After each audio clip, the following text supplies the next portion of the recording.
What's up, story lovers? Welcome to Dark Harry. In today's video, we have a fantastic tale for you. What if Grandmama Addams replaced Snape as potions master at Hogwarts? Dumbledore was terrified. If this is your first time here, consider subscribing and hitting the bell icon so you never miss a story. And if you're a returning viewer, thank you for your continued support. Alright, let's jump right into it. Chapter 1. The Witch in the Dungeons. Dumbledore paced his office with uncharacteristic agitation, his long silver beard swinging with each pivot. The start of term was 3 days away, and his potions master had vanished. Minerva, we have a catastrophe on our hands, he said, stopping to face his deputy headmistress. Severus hasn't responded to any communications in 2 weeks. McGonagall's lips thinned to a nearly invisible line. Could he be on some assignment? No. Dumbledore shook his head firmly. Nothing I authorized. His quarters are untouched, brewing projects half finished.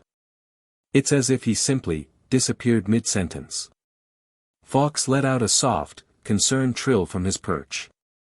We need a potions master immediately, McGonagall stated the obvious. The students arrive on Friday. Perhaps Slughorn, Horace has made it abundantly clear he remains in retirement. Dumbledore resumed pacing. I've already contacted everyone with appropriate qualifications in Britain.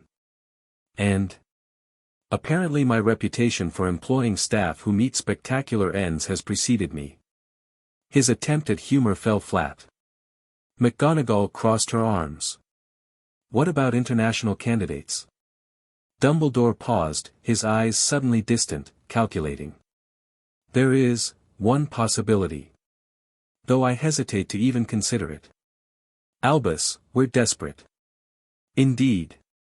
He nodded slowly. Which is precisely why I fear I might actually do this. He moved to a dusty cabinet in the far corner of his office, tapping it with his wand in a complex pattern. The cabinet swung open to reveal not more books or magical instruments, but a small, ancient-looking telephone. McGonagall's eyebrows shot up. A Muggle device? Here at Hogwarts? Not precisely Muggle, no. Dumbledore lifted the receiver, which emitted a faint greenish glow. Some families exist in the spaces between our world and others. The Addams family maintains communication methods uniquely their own. The Addams family? McGonagall's voice sharpened with recognition. Surely you can't mean, I'm afraid I do. Dumbledore sighed deeply. Desperate times, Minerva.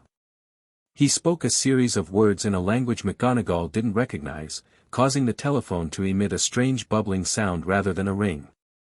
After several moments, someone answered with a sound like distant thunder. Yes, hello. This is Albus Dumbledore calling for Grandmama Addams. Yes, regarding the correspondence from 1927. Indeed. A matter of some urgency.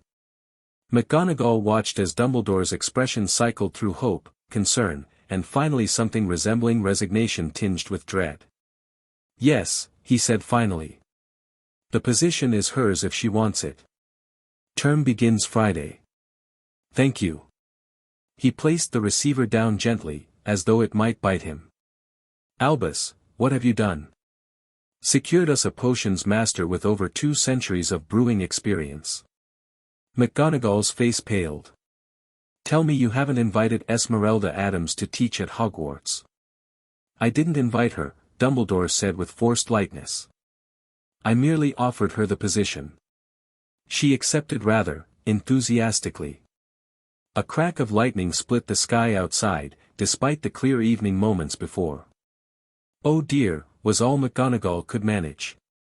Harry, Ron, and Hermione pushed their trolleys through King's Cross Station, weaving between oblivious muggles toward platform 9 3/4. I'm telling you, something weird is going on, Ron insisted. Dad's been getting urgent owls all week from the ministry. Something about unusual magical disruptions around Hogwarts. Maybe they've finally hired a competent defense teacher, Harry suggested. Hermione rolled her eyes. More likely they're enhancing security after what happened at the World Cup.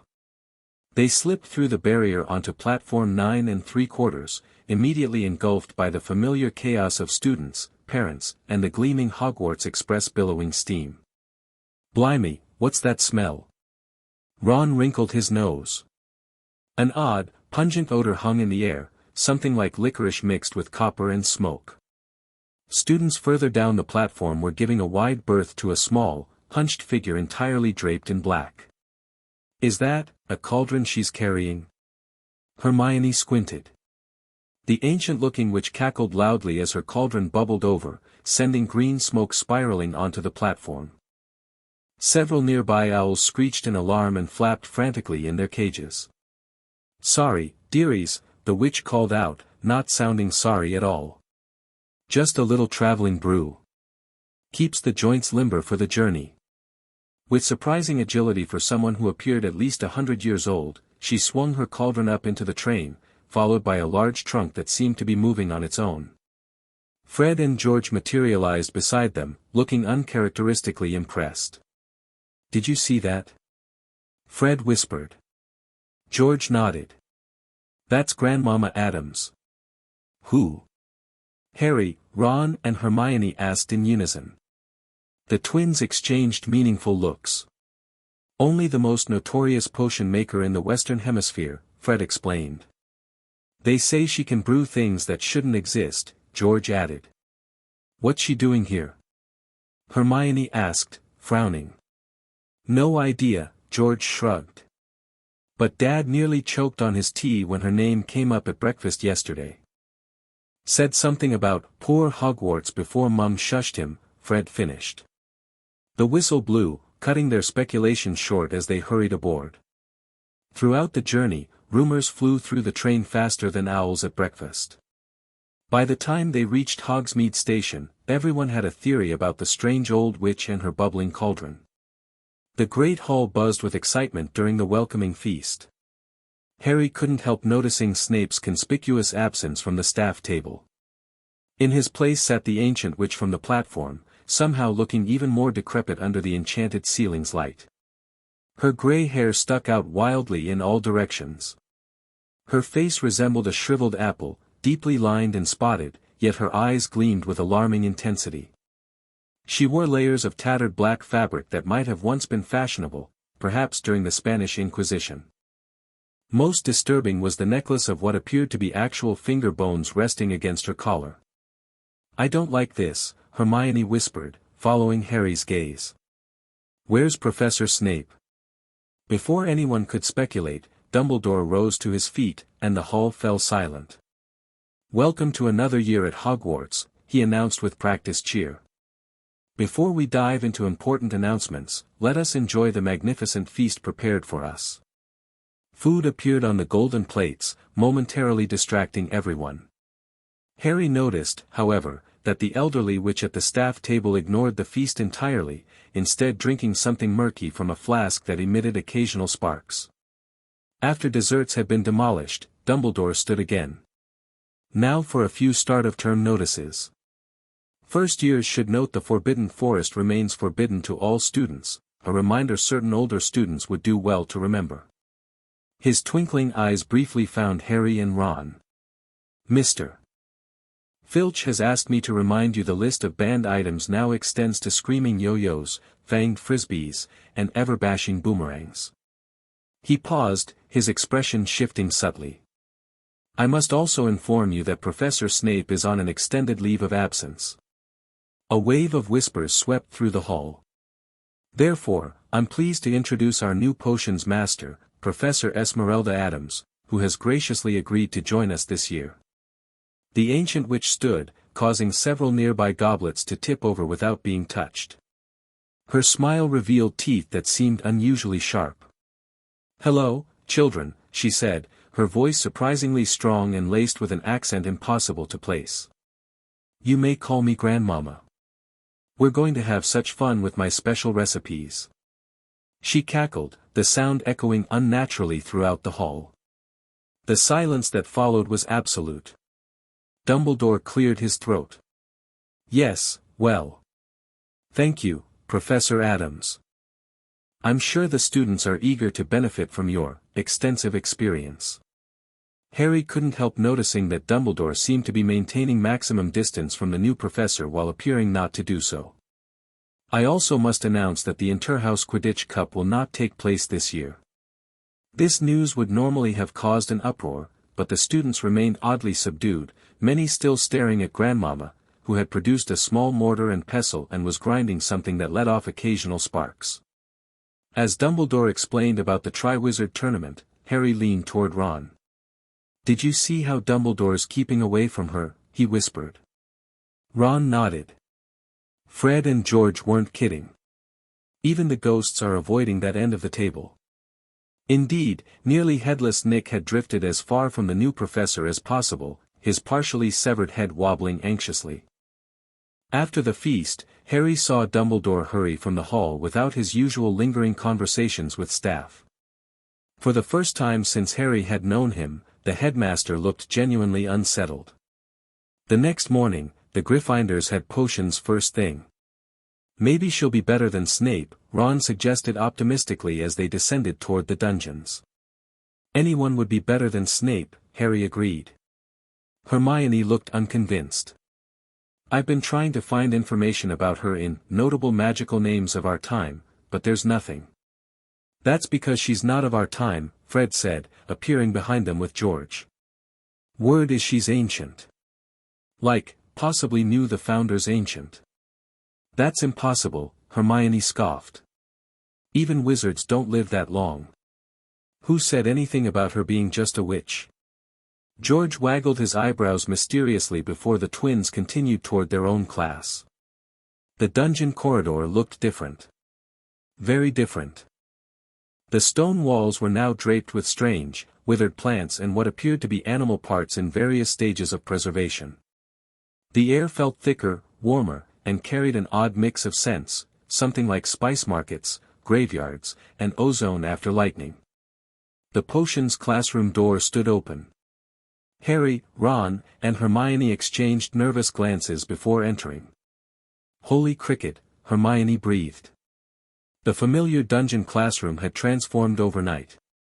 Where Snape's room had been coldly functional with ingredient jars arranged in meticulous order, this space looked like the inside of a witch's cottage from a particularly grim fairy tale. Bundles of unknown plants hung from the ceiling. Shelves overflowed with jars containing specimens none of them recognized, things with too many eyes, not enough limbs, or colors that seemed to shift when not directly observed. A massive iron cauldron dominated the center of the room, already bubbling with something viscous and midnight blue. Skulls, definitely not all human, served as paperweights on scattered parchments. Most alarmingly, several cages lined the back wall, containing shadows that moved independently of any visible creatures. The Gryffindors hesitantly took their usual seats, while the Slytherins entered with similar expressions of shock. Even Malfoy seemed momentarily speechless. "Welcome, little ones." Grandmama Addams materialized from behind the giant cauldron, causing several students to jump. "We're going to have such a glorious time together." Up close, she looked even more ancient and peculiar. Her eyes, dark and glittering, seemed to see through rather than at the students. "Professor Snape left detailed notes on your progress," she continued, holding up a scroll. "Most illuminating." She promptly dropped the scroll into her cauldron, where it dissolved with a hiss and puff of purple smoke. "We won't be needing that. Traditional curricula is so limiting." Neville looked ready to faint. "Today, we begin with something simple. A potion to reveal your blood memory." Hermione's hand shot up. "Excuse me, Professor, but blood memory potions aren't in our approved curriculum. They're considered semi-dark magic by the Ministry classification." Grandmama cackled. "Dark magic. Light magic. Such modern nonsense. Magic simply is, child. Like gravity or taxes or the inescapable march toward death." She waved a gnarled hand dismissively. "The Ministry barely understands magic that postdates the Roman Empire." She flicked her fingers toward the blackboard, where instructions appeared in spidery handwriting. "These are just guidelines. The best potions respond to intuition. Feel the ingredients speaking to you. Harry stared at the list. Eye of salamander bred under a blood moon. Tears of a joyful ghoul. Dust from a forgotten grave. Professor, Dean Thomas raised his hand tentatively, we don't have most of these ingredients in our kits. Of course not. That's why I brought them. She clapped her hands, and the cabinet doors burst open. Inside were not the familiar student ingredients but hundreds of mysterious containers, many moving, some glowing, others emitting soft whispers. Help yourselves. Don't be shy. The powdered mandrake root only bites if you hesitate. For several stunned seconds, nobody moved. Well? She looked around expectantly. What are you waiting for? Death comes to us all, but knowledge needn't be so patient. Hermione was first to rise, curiosity overcoming caution. The others slowly followed, approaching the cabinet like it might explode. Harry selected his ingredients carefully, following the instructions while trying to ignore the fact that the whispers of doubt, ingredient 4, were literally whispering criticisms in his ear as he carried the vial back to his desk. Neville dropped his vial of Essence of Nightmare, which shattered on the floor. Instead of liquid, shadows poured out, forming briefly into terrifying shapes before Grandmama waved her hand, causing them to dissipate. Careful, dear. Nightmares are so much harder to contain than to release. Rather like secrets that way. As they brewed, Harry found himself strangely enjoying the process. Without Snape hovering and criticizing his every move, he could concentrate. More surprisingly, the bizarre instructions made an odd sort of sense.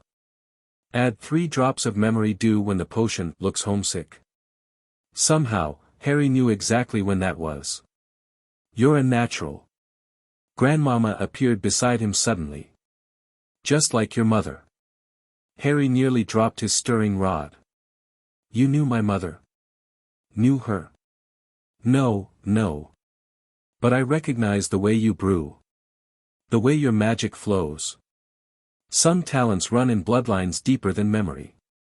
She leaned closer, sniffing his cauldron. Ah! Perfect instinct on the timing. You added the grave dust exactly when the moonstone dissolved completely. Harry blinked. He hadn't consciously timed it that way, but she was right. Across the room, other students were having varying degrees of success. Hermione's potion looked textbook perfect but Grandmama merely nodded at it. Technically correct, but too controlled. Let your magic breathe, girl. Ron's cauldron emitted occasional hiccups, while Malfoy looked increasingly frustrated as his potion stubbornly remained the wrong color despite his precise following of instructions. The ingredients respond to intent and heritage, Mr. Malfoy, Grandmama explained, suddenly beside him. Your family magic has been too sanitized over generations. Try adding a drop of your own blood. My blood? Malfoy looked scandalized. Nothing connects you to your ancestors like blood, she shrugged. Why do you think purebloods are so obsessed with it? Not that purity matters, it's the connections that give power. Malfoy hesitated, then pricked his finger with surprising determination. The moment his blood touched the surface, his potion transformed from muddy brown to shimmering silver. There. Grandmama clapped her hands in delight. Your great-great-grandmother Cassiopeia had quite the gift. I see it's not entirely lost. By the end of class, the room was filled with cauldrons containing potions in various shades of silver, blue, and in a few cases, including Neville's, a rather alarming pulsing red. Now for the real magic. Grandmama announced. One sip, just one, will let you glimpse a memory from your bloodline. Something you never experienced personally, yet it lives in your very cells. The students exchanged nervous glances. Is this safe? Hermione asked. Safe? What a peculiar question. Grandmama tilted her head like a curious bird. Magic is never safe, dear girl. Neither is crossing the street or falling in love. The question is whether it's worth it. She grinned. I find it usually is. To everyone's surprise, Neville was the first to try his potion. Perhaps after years of Snape's bullying, any change seemed worth the risk. He took a careful sip and immediately went rigid, his eyes widening. After several tense seconds, he gasped and returned to normal. "Mr. Longbottom? What did you see?" Grandmama asked, suddenly gentle. "My dad," Neville whispered. "When he was my age. He was standing up to a bully. He wasn't scared at all." The raw emotion in his voice silenced the room. Even the Slytherins didn't smirk. One by one, the others tried their potions. Hermione saw an ancestor from the 1700s discovering a spell. Ron glimpsed a distant Weasley ancestor in battle. Malfoy's experience made him go very quiet, refusing to share what he'd seen. When Harry's turn came, he hesitated, then took a small sip. The dungeon dissolved around him. He was standing in a sunlit garden. A woman with dark red hair was laughing, her wand creating a shower of colorful butterflies that swirled around a delighted baby. His mother. And the baby was him. The vision lasted only seconds before fading, leaving Harry blinking back unexpected tears. "Well?" Ron prompted. "I saw my mum," Harry said quietly. "She was playing with me when I was a baby." Grandmama nodded approvingly. Blood memory potions often show us what we need rather than what we expect. As the class packed up their supplies, Harry noticed the old witch watching him with unusual intensity. "Mr. Potter, stay a moment," she called as the others filed out. When they were alone, she hobbled closer. "Your potion was quite remarkable for a first attempt." "Thank you, Professor." She waved away his formality. "I told you, it's Grandmama to everyone. I've been a grandmother for longer than this castle has stood." Harry wasn't sure if she was joking. "Your mother had extraordinary potential as a brewer," she continued. "Creative, intuitive. Severus saw it too, though his own feelings complicated matters." "You knew Professor Snape?" Harry asked, surprised. "Know him?" "No. Know of him." She cackled. "But I know talent when I see it. And you have it, despite what he may have told you." She moved to her desk and pulled out a small, ancient-looking book bound in what Harry sincerely hoped wasn't human skin. "This is for you. A little supplementary reading." Harry accepted it cautiously. The title read, "Intuitive Brewing, Listening to the Language of Ingredients," in faded gold lettering. Thank you. Don't mention it." Her eyes twinkled alarmingly. "Especially not to the headmaster. He's already having palpitations about my teaching methods." As Harry turned to leave, she added, "Oh, and Mr. Potter. That memory you saw. Hold it close. The strongest potions always include a measure of love. The darkest ones too, mind you, but for different reasons." Harry nodded and hurried from the dungeon, clutching the strange book and wondering what exactly had just happened. By lunchtime, the entire school was buzzing with talk of the new potions master. "She had us brewing memory potions. The Ravenclaws were making something that let them talk to plants. She told the Hufflepuffs their assignment was to create something that would make Filch dance." At the staff table, Grandmama sat contentedly between a very nervous Professor Flitwick and an utterly fascinated Professor Sprout. The tiny charms professor nearly jumped out of his seat each time Grandmama gestured with her gnarled hands, while Sprout was eagerly writing notes as the old witch spoke. Dumbledore, Harry noticed, was watching from the far end of the table with an expression of growing concern. "She's brilliant but terrifying," Hermione summarized, buttering her bread with unusual vigor. "That potion we made today isn't even mentioned in our textbooks until Newt level, and then only in theoretical terms." "Did you see Neville though?" Ron pointed out. "First potions class ever where he didn't melt a cauldron or end up in the hospital wing." Harry nodded, thinking about his glimpse of his mother. "She's definitely different." Fred and George slid onto the bench beside them, looking unusually impressed. "Just had her class," Fred announced. "Best potions lesson ever," George added. "She's teaching us how to brew something called liquid luck," Fred continued. Hermione gasped. "Felix Felicis?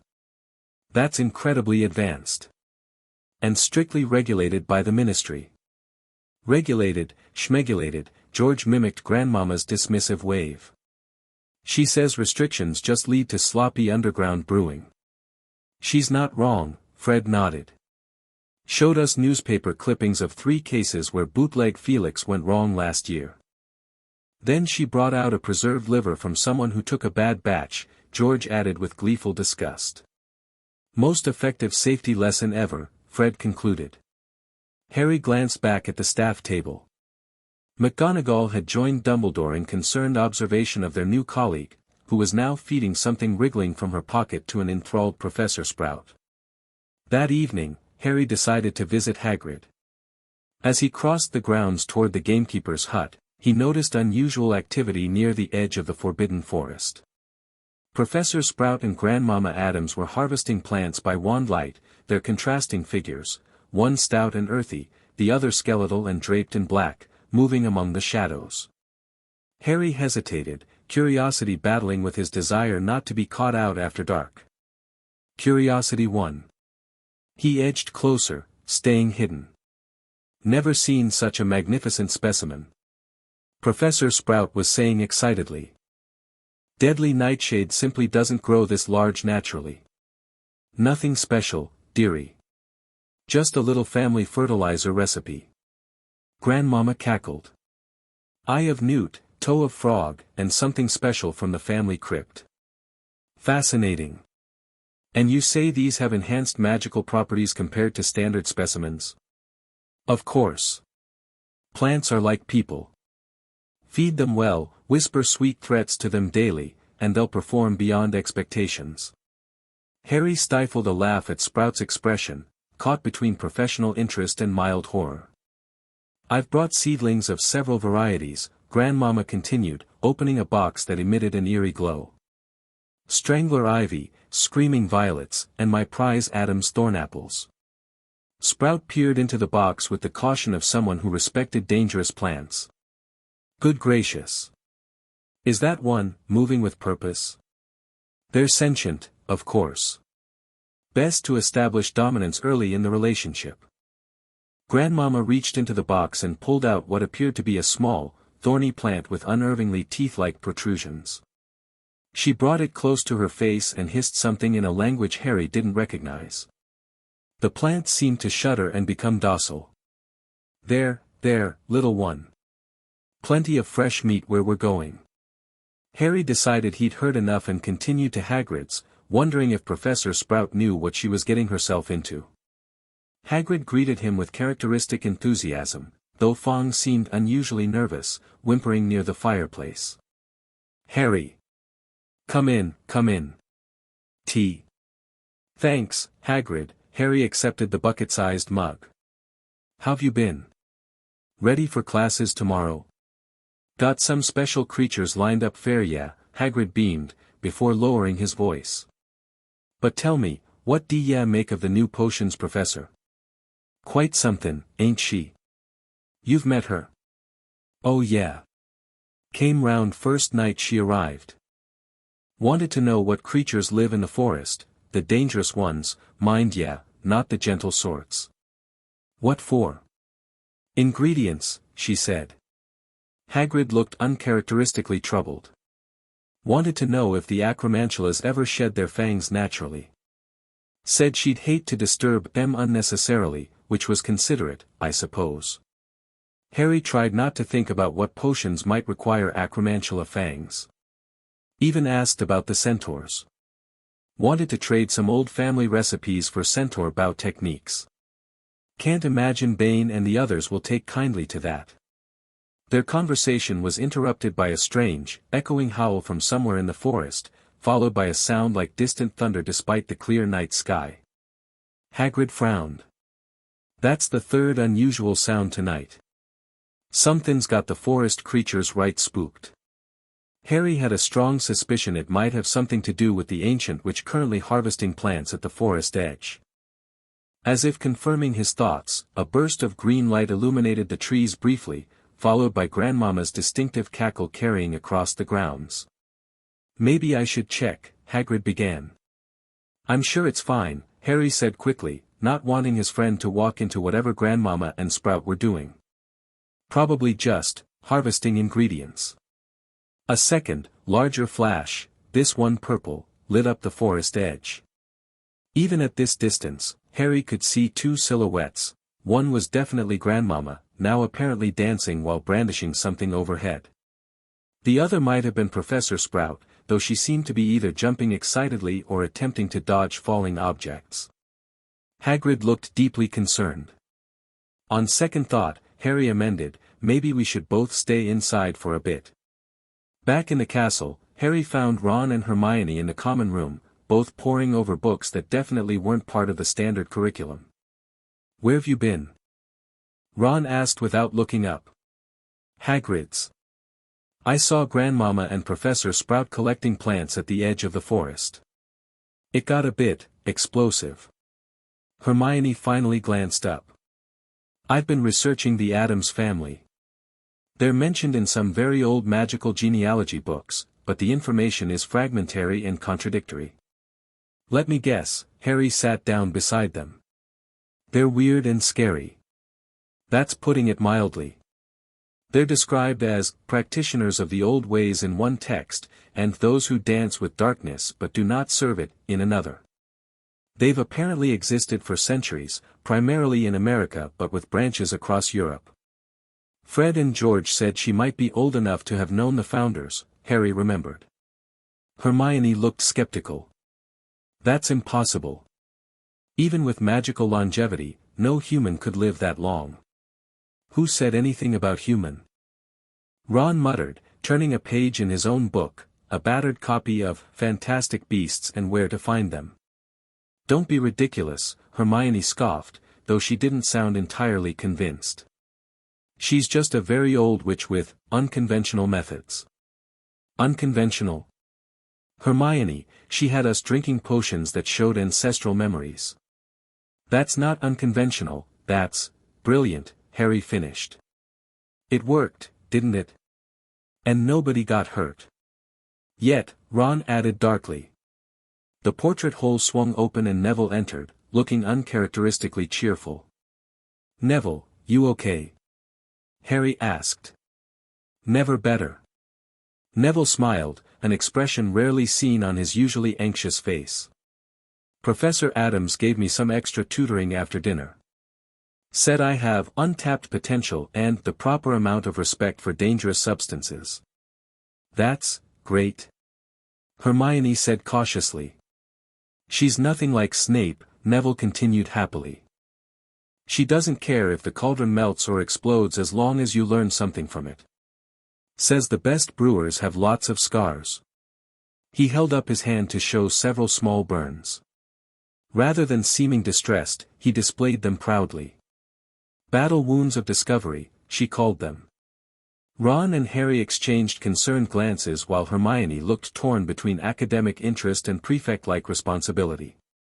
"What exactly did she have you brewing?" she asked carefully. "Something to help my confidence," Neville replied. "Made from this weird cactus that screams when you cut it, some herbs from her garden, and—" He lowered his voice, 3 drops of blood from a person I admire." "Whose blood did you use?" Ron asked, alarmed. Neville blushed slightly. "She, suggested Harry's would work well. I hope you don't mind," he added quickly, looking at Harry. "She already had a vial. Said she anticipated the need." Harry wasn't sure whether to be flattered or disturbed that the new potions master was collecting his blood. "Neville," Hermione began in her most serious voice, "blood magic is very powerful and often regulated for good reason." "Oh, she mentioned you'd say that," Neville interrupted with unusual assertiveness. "She said knowledge gets classified as dark when the powerful want to keep it from the rest. That intent matters more than ingredients." With that surprisingly philosophical statement, he headed up to the dormitory, humming tunelessly. "Okay, that was weird," Ron said after a moment. "Agreed," Harry nodded. "But he does seem happier." "That's not the point," Hermione insisted. "She's teaching potentially dangerous magic to students, collecting blood samples, and who knows what else." As if on cue, a distant boom echoed through the castle, followed by the faint sound of Filch's outraged yelling. "10 galleons says that's something to do with Grandmama," Ron offered. No one took the bet. The next morning at breakfast, Peeves burst into the Great Hall, flying faster than Harry had ever seen the poltergeist move. More surprisingly, the normally mischievous spirit looked utterly terrified. "She's coming," he shrieked, zooming in erratic circles near the ceiling. "The Ancient One. She knows the names. She sees the chains." Students watched in confused fascination as Peeves, who feared neither Dumbledore nor the Bloody Baron, cowered behind a floating candelabra. Moments later, Grandmama Addams entered, humming cheerfully to herself. She glanced up at the panicked poltergeist. "Good morning, Peveril," she called pleasantly. Peeves let out a wail of pure horror. "She knows the name. The true name. Mercy, Ancient One." "Oh hush," she chuckled. "I'm not here for you. Not today, anyway." The poltergeist vanished with a pop and a whimper. The Great Hall fell into shocked silence. Nobody had ever seen Peeves genuinely afraid before, let alone submissive. At the staff table, Dumbledore watched the exchange with growing concern. He leaned toward McGonagall, whispering something that made her eyes widen. Grandmama made her way to the staff table, pausing to pat a petrified-looking Filch on the shoulder. "Your cat is quite charming, Mr. Filch. So knowledgeable. We had the most delightful conversation last night. She told me all about the secret passages." Filch made a strangled noise. Mrs. Norris, normally inseparable from her master, was nowhere to be seen. By mid-morning, new rumors were circulating. Peeves had been found hiding in a suit of armor, refusing to come out. Mrs. Norris was spotted on top of the astronomy tower, apparently trying to put as much vertical distance between herself and the dungeons as possible. Most alarmingly, the Bloody Baron had reportedly told a Slytherin prefect that the Ancient One had been old when he was still alive. Harry's next potions class was even more bizarre than the first. Grandmama had them brewing what she called Essence of Dream, a potion that supposedly allowed the drinker to physically pull objects from their dreams into reality. "Isn't this impossible?" Hermione had asked. Gamp's law of elemental transfiguration clearly states, "Laws are for those lacking imagination, dear," Grandmama had replied with a wink. "Reality is more flexible than your textbooks suggest." To everyone's shock, the potions worked, partially. Dean Thomas managed to produce a small, crudely drawn lion that pranced around his desk before dissolving. Lavender Brown created a shower of rose petals that smelled of summer. Even Neville successfully manifested a miniature version of his grandmother's vulture hat, which squawked indignantly before vanishing. The Slytherins, initially skeptical, became increasingly engaged as the lesson progressed. Malfoy, in particular, seemed torn between his ingrained disdain for anything not sanctioned by pure-blood tradition and his evident fascination with magic beyond what his father had taught him. After class, Harry lingered again, this time intentionally. "Question, Mr. Potter?" Grandmama asked, feeding something that looked suspiciously like a chicken foot to a plant on her desk. "Yes, actually. I was wondering about the book you gave me. Intuitive Brewing. Finding it useful.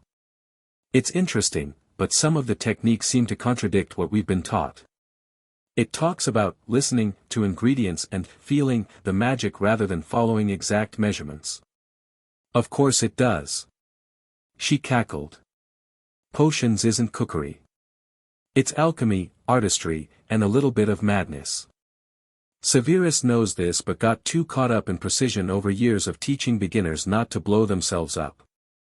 She lowered her voice conspiratorially. "Between us, your mother understood this instinctively. That's why she excelled despite Severus's rigid teaching style.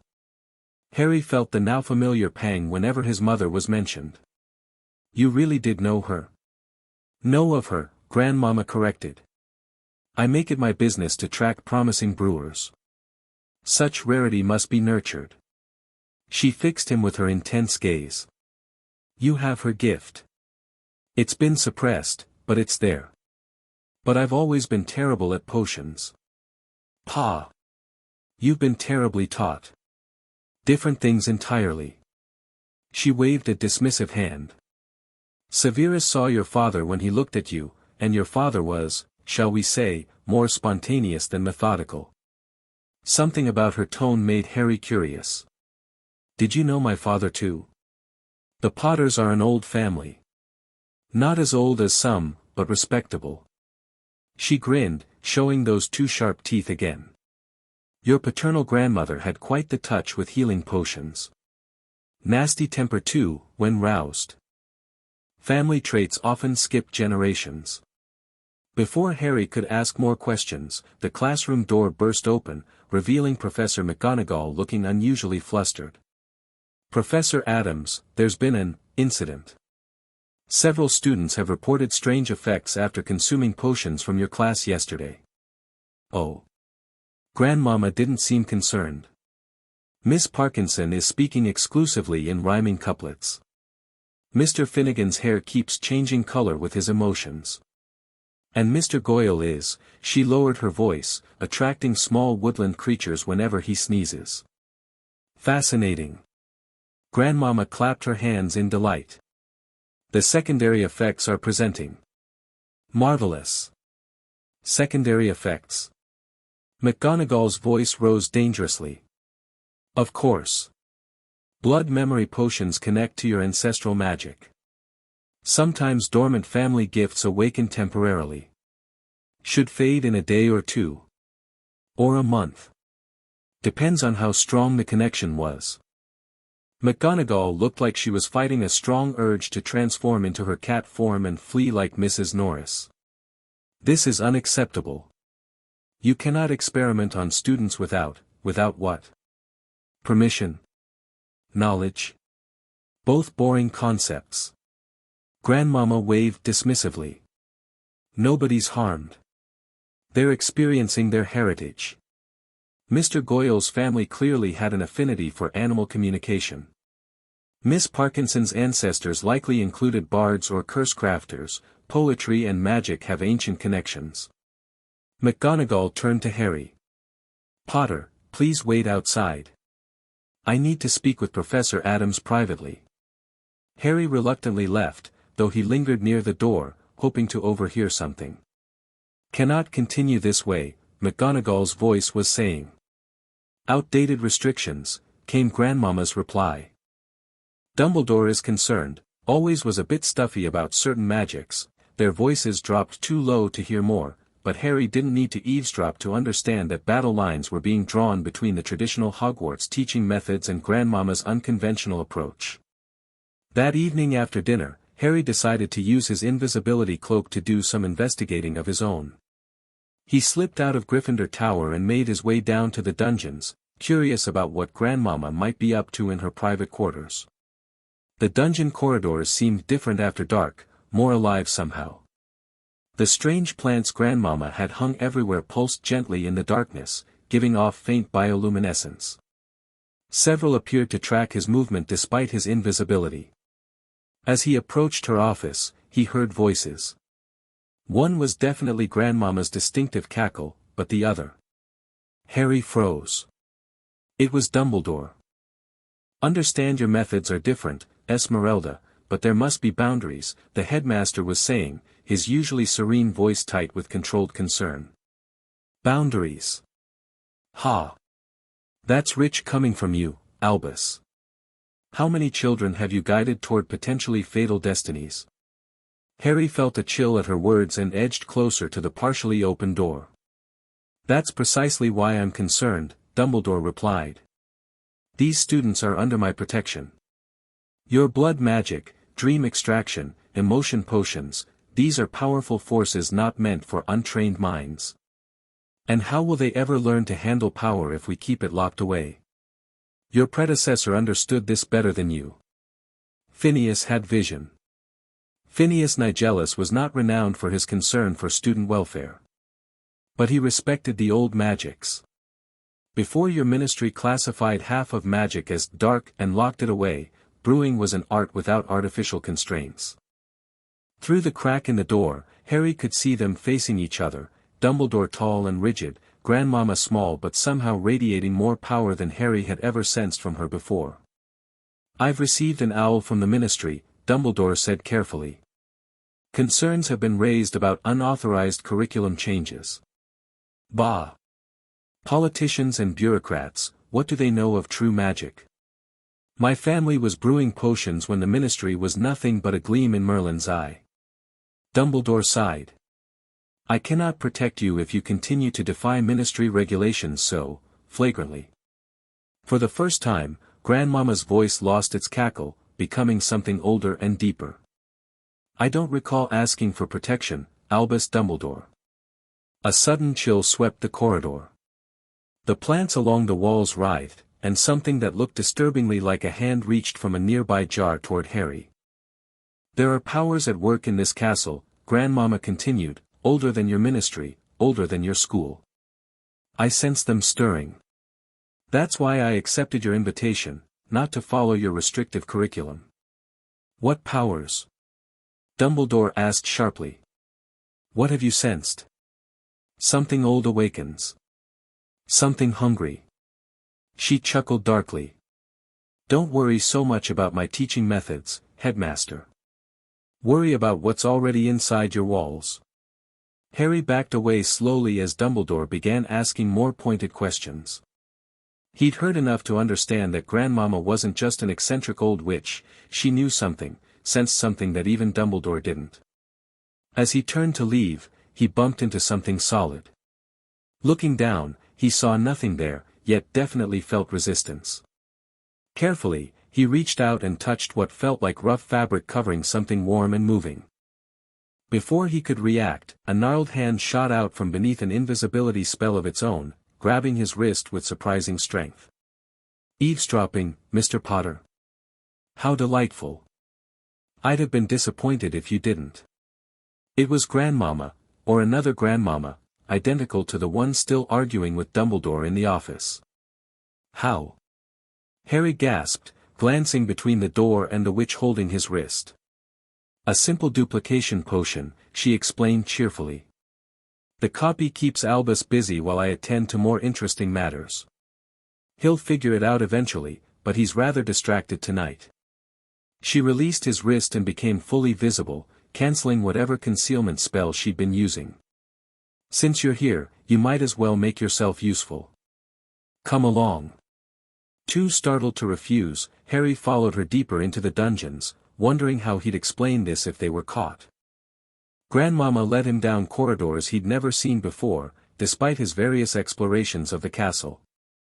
They seemed to be heading deeper underground than the regular dungeon classrooms. "Where are we going?" he finally asked. "To meet an old friend," she replied cryptically. "The castle has many secrets, Mr. Potter. Some are remembered only by those who have lived long enough." They stopped before what appeared to be a solid stone wall. Grandmama ran her fingers along the surface, whispering words that made Harry's ears feel strange, as if they couldn't quite process the sounds. The stones rippled like water, and a passageway appeared. "Few know that Hogwarts was built upon something far older," she explained as they entered a narrow tunnel. "The founders chose this location for reasons beyond convenience or beauty." The air grew colder, damper, and somehow heavier as they descended. Harry had the distinct impression they were now deeper than even the Chamber of Secrets had been. "What is this place?" he whispered. "The Undercastle," Grandmama replied. "The Forgotten Foundation. Most of it was sealed away centuries ago, but some passages remain for those who know how to find them." The tunnel opened into a vast, cathedral-like cavern. Unlike the Chamber of Secrets with its columns and statues, this space looked entirely natural, or at least, not shaped by human hands. Strange crystals embedded in the walls provided dim, bluish light. In the center stood what appeared to be a stone well or font, filled with something that wasn't quite liquid and wasn't quite gas. The founders called it the wellspring, Grandmama explained, approaching the strange basin. A natural concentration of magical energy that existed long before Hogwarts. Ravenclaw theorized it might be the reason magical children are born to non-magical parents in this region, ambient magic seeping into bloodlines over generations. Harry stared at the swirling not-quite substance in the well. It reminded him vaguely of Dumbledore's pensieve, except that the colors were darker, and occasional sparks of what looked like lightning flashed within its depths. "Why are you showing me this?" "Because something is interfering with it." Her voice lost its usual manic edge, becoming deadly serious. "Something is feeding on it. I've sensed the disturbance since I arrived." "What could affect something this old and powerful?" "That," she said grimly, "is what we need to discover. The Triwizard Tournament, the foreign visitors coming to Hogwarts, the timing feels too convenient." She reached into her robes and produced a small vial. "This is why I've been teaching you all those unusual potions. Preparing you to understand that magic isn't just about following instructions, it's about intention, bloodlines, and ancient connections." "Preparing me for what?" Harry asked, suddenly nervous. "To help me find whatever is corrupting the wellspring before it's too late." She held out the vial. "This potion will allow you to see magical currents and trace them to their source. Normally, I wouldn't ask a student to participate in something so potentially dangerous, but you have a particular talent for finding yourself in the middle of important events." Harry hesitated. "Does Dumbledore know about this?" "Dumbledore knows about the wellspring but believes it's safely dormant. He doesn't know it's being tampered with, and I suspect he wouldn't believe me if I told him. We've had philosophical differences in the past." The sound of distant footsteps echoed down the tunnel behind them. Grandmama frowned. "It seems my duplication potion has worn off sooner than expected. Take this." She pressed the vial into Harry's hand. "When the time comes, you'll know when to use it. Now, we must return quickly." As they hurried back through the tunnel, Harry couldn't help asking, "Why me? Why not tell Dumbledore or another teacher?" "Because, Mr. Potter, like your mother, you have the rare gift of seeing magic as it truly is, not as you've been taught it should be." She cackled suddenly, her eccentric persona returning. "Besides, getting into trouble is practically your extracurricular activity. We might as well make it educational." They barely made it back to the regular dungeons before hearing Dumbledore's voice calling Grandmama's name with unmistakable irritation. "Off you go," she whispered to Harry. "And remember, say nothing of the wellspring. Some secrets are safer when fewer know them." Harry slipped away under his invisibility cloak, the mysterious vial tucked safely in his pocket, his mind racing with questions about what exactly he'd gotten himself into this time. The next morning, Harry woke early, unable to sleep after the previous night's revelations. He carefully examined the vial Grandmama had given him. The liquid inside shifted between deep purple and midnight blue, occasionally emitting tiny silver sparks. "What's that?" Ron's voice came from the next bed. He was watching Harry with sleepy curiosity. Harry hesitated, then decided a partial truth was safest. "Something Grandmama gave me. For extra credit." Ron nodded knowingly. "She's been giving out all sorts of weird stuff. Gave Neville some powder that makes plants grow twice as fast but only if you sing to them in Latin." As they dressed and headed down to breakfast, Harry debated whether to tell Ron and Hermione about the wellspring. Part of him wanted their help and advice, but Grandmama's warning about keeping secrets echoed in his mind. The Great Hall was buzzing with excitement. The delegations from Beauxbatons and Durmstrang would be arriving that evening, and preparations were in full swing. Harry noticed Grandmama was absent from the staff table. So was Dumbledore. Perhaps their confrontation from last night was continuing this morning. Halfway through breakfast, the morning post arrived. Hundreds of owls swooped into the hall, delivering letters and packages. An official-looking owl landed in front of Professor McGonagall, who read its message with increasing alarm before hurrying from the hall. "Something's up," Hermione noted, watching McGonagall's hasty exit. They found out what during their first class. Professor Flitwick entered looking unusually grave. "I've been asked to inform you," he squeaked, "that potions classes are temporarily suspended today. Professor Addams is indisposed." A wave of whispers swept through the classroom. "What happened?" someone called out. Flitwick looked uncomfortable. "I'm not at liberty to share details. Please use this period for independent study." By lunchtime, rumors were flying. Grandmama had been summoned to the ministry. She'd turned Fudge into a toad. She'd been caught brewing illegal potions. She'd eloped with Filch. This last one, suggested by Fred Weasley, was met with disgusted groans from everyone who heard it. The truth, when it emerged, was almost as strange. Hermione, returning from the library, reported what she'd overheard from Professor Sprout. "Ministry officials came this morning to question her about unauthorized teaching methods," she whispered. "Apparently someone sent them a sample of the blood memory potion we brewed." "Malfoy," Ron growled immediately. "Probably," Hermione agreed. "But here's the weird part, when they tried to detain her for questioning, she just vanished. Turned into a cloud of black smoke right in Dumbledore's office and disappeared." Harry remembered the secret passage to the wellspring and wondered if Grandmama had simply retreated underground rather than truly fleeing.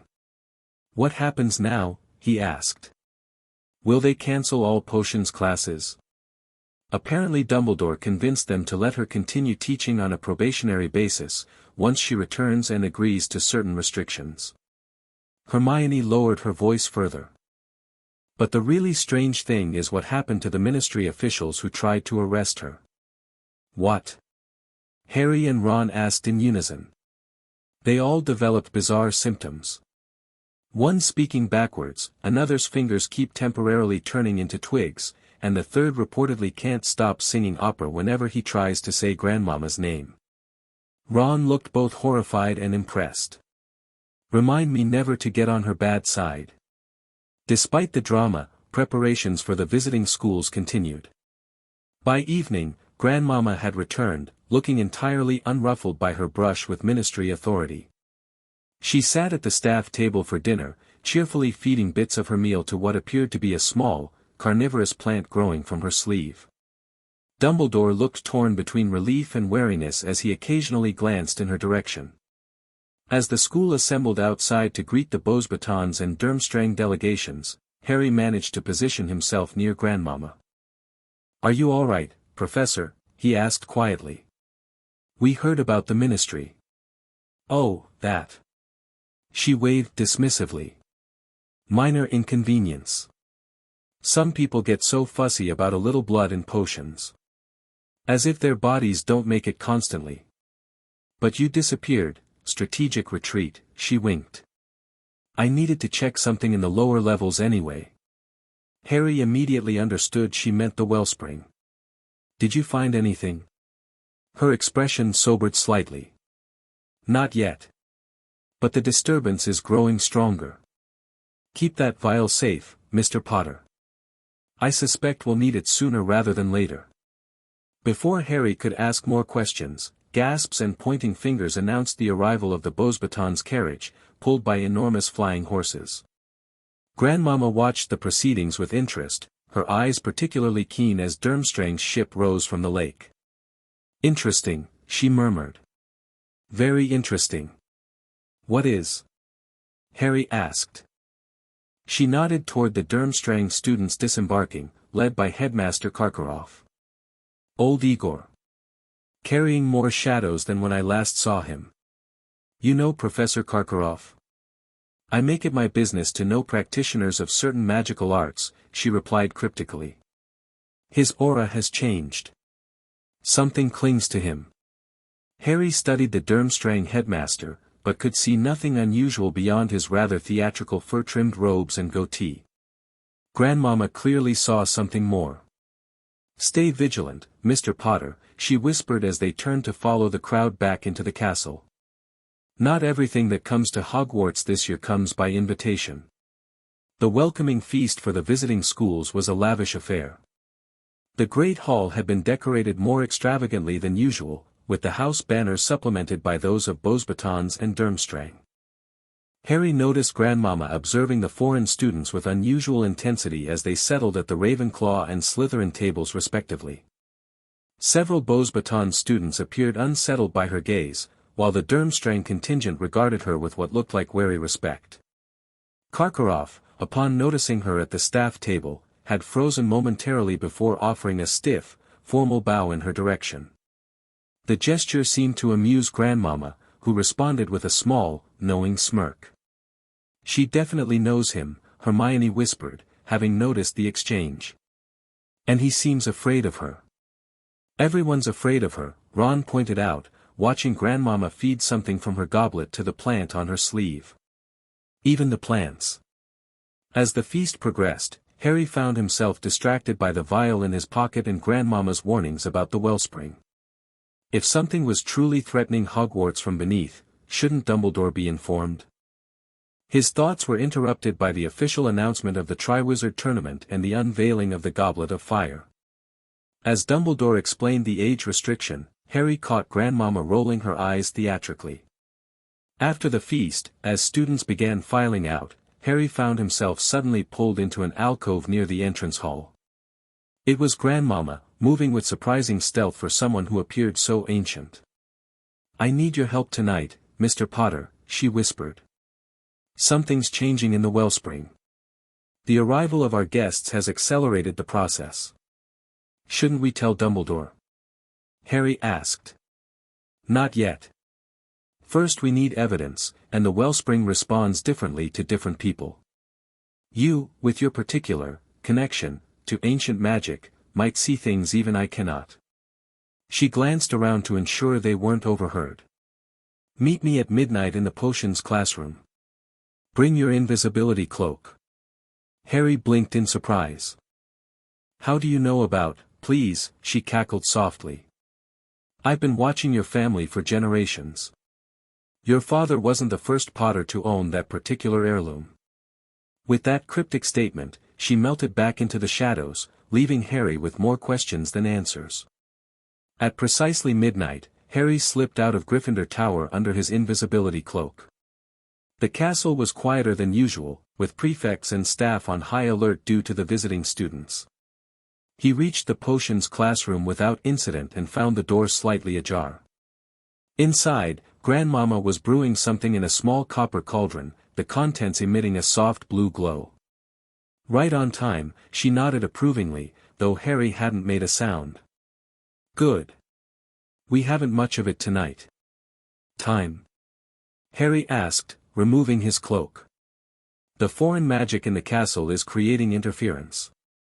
The passage to the undercastle will be harder to access." She extinguished the flame beneath her cauldron and poured its contents into a flask.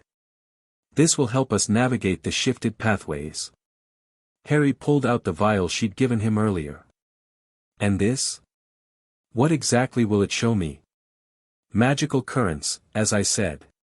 But more specifically, it will reveal disruptions and intrusions, magic that doesn't belong or has been corrupted." She studied him thoughtfully. "It's particularly effective for those with natural sensitivity to such things. Like my mother had?" "Indeed." She gestured for him to follow her out of the classroom. "Your mother would have made an extraordinary potion master if life had granted her more time. Her intuitive understanding of magical interactions was remarkable." They made their way silently through the dungeon corridors, Grandmama occasionally stopping to pour drops of her potion onto seemingly random stones. Each drop caused the stone to momentarily glow before fading back to normal. "The castle is alive in its way," she explained softly. "Not conscious as we understand it, but aware. Responsive. The founders built upon ancient magic, incorporating it rather than subduing it." Finally, they reached the hidden entrance to the undercastle. Unlike before, the wall didn't immediately respond to Grandmama's touch. "As I feared," she muttered. "The pathways are resisting." She uncorked her flask and threw its entire contents at the wall. The liquid splashed across the stone before being absorbed like water into sand. For several seconds, nothing happened. Then, with a sound like distant thunder, the stones began to shift, revealing the passageway, but it looked different than before. The tunnel was narrower, darker, and seemed to descend at a steeper angle. "Curious," Grandmama said, peering into the darkness. "The geometry has changed. Something is definitely interfering with the old magic." She produced a small orb from her pocket that began to glow with an eerie green light. "Stay close, Mr. Potter. The undercastle can be disorienting when it's in flux." They descended into the darkness, the tunnel occasionally shifting around them. Several times they reached dead ends where passages should have continued, forcing them to backtrack and find alternate routes. "It's almost as if it's being remapped," Grandmama murmured, placing her gnarled hand on a wall that hadn't been there the night before. "Reconfigured by an external force." After what felt like hours of navigating the labyrinthine tunnels, they finally emerged into the vast cavern housing the wellspring. Harry immediately noticed changes. The strange crystals in the walls pulsed with an irregular rhythm, like a disturbed heartbeat. The wellspring itself had darkened, the swirling energies now predominantly deep crimson rather than blue. "Oh dear," Grandmama said, her usual cackle absent. "This is worse than I feared." She approached the basin cautiously. "The corruption is spreading faster than anticipated. Now, Mr. Potter, I need you to use the potion I gave you." Harry pulled out the vial, suddenly nervous. "What exactly will happen when I drink this?" "You won't drink it," she corrected. 3 drops in each eye. It will allow you to see beyond normal magical perception, to the currents and sources." "In my eyes?" Harry balked. "Is that safe?" "Safe? What an odd preoccupation." She shook her head. "It won't harm you permanently, if that's your concern. Though the experience can be intense." Gathering his courage, Harry tilted his head back and carefully applied 3 drops to each eye as instructed. For a moment, nothing happened. Then the world exploded into light and color. The cavern, previously dim and shadowy, now blazed with networks of energy.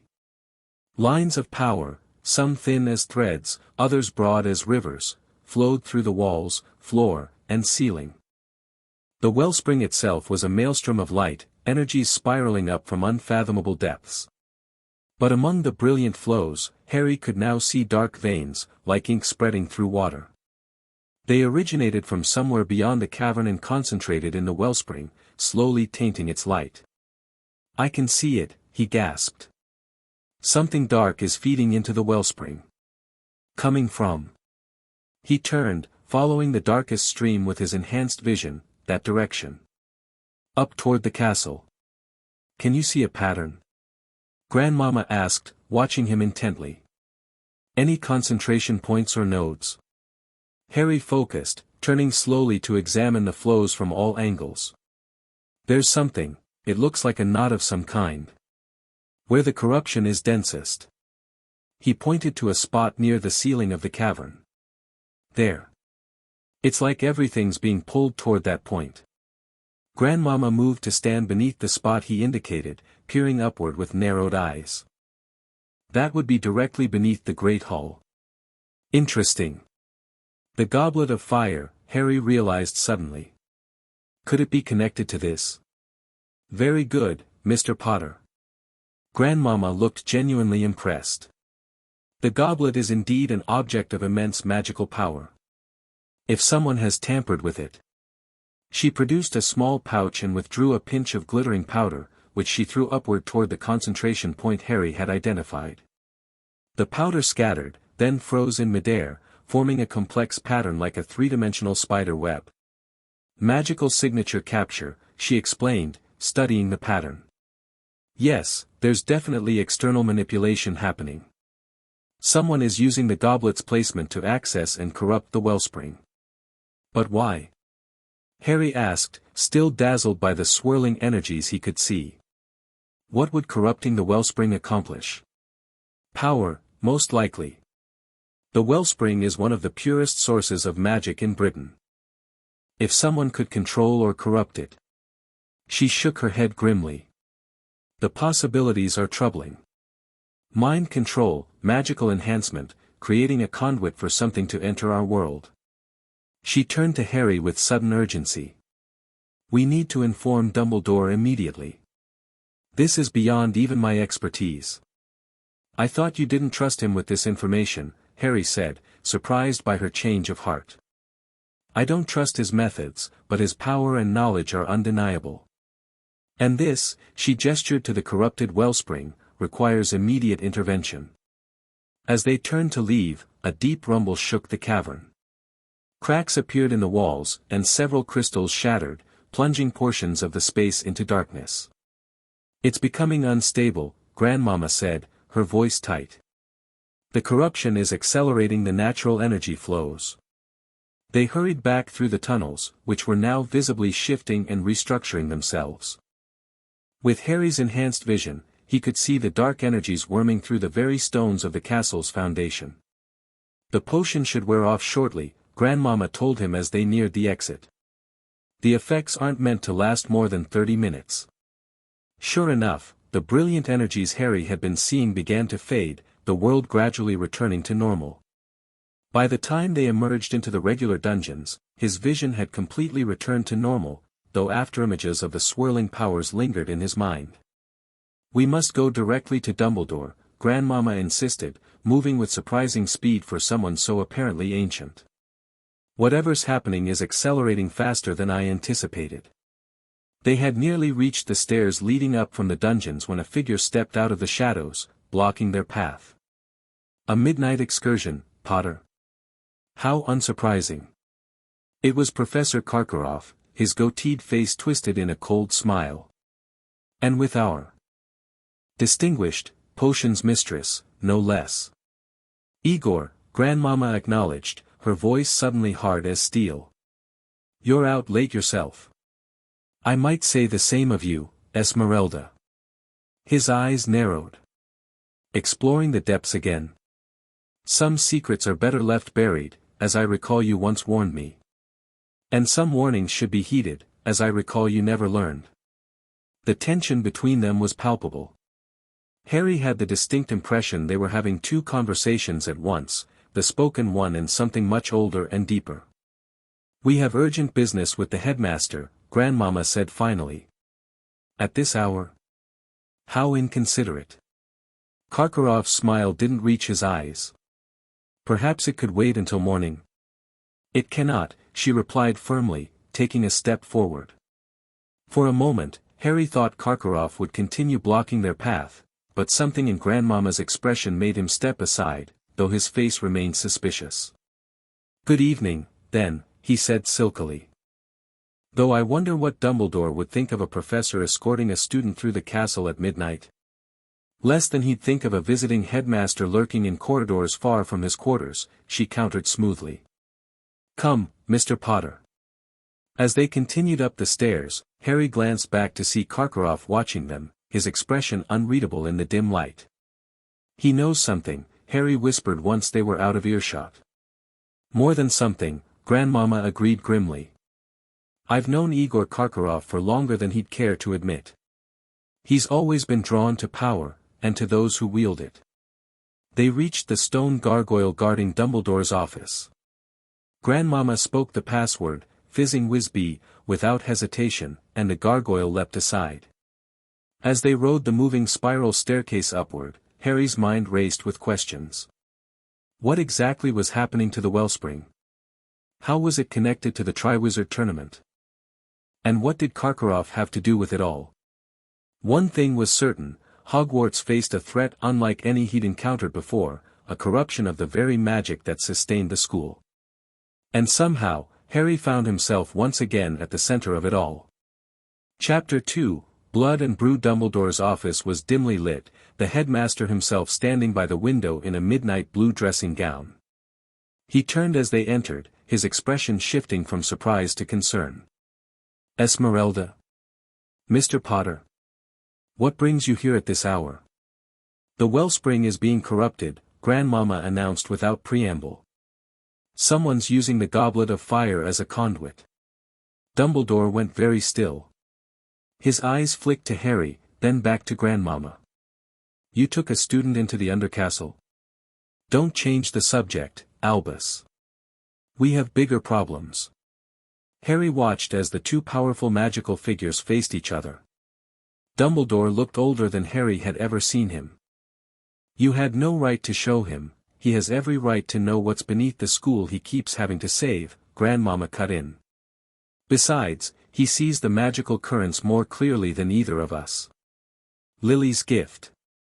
At the mention of his mother, Harry perked up, but Dumbledore shook his head. "What exactly did you observe?" he asked, finally addressing Harry directly. Harry described the corrupted energy flows he'd seen with the help of Grandmama's potion, the concentration point beneath the Great Hall, and their encounter with Karkaroff. "I fear someone has tampered with the goblet," Dumbledore said once Harry finished. "Though its protections should make that nearly impossible." "Nearly impossible isn't the same as impossible," Grandmama snorted. "You've grown complacent, Albus. Comfortable in your assumptions." Before Dumbledore could respond, the office door burst open. Professor McGonagall stood there, her hair in a nightcap but her eyes alert with alarm. "Headmaster, we have a situation. The goblet of fire, it's behaving strangely." The four of them rushed to the Great Hall. The goblet, which had been left on its pedestal, was pulsing with an irregular rhythm, its blue flames occasionally flashing crimson, the same color Harry had seen corrupting the wellspring.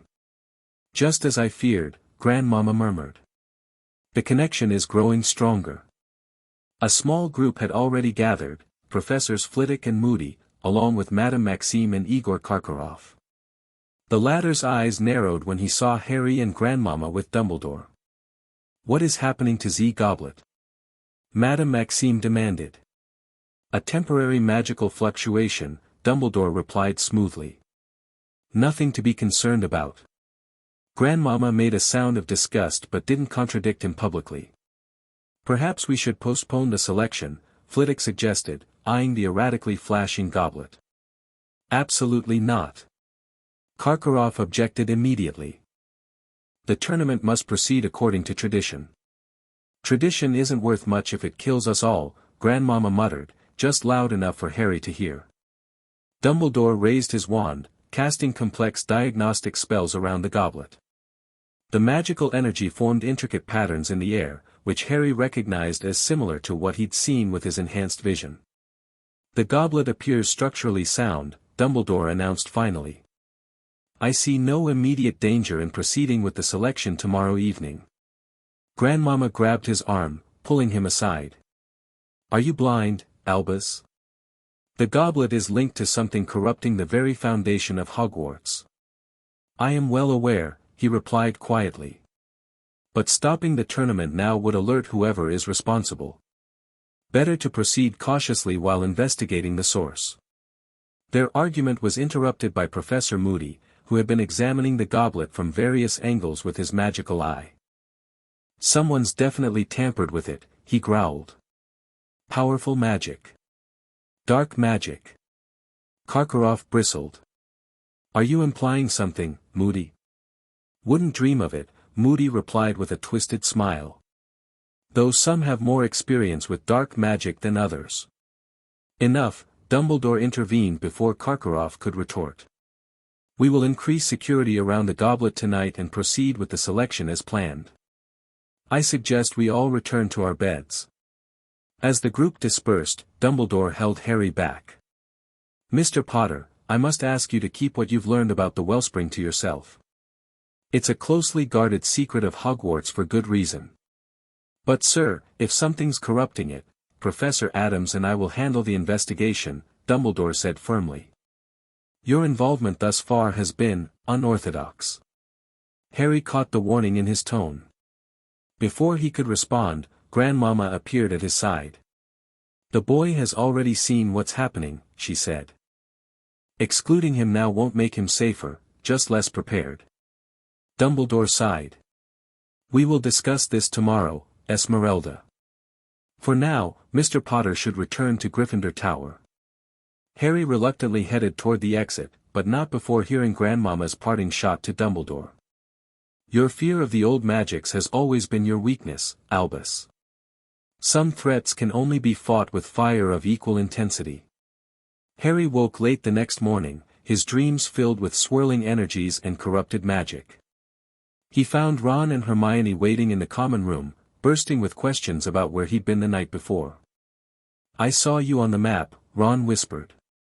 "In Dumbledore's office after midnight. With the creepy potions lady." Harry hesitated, remembering Dumbledore's warning. But these were his best friends, and they'd faced danger together before. "Something's wrong with the castle," he began, leading them to a quiet corner. "The magic underneath Hogwarts is being corrupted somehow."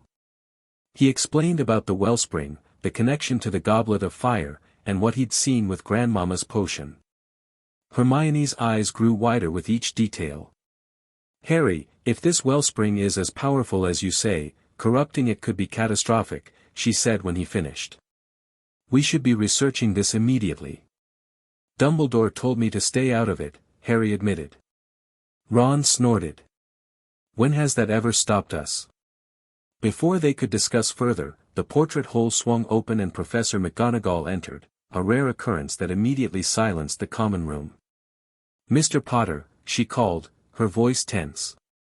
"You're wanted in the headmaster's office. Immediately." The walk to Dumbledore's office felt longer than usual. McGonagall was uncharacteristically quiet, her mouth set in a thin line. "Professor, is this about last night?"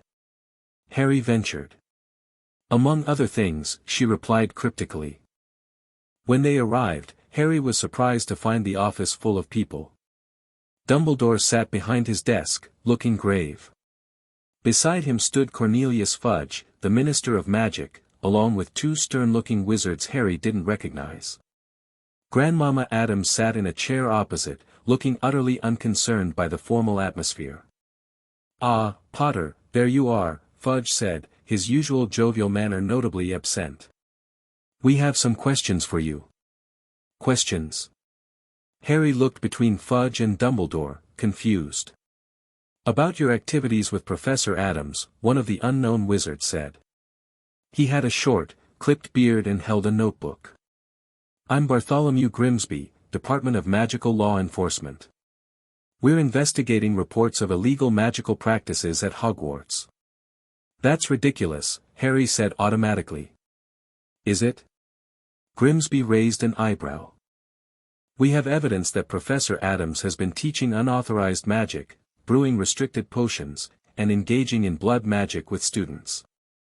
"Your blood, specifically." Harry felt a chill. Neville's confidence potion. "I've done nothing without consent," Grandmama interjected cheerfully. "And nothing harmful. Such tedious bureaucracy around perfectly natural magical practices." "Natural?" the second unknown wizard sputtered. "You had students brewing blood memory potions. You used Potter's blood in potions given to other students. And did any harm come to anyone?" she asked, examining her gnarled fingernails. "Or did they perhaps learn something valuable about their heritage and innate abilities?" "The law exists for a reason," Fudge said pompously. "Blood magic was restricted after the last Wizarding War due to its potential for abuse. The law exists because fear drives people to control what they don't understand," Grandmama countered. "The same fear that's prevented proper investigation into the magical disturbance currently affecting Hogwarts." Fudge looked startled. "What disturbance?" Dumbledore cleared his throat. "Perhaps we could return to the matter at hand. Mr. Potter, were you aware that Professor Addams was using your blood in potions?" Put on the spot, Harry considered his words carefully. "I knew she collected a sample, yes. But I didn't know exactly how it would be used. And did she take you into the restricted areas beneath the school last night? Grimsby pressed. Harry glanced at Grandmama, who gave him an almost imperceptible nod. Yes, he admitted. We found evidence that something's interfering with the magic beneath Hogwarts. It's connected to the Goblet of Fire somehow. Fudge looked increasingly alarmed. What is he talking about, Dumbledore? What magic beneath the school? Nothing to concern the Ministry, Dumbledore said smoothly. An ancient magical feature of the castle that occasionally requires monitoring. This is precisely the problem, the second wizard exclaimed. Unauthorized expeditions, unregulated potions, blood magic with students, boring, Grandmama interrupted, standing suddenly. The temperature in the room seemed to drop several degrees. You're focusing on administrative violations while something far more dangerous unfolds. Typical Ministry short-sightedness. She walked to the center of the office, her usual stooped posture straightening until she seemed taller, more imposing. Albus, this interrogation is a waste of valuable time. The Wellspring's corruption accelerates while we bicker about permits and procedures. The what? Fudge sputtered. Esmeralda, Dumbledore warned, some knowledge is not for sharing outside these walls. She cackled, the sound sending shivers down Harry's spine. Knowledge is power only when applied, Albus. Something you've forgotten in your careful political maneuvering. She turned to Fudge and the Ministry officials. Gentlemen, let me make this simple. You have two options. Leave now and let me continue my work, or stay and witness magic your bureaucratic minds haven't classified yet. Her voice had taken on that ancient quality Harry had heard before, resonating with power that seemed to make the very air vibrate. The Ministry officials exchanged nervous glances. Fudge puffed up indignantly. Is that a threat, Professor Addams? Merely an observation of cause and effect, she replied with an unnerving smile. Like brewing, every action produces a reaction. Minister, Dumbledore intervened, perhaps a compromise is in order. Professor Addams has agreed to submit her teaching plans for review moving forward, and I will personally ensure no further unauthorized expeditions occur. Harry noted that Grandmama made no gesture of agreement to these conditions, but Fudge seemed eager to accept Dumbledore's assurances and end the increasingly uncomfortable meeting. Very well, he said after a moment. But the department will be monitoring the situation closely. Any further violations will result in immediate dismissal and possible criminal charges. How exciting, Grandmama remarked dryly. As the Ministry officials gathered their things, preparing to leave, Grimsby turned to Harry. Potter, you should be more careful about the magical influences you expose yourself to. Not all ancient practices were restricted without reason. Before Harry could respond, Grandmama stepped between them. The boy has faced the darkest wizard of our age and survived.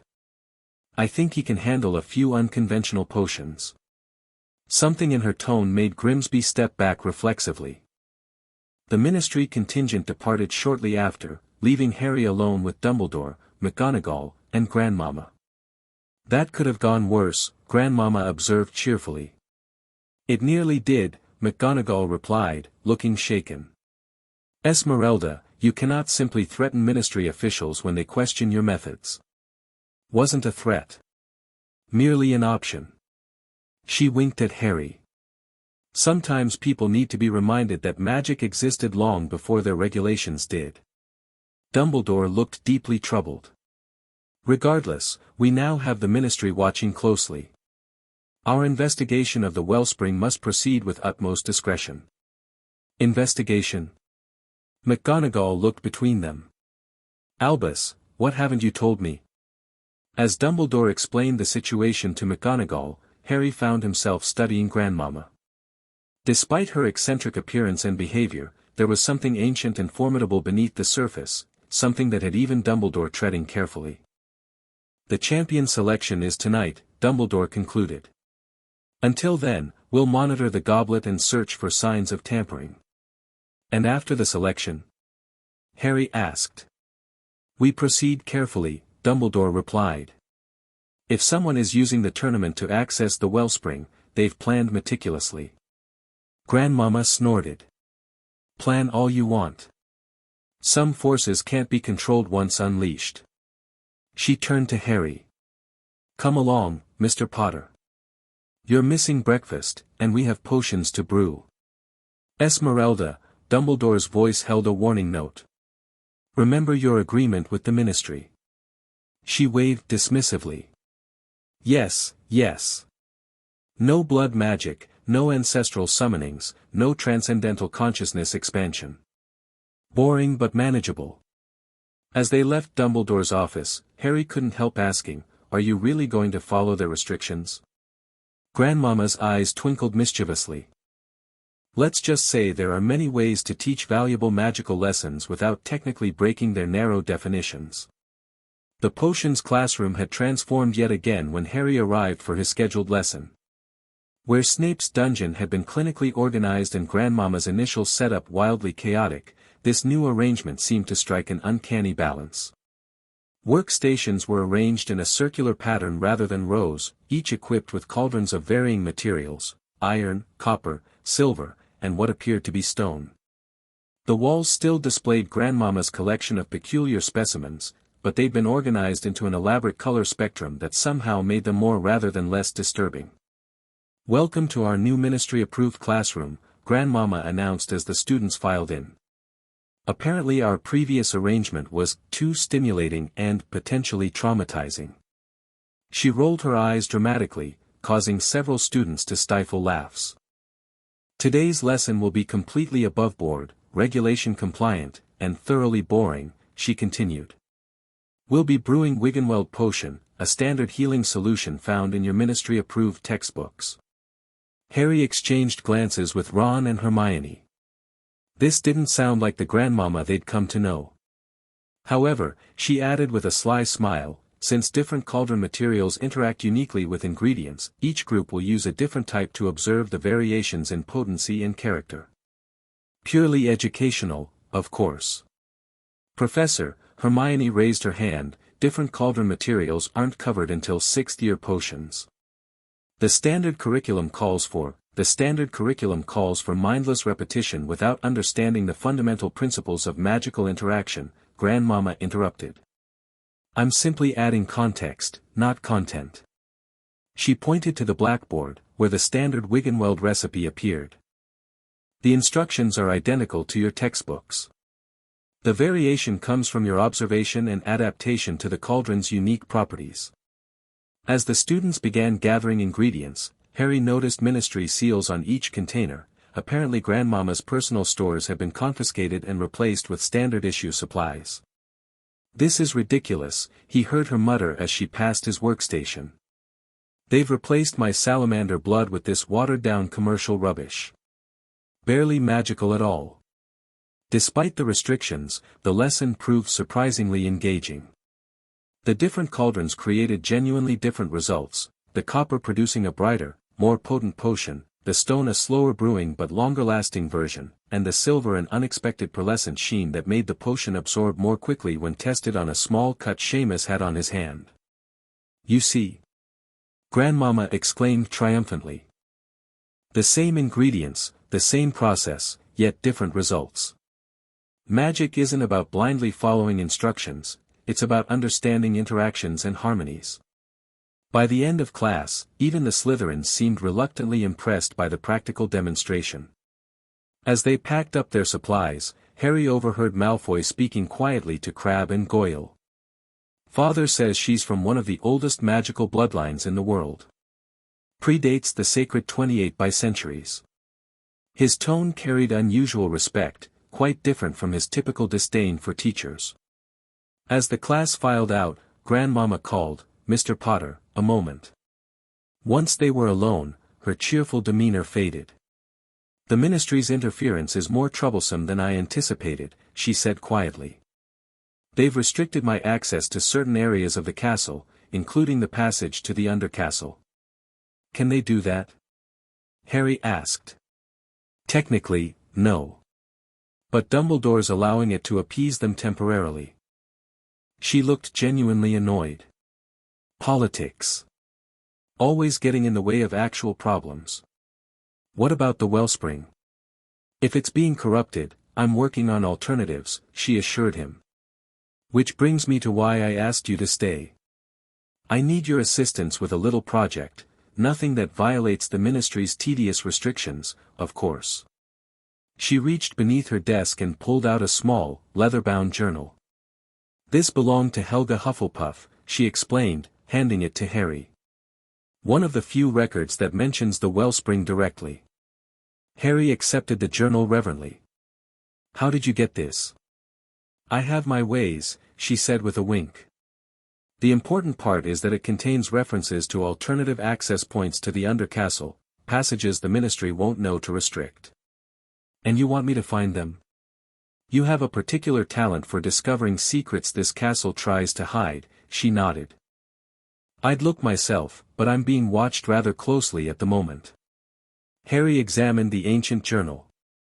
The pages were yellowed with age, covered in faded handwriting and diagrams. Most of it's in Old English and Latin, Grandmama explained. Miss Granger might be helpful with the translations, if you trust her discretion. I do, Harry said without hesitation. Good. Find what you can, but be careful. Whoever is corrupting the wellspring may be watching for interest in the castle's foundations. She glanced at the classroom door. Now, you'd better go before someone notices our little chat. Remember, discretion. The Great Hall buzzed with excitement that evening as students gathered for the selection of the Triwizard champions. Harry, Ron, and Hermione had spent the afternoon poring over Hufflepuff's journal in the library, though they'd made little progress with the archaic languages. I found references to something called the Heart of Hogwarts, Hermione whispered as they took their seats at the Gryffindor table. I think it's another name for the wellspring. Any mention of access points? Harry asked. Nothing clear yet. The text keeps mentioning the 4 paths but doesn't specify locations. Their conversation was cut short as Dumbledore stepped forward to begin the selection ceremony.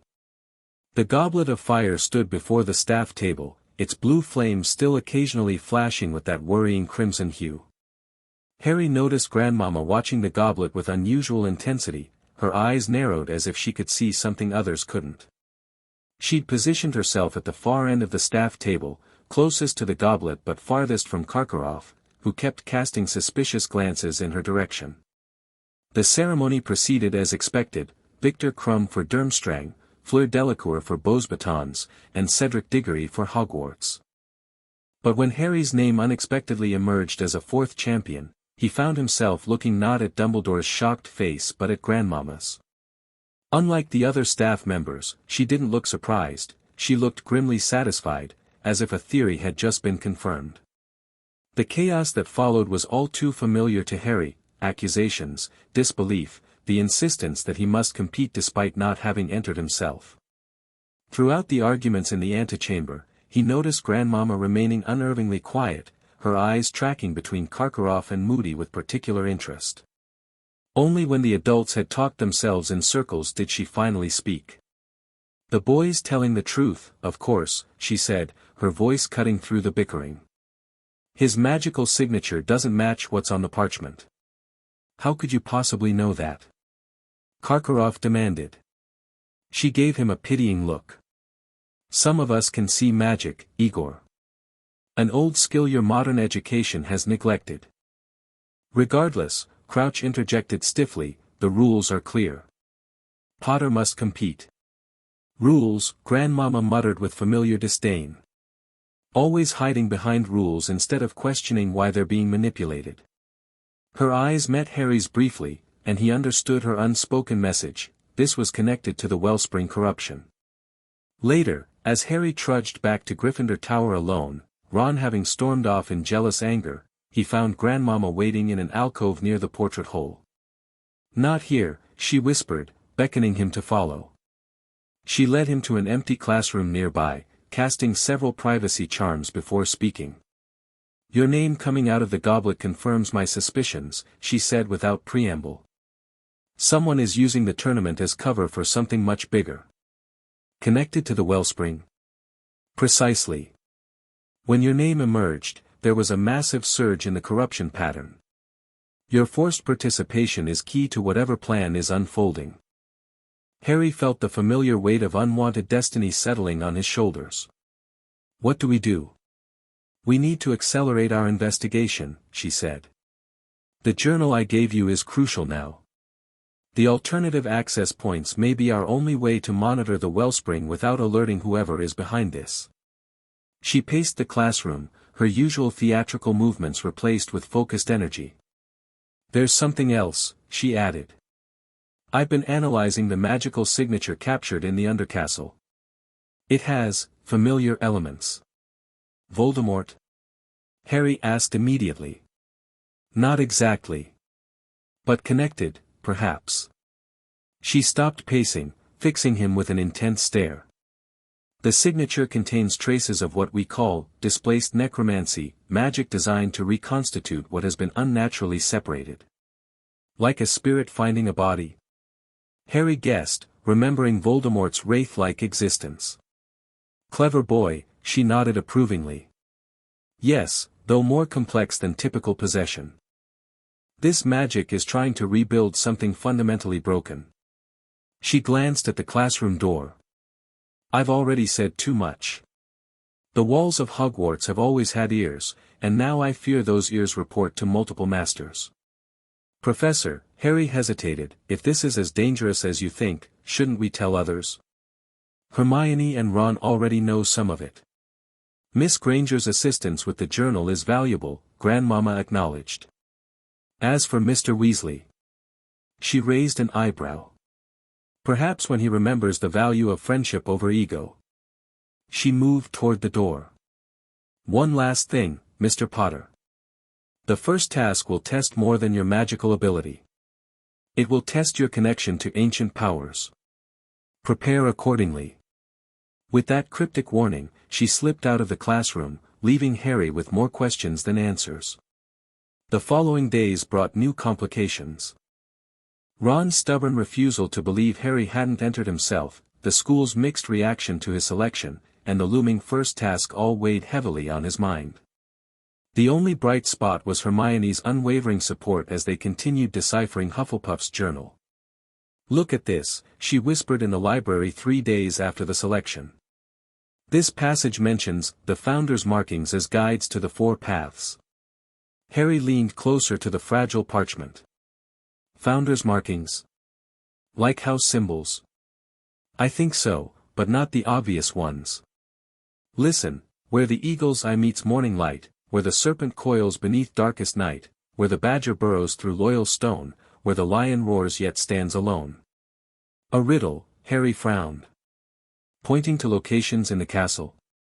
Hermione nodded excitedly. And look at this diagram, it shows 4 points forming a perfect square, with the wellspring at the center. The faded drawing depicted Hogwarts foundations, with what appeared to be 4 tunnels converging on a central chamber.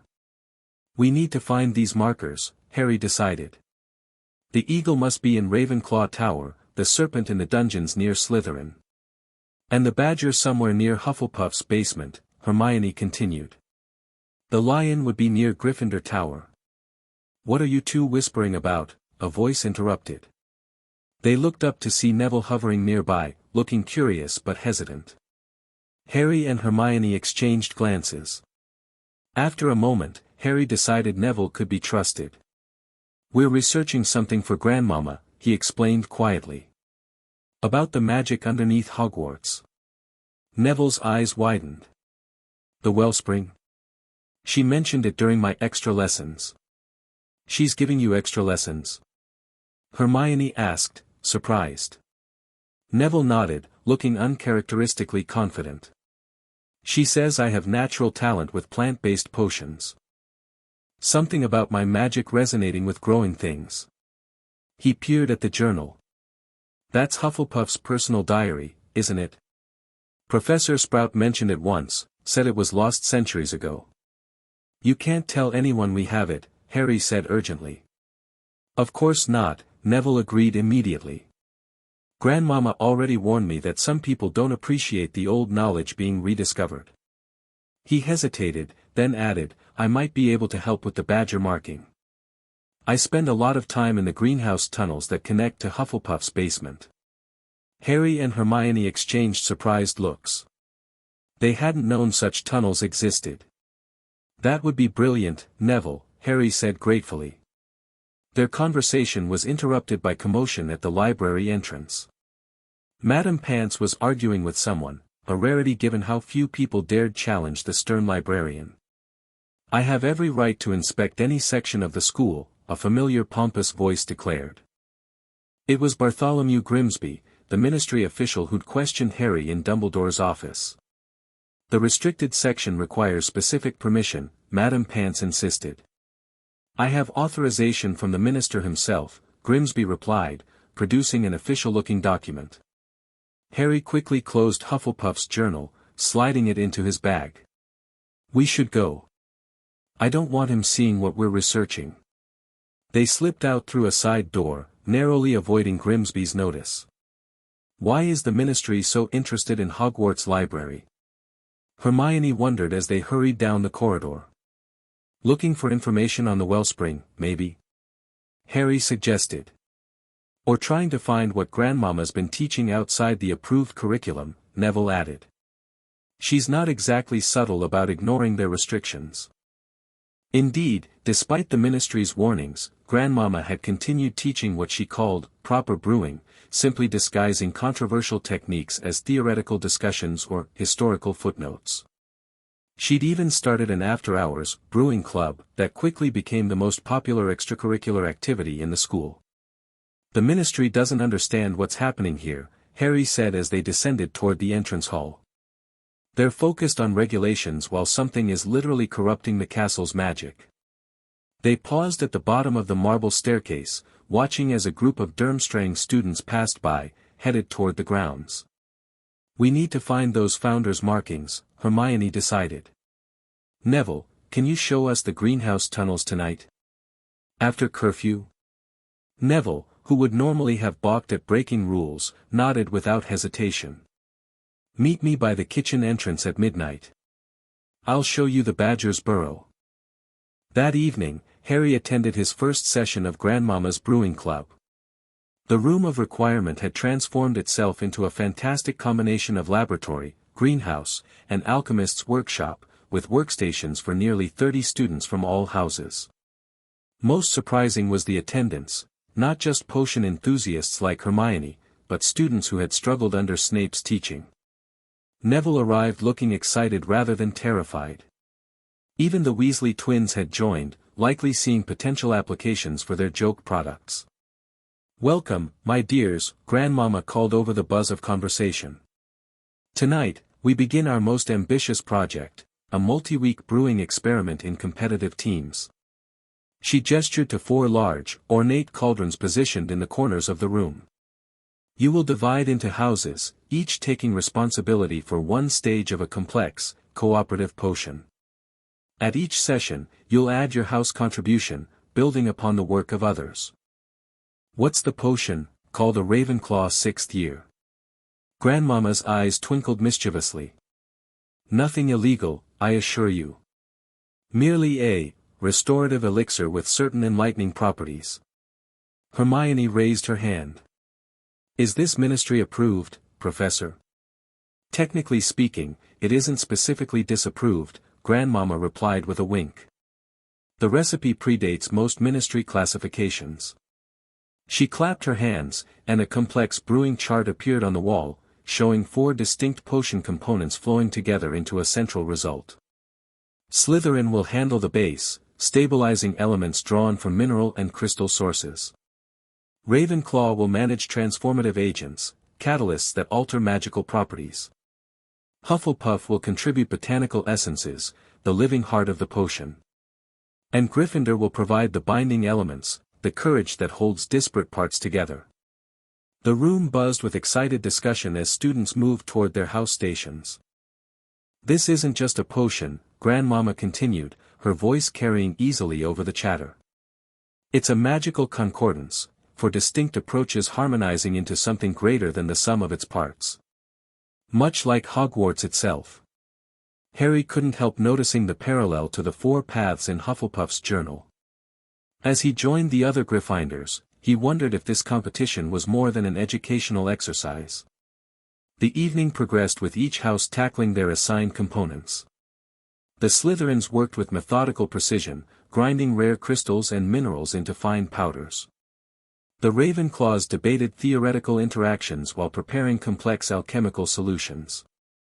The Hufflepuffs created a greenhouse-like environment around their station, nurturing plants that responded visibly to their touch. The Gryffindors worked with volatile, energetic ingredients that required quick reflexes and decisive action. Throughout it all, Grandmama moved between groups, offering guidance and occasional cryptic comments that seemed to have deeper meaning than mere brewing advice. "Notice how the four elements create tension when separate," she observed to the room at large. "Yet when properly aligned, they form patterns of power." By the end of the session, each house had produced a distinct base component for their ongoing project. As they stored their work in special containers, Harry approached Grandmama. "This potion," he said quietly, "it maps to the four paths in the journal, doesn't it?" She smiled approvingly. "Clever observation, Mr. Potter." "Yes, the formula is drawn from Hufflepuff's own notes, a potion designed to harmonize with the wellspring itself." "Will it help counter the corruption?" "Not directly," she admitted. "But it might help us understand its nature. More importantly, the brewing process itself creates magical resonances that could help us locate the Founder's markers without alerting whoever is watching." She lowered her voice further. "The Ministry's increased presence makes direct investigation difficult. This way, we hide our true work behind educational cover." "Speaking of investigation," Harry hesitated, "Neville's showing us something tonight. A tunnel that might lead to Hufflepuff's marker." "Excellent," Grandmama nodded approvingly. "Young Longbottom has strong connections to earth magic, a natural affinity for Hufflepuff's domain." As the club session ended and students began filtering out, Grandmama called, "Remember, brewing isn't just about the final product, it's about the transformative journey. Pay attention to how your components change when introduced to their counterparts." Harry caught her meaningful glance and understood the double message. The secret to finding the wellspring lay in the interaction between the four houses' magic, just as the Founders had designed. At midnight, Harry and Hermione slipped out of Gryffindor Tower under the invisibility cloak. They made their way carefully to the kitchen corridor, avoiding patrolling prefects and ghostly sentries. Neville was waiting by the painting of fruit, looking nervous but determined. "I've never shown anyone this before," he whispered as they revealed themselves. "Professor Sprout showed it to me last year when I was helping with some rare night-blooming plants." He led them past the kitchen entrance to what appeared to be a dead end.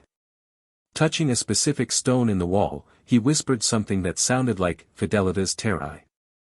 The wall shimmered and revealed a narrow earthen tunnel, supported by twisted roots and softly glowing fungi. "The greenhouse access tunnels," Neville explained, leading them inside. "They connect all the greenhouses to Hufflepuff's basement and the kitchens.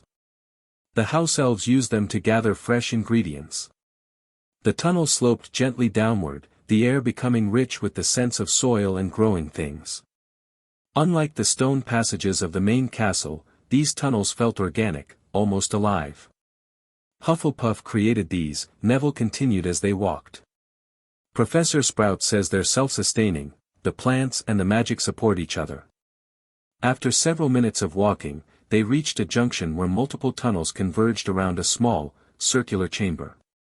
In the center stood a stone pedestal carved to resemble a badger. "This is it," Neville said proudly. "The badger's burrow." Hermione approached the pedestal eagerly, examining the carvings. "There's an inscription around the base." Harry joined her, illuminating the text with his wand. The words were in Latin, flowing around the pedestal in an unbroken circle. "Fidelitas terrae revelat viam ad cor," Hermione read slowly. "Loyalty to the earth reveals the path to the heart." "The path to the wellspring," Harry translated. But how do we access it? Neville stepped forward hesitantly. When Professor Sprout showed me this place, she said Hufflepuff valued the magic of growing things above all else. A demonstration of nurturing magic might activate it. He reached into his pocket and pulled out a small, shriveled seed. Grandmama gave me this last week, said it was special. What kind of plant is it? Hermione asked curiously. She called it Revelio hetera, revealing ivy. It supposedly grows toward hidden magic. Harry and Hermione exchanged significant looks. Once again, Grandmama had been subtly preparing them without overtly breaking Dumbledore's restrictions. Neville placed the seed in a small depression at the top of the badger pedestal. He then drew his wand and cast a gentle nurturing charm, one Harry had seen him use in herbology class but with far more confidence than he typically showed in other magical subjects. The effect was immediate and dramatic. The seed quivered, then sprouted with unnatural speed, sending tendrils of silvery green ivy cascading down the sides of the pedestal. The plants didn't stop there, they spread across the chamber floor, following a specific path toward one of the tunnel entrances. It's showing us the way, Hermione breathed. Quick, we need to document this, Harry said, pulling out a piece of parchment. He sketched the chamber and the direction the ivy was growing. There must be similar markers for the other houses, Hermione reasoned as they followed the growing vines. If we can activate all four, they might reveal the complete path to the wellspring. The ivy led them deeper through the tunnels, growing dimmer as they moved away from the pedestal's influence. Finally, it stopped at what appeared to be an ordinary section of earthy wall. End of the line. Harry wondered, examining the area carefully. No, look, Neville pointed to where the final tendril of ivy had inserted itself into a tiny crack in the wall. It's found something. Hermione cast a revealing charm, illuminating a faint outline in the earth, the shape of a door that had been concealed by magic. This must be one of the four paths, she said excitedly. Hufflepuff's route to the wellspring. Should we go through? Neville asked nervously. Harry considered for a moment, then shook his head. Not yet. Grandmama said we need to find all four markers first. The paths might work together somehow. Like the brewing competition, Hermione realized. For components that need to harmonize. They carefully documented the location of the hidden door before retracing their steps to the badger pedestal. The ivy had already begun to wither, its magical purpose fulfilled. One down, 3 to go, Harry said as they prepared to leave. We need to find the eagle, the serpent, and the lion.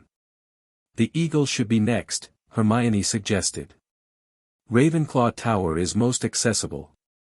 As they emerged from the tunnel back into the kitchen corridor, Harry felt a surge of hope. They were making progress, uncovering secrets hidden for centuries. If they could find all four paths, perhaps they could reach the wellspring and discover exactly what was corrupting it, and why Harry's participation in the Triwizard Tournament was somehow key to the plot. What none of them noticed was the small beetle perched on a nearby torch bracket, its antennae quivering with interest at everything it had just witnessed. The next morning, Harry nearly choked on his pumpkin juice when he saw the front page of the Daily Prophet, Hogwarts Horror, Addams accused of ancient dark arts by Rita Skeeter, special correspondent. Disturbing revelations have emerged from Hogwarts School of Witchcraft and Wizardry, where controversial potions Mistress Esmeralda, Grandmama Addams has allegedly been teaching students forbidden magical practices dating back to pre-Merlin era dark arts. Multiple sources within the school confirm that Addams, whose exact age and origins remain suspiciously obscure, has been conducting unauthorized experiments involving student blood, consciousness-altering potions, and expeditions to sealed areas beneath the castle. She's terrifying, reports one student who wished to remain anonymous. Even the ghosts are afraid of her. We've seen her talking to plants that scream and brewing potions that make you see your dead ancestors. Of particular concern is Addams' apparent interest in Triwizard champion Harry Potter. The boy who lived has been observed in numerous private meetings with the ancient witch, who reportedly collected his blood for unspecified magical purposes. Potter's been different since she arrived, another source reveals. More secretive. They're always whispering about something called the Wellspring and Founder's Markings.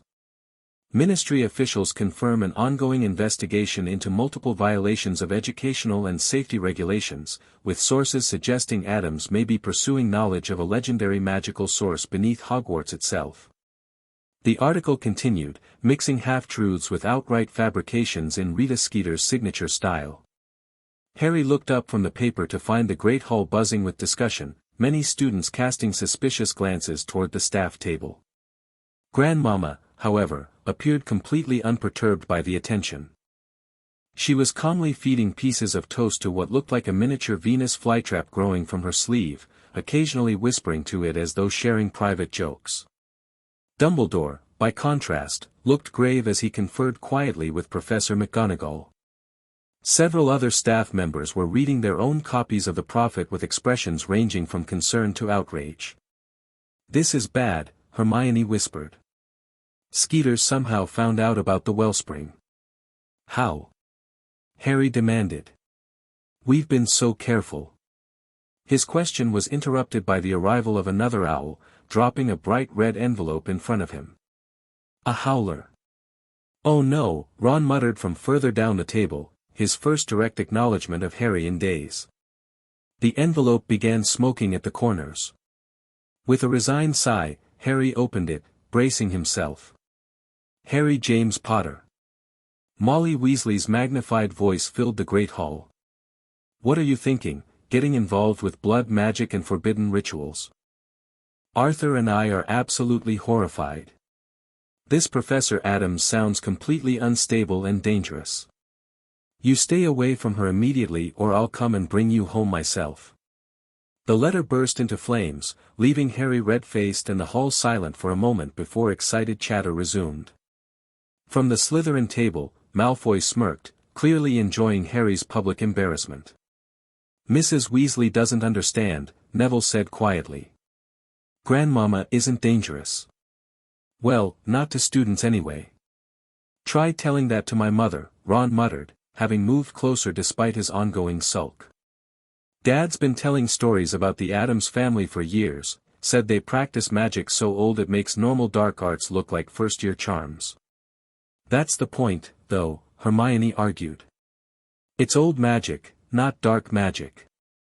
The Ministry just classifies anything they don't understand or can't control as dark." Their debate was cut short as Professor McGonagall approached the Gryffindor table. "Potter," she said tensely, "the headmaster would like to see you immediately.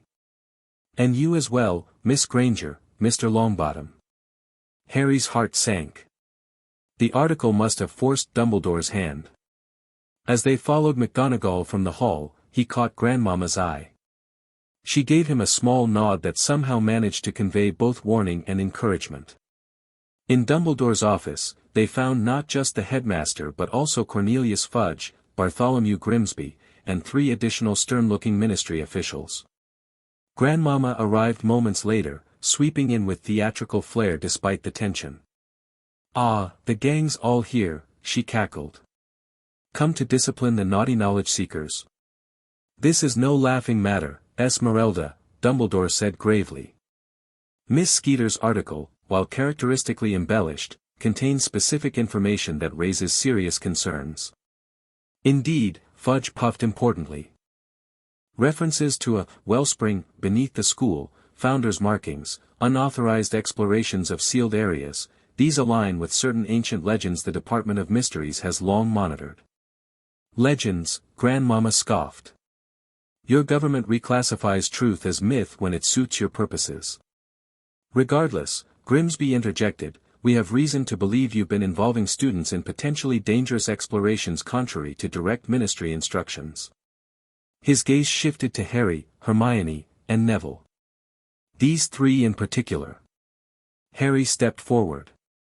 "Professor Addams hasn't done anything wrong.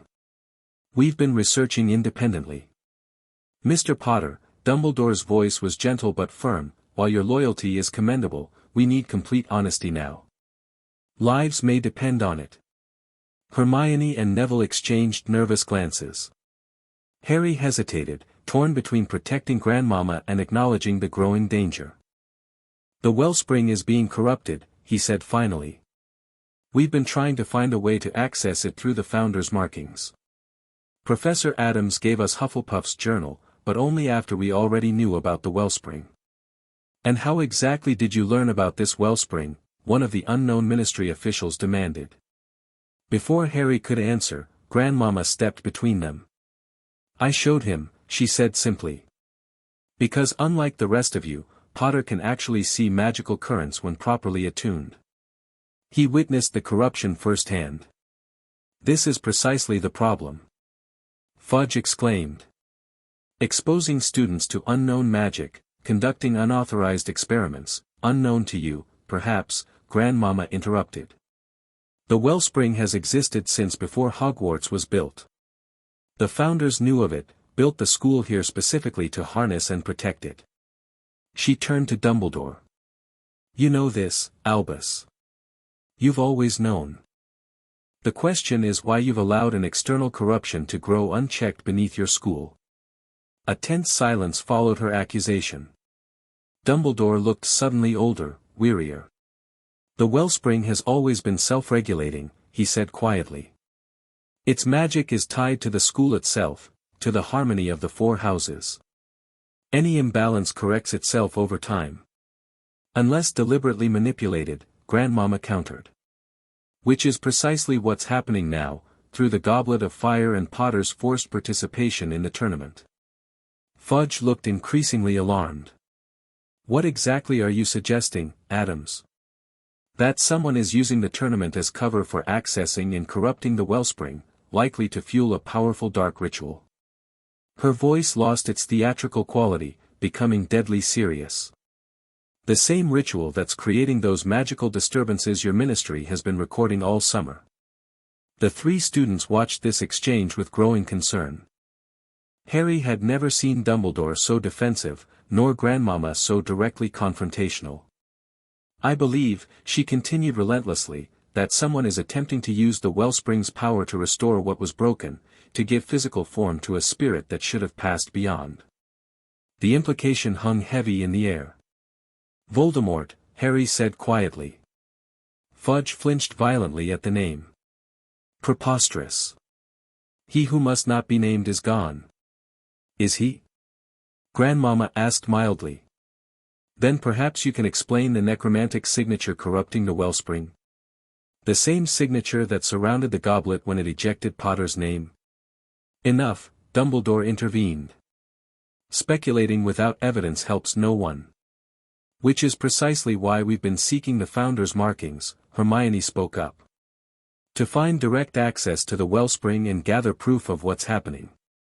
And have you found any of these markings?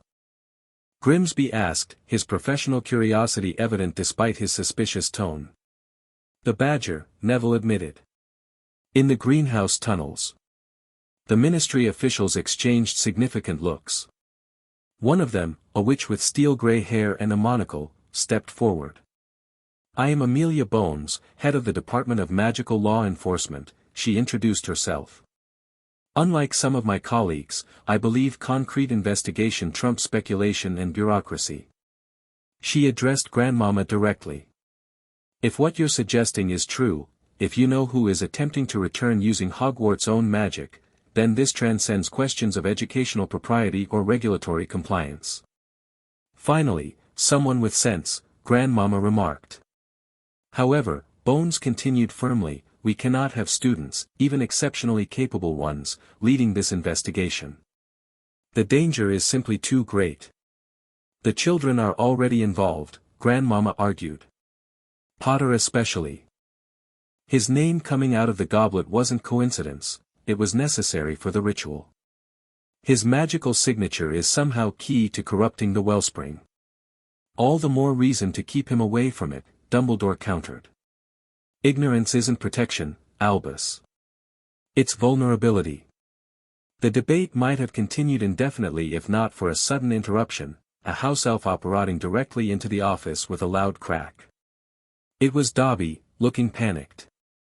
Headmaster Dumbledore, sir. Students is being sick. Many students. All falling down with strange symptoms. What kind of symptoms? Dumbledore asked sharply. Their eyes is glowing, sir. And they is speaking in strange voices not their own. The room erupted into action. Dumbledore immediately sent his Patronus to alert Madame Pomfrey, while Fudge demanded details and Grimsby began taking notes. Which students, Dobby? Harry asked urgently. Which houses? All houses, Harry Potter, sir. But starting with those who was at the special brewing club last night. Harry, Hermione, and Neville exchanged horrified glances. The brewing competition, Grandmama's potion project involving all 4 houses. We need to go now, Grandmama said, already heading for the door. The corruption has found a new channel. They rushed from the office en masse, hurrying toward the hospital wing where affected students were being gathered. As they approached, Harry could hear strange, dissonant chanting echoing down the corridor. The scene inside the hospital wing was chaos. Nearly 20 students lay on beds, their eyes glowing with an eerie bluish light, all speaking or chanting in a language Harry didn't recognize. Madame Pomfrey moved frantically between beds, attempting diagnostic spells that seemed to have no effect. It's spreading through the brewing components, Grandmama said, immediately grasping what had happened. The potion bases we created last night, they've been tampered with. She moved to the nearest affected student, a Ravenclaw 6th year who had worked on the transformative agents. His skin had taken on a silvery sheen, and mathematical formulas seemed to be writing themselves across his exposed arms. The corruption found our countermeasures and turned them against us, she muttered, examining him without touching. Clever. Very clever. Can you reverse it? Dumbledore asked, his usual calm composure shaken. Not alone, she admitted. The potion was designed to work through the harmony of all 4 houses. Its corruption will require the same balanced approach to counter. She turned to Harry, Hermione, and Neville.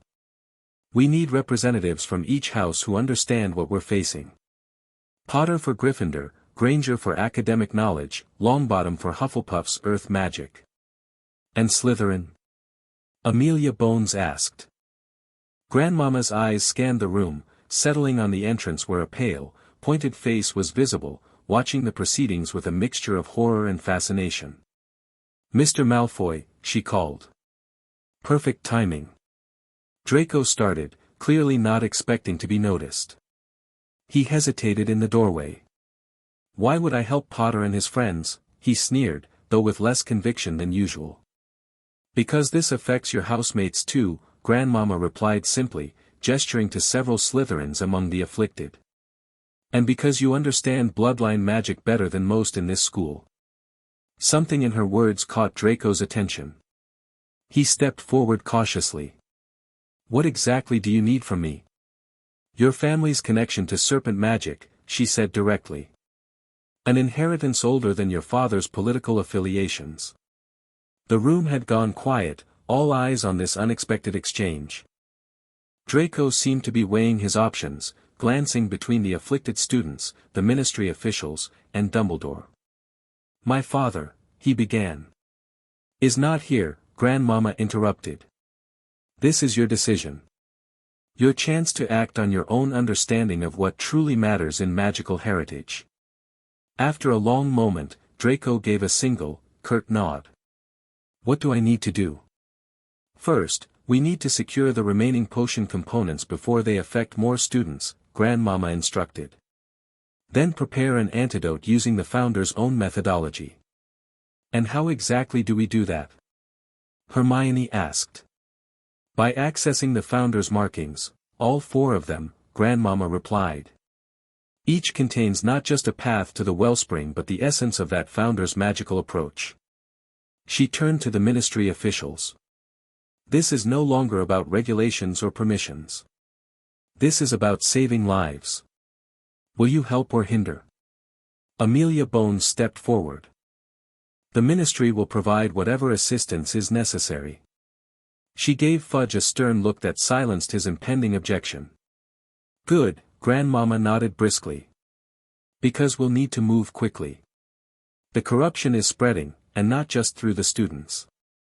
She gestured toward the windows, where an unnatural darkness seemed to be gathering despite the morning hour. Storm clouds circled above the castle, occasionally flashing with that same crimson lightning Harry had seen in the goblet. The wellspring's corruption is manifesting physically, she explained. As above, so below. The castle's magic is intrinsically connected to the natural elements. What's the plan? Harry asked, ready for action despite the growing fear in his chest. We divide into teams, Grandmama decided. Each must locate and activate one of the Founder's markings, collecting the magical essence needed for the antidote. Then we converge at the central access point to the wellspring. We've only found the Badger so far, Neville pointed out. Then we'll have to find the others quickly, won't we? Grandmama replied with a hint of her usual manic energy. Fortunately, I have some ideas where to look. She turned to Dumbledore. We'll need the castle's cooperation, Albus. As headmaster, you can temporarily suspend certain magical boundaries. Dumbledore nodded grimly. Consider it done. But I insist on accompanying one of the teams. Fine. You take Ravenclaw with Miss Granger. Your academic approach complements hers. She turned to Bones. Madam, you'll accompany Mr. Longbottom to Hufflepuff's marker. Your practical justice aligns well with loyalty. Mr. Potter and I will handle Gryffindor's marker, she continued. And Mr. Malfoy. I can find Slytherin's marker alone, Draco interrupted with a hint of his usual arrogance. No, she shook her head. Slytherin's path is particularly tricky. You'll need. She glanced around the room. Professor Moody. Your experience with dark artifacts will be useful in navigating Slytherin's defenses. Moody, who had just arrived at the hospital wing, looked startled at being included. I'm not one for treasure hunts, Addams. This is no hunt for treasure but for survival, she replied sharply. Unless you'd prefer to explain to the ministry why you're reluctant to help endangered students. Something flickered across Moody's face, too quickly for most to notice, but Harry caught it. Reluctance. Calculation. Whatever it was, the defense professor quickly masked it with a gruff nod.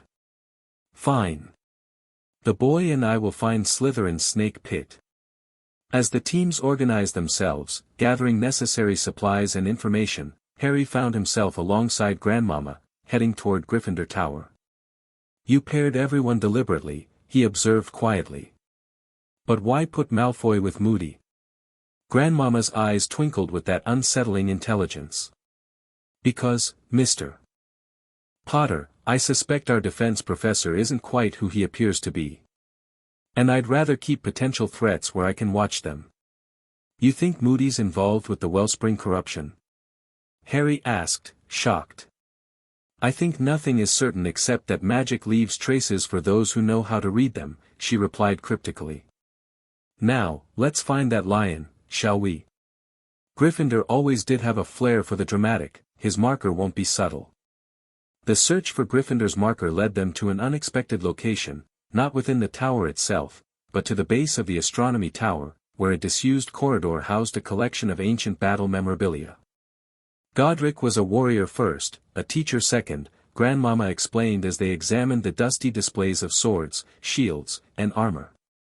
His marker would reflect his values, courage, confrontation, standing one's ground. Harry moved along the exhibits, looking for anything resembling a lion. His eyes caught on a particularly ornate shield bearing the Gryffindor crest, a rampant lion on a field of crimson.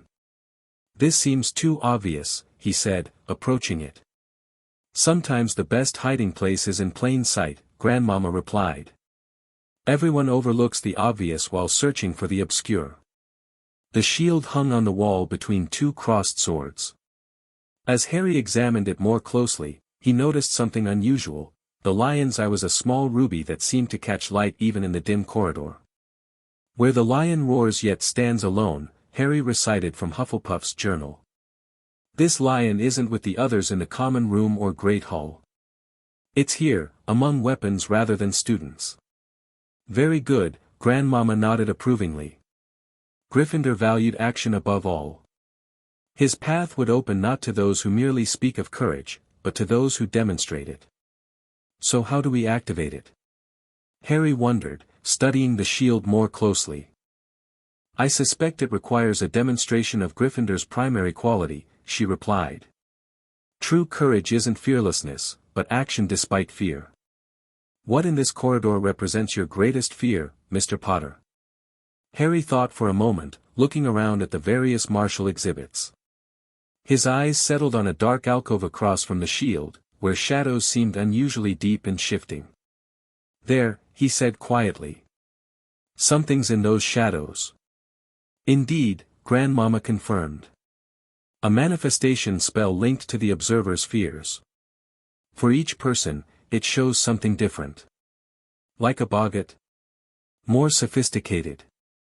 It doesn't become your fear, it merely shows it to you, challenging you to face it without flinching. Harry approached the alcove cautiously.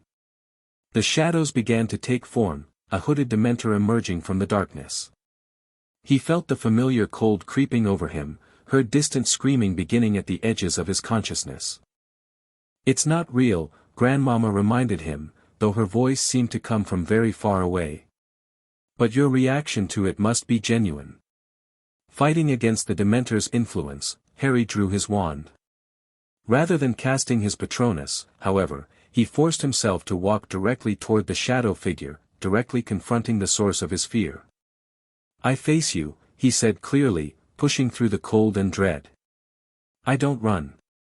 The shadow Dementor loomed larger for a moment, then dissolved into mist. Behind it, revealed in the alcove, was a small stone pedestal bearing a crystal vial filled with glowing red liquid. Gryffindor's essence, Grandmama said with satisfaction. The courage to confront rather than avoid. As Harry reached for the vial, a deep, resonant roar echoed through the corridor. The shield on the opposite wall trembled, then swung outward like a door, revealing a hidden passage. The lion's path, Harry breathed. Just like Hufflepuff's badger. Take the vial, Grandmama instructed. We'll need it for the antidote. The passage will lead us toward the wellspring, but we should wait for the others before proceeding all the way. Harry carefully removed the crystal vial from its pedestal. The liquid inside felt warm to the touch, pulsing gently like a heartbeat. How are the other teams doing? He asked as they marked the passage entrance on their map. Let's find out, Grandmama replied, producing a small mirror from her pocket. She tapped it with a gnarled finger, murmuring words in that strange language Harry couldn't understand. The mirror's surface rippled, then showed Hermione and Dumbledore in what appeared to be Ravenclaw Tower's library section. They stood before a massive bookcase, Hermione's hands tracing patterns across seemingly random book spines. Miss Granger's intellectual approach serves her well with Ravenclaw's puzzle, Grandmama observed. They'll find the eagle soon enough. The mirror shifted to show Neville and Madame Bones, already at the badger pedestal Harry had discovered earlier. Neville appeared to be explaining something about the ivy plant, which was now growing in a different pattern than before. The paths shift and change, Grandmama explained. The founders designed the access routes to respond to current threats and needs. The mirror shifted once more, showing Draco and Moody in what appeared to be a lower section of the dungeons Harry had never seen. Draco was speaking authoritatively about something, while Moody watched with an intensity that seemed excessive even for his paranoid character. Interesting, Grandmama murmured. Mr. Malfoy knows more about Slytherin's secrets than I anticipated. His family connection runs deeper than mere house affiliation. She tucked the mirror away. We should return to the hospital wing to check on the affected students. The corruption may be advancing while we gather the essences. As they hurried through the corridors, Harry noticed the castle itself seemed to be responding to the growing magical disturbance. Torches flickered with unnatural patterns, stairs shifted more frequently and randomly, and the very stones seemed to vibrate with subtle energy. The castle's alive in its way, Grandmama commented, noticing his observation. It feels the threat to its magical foundation. Like a body fighting infection, Harry suggested. Precisely. And like any systemic illness, the symptoms worsen before healing can begin. When they reached the hospital wing, they found the situation had indeed deteriorated. The affected students now numbered close to 30, and their synchronized chanting had grown louder, more insistent. Most disturbing, their glowing eyes had shifted from blue to the same crimson hue Harry had seen in the corrupted wellspring. Professor McGonagall and Madame Pomfrey moved between beds, attempting to manage symptoms that clearly baffled them. Several ministry officials documented the phenomena, while Cornelius Fudge stood near the door looking both terrified and indignant, a man witnessing something that defied both his understanding and his authority. "It's accelerating," Grandmama observed grimly. "The corruption has found a perfect channel through the students' magical connections to the four houses. Can we help them?" Harry asked, watching as a third-year Hufflepuff began levitating several inches above her bed, still chanting. "Only by countering the source," she replied. "The antidote we're creating won't just heal the students, it should help us purify the wellspring itself." She approached the nearest affected student, Fred Weasley, whose skin had taken on a translucent quality, magical formulas visible beneath the surface like glowing tattoos. "Fascinating," she murmured, examining him without touching. "The corruption is using their individual magical signatures to reform itself, adapting and evolving." "Reform itself into what?" McGonagall asked, joining them. "A conduit," Grandmama replied. "A bridge between the wellspring and whatever seeks to use its power." As if on cue, all the affected students spoke in unison, their voices overlapping in a disturbing chorus. "The vessel is prepared. The blood will open the way. The servant has fulfilled his purpose." Then, most chillingly, they all turned their glowing eyes toward Harry. "The enemy approaches. The final component awaits." A cold shiver ran down Harry's spine. Before anyone could react further, the hospital wing doors burst open and Hermione rushed in, followed by a grave-looking Dumbledore. "We found it," she exclaimed, holding up a crystal vial containing swirling blue liquid. "Ravenclaw's essence." Dumbledore nodded. "The eagle's eye was hidden within an enchanted book." Miss Granger solved Ravenclaw's riddle most impressively. "Two down, two to go," Grandmama nodded approvingly. "Any word from the others?" As if summoned by her question, Neville and Madame Bones arrived next, Neville proudly carrying a vial of golden-green liquid that seemed to contain tiny moving particles like pollen or spores. "Hufflepuff's essence," he announced. The Badger's burrow revealed a different chamber this time, some kind of underground greenhouse with plants I've never seen before. "The castle is responding to our efforts," Grandmama explained. "Revealing what we need most urgently." They waited for the final team, but minutes stretched on with no sign of Draco and Moody. "Something's wrong," Harry said finally. "They should have reported back by now." Grandmama's expression darkened. "I feared as much. The serpent's path was always the most treacherous." She pulled out her mirror again, tapping it with more urgency. The surface swirled but remained cloudy, showing nothing. "Blocked," she muttered. "Something's interfering with the connection." "Could it be the corruption?" Hermione suggested. "Or something more deliberate," Grandmama replied grimly. "We may have a saboteur among us." A tense silence followed her words, broken only by the continuous chanting of the affected students, which had taken on a more urgent rhythm. "We can't wait," Dumbledore decided. "We must proceed with what we have and hope Mr. Malfoy and Alastor find their way to us." "The lion's path is open," Harry informed them. "It should lead toward the wellspring." "As does the eagle's," Hermione added. "And the badger's," Neville confirmed. "Three paths converging on the same destination," Grandmama nodded. "It might be enough, even without Slytherin's essence." She turned to the ministry officials. "Madame Bones, we'll need you with us. The rest should remain here to monitor the students and secure the castle." "Now see here," Fudge blustered, "I'm the Minister of Magic. I should be informed of exactly what, stay or come, Minister, but decide quickly," Grandmama cut him off. The corruption advances while you posture. Chastened, Fudge fell silent. After a moment, he straightened his pinstriped robes. I shall remain here to coordinate the ministry response. Wise choice, Grandmama replied, not bothering to hide her relief. Professor McGonagall, the castle will need your guidance if things go poorly below. Be careful, all of you, McGonagall said, her usual stern expression softened with genuine concern. As they prepared to leave, gathering the 3 essence vials and additional supplies, a sudden commotion erupted from the corridor outside. The doors flew open again to reveal Draco Malfoy, alone and disheveled, his typically immaculate appearance marred by dust and what looked like scorch marks. Moody, he gasped, clutching the doorframe for support. He's not, he tried to. Calm yourself, Mr. Malfoy, Dumbledore said, hurrying to support the exhausted boy. What happened? Draco took a deep breath, his pale face flushed with exertion and what might have been fear. We found the serpent's marker, he began. In a hidden chamber beneath the dungeons. When I activated it, Moody tried to stun me and take the essence vial. He reached into his pocket, producing a crystal vial containing swirling silver-green liquid. I managed to dodge and get away, but he was right behind me. Where is he now? Dumbledore demanded. I don't know. I lost him in the dungeons by doubling back through some passages only Slytherins know about.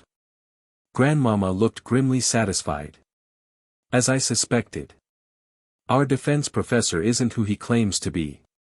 What do you mean? Harry asked, though a sinking feeling suggested he already knew. Think, Mr. Potter.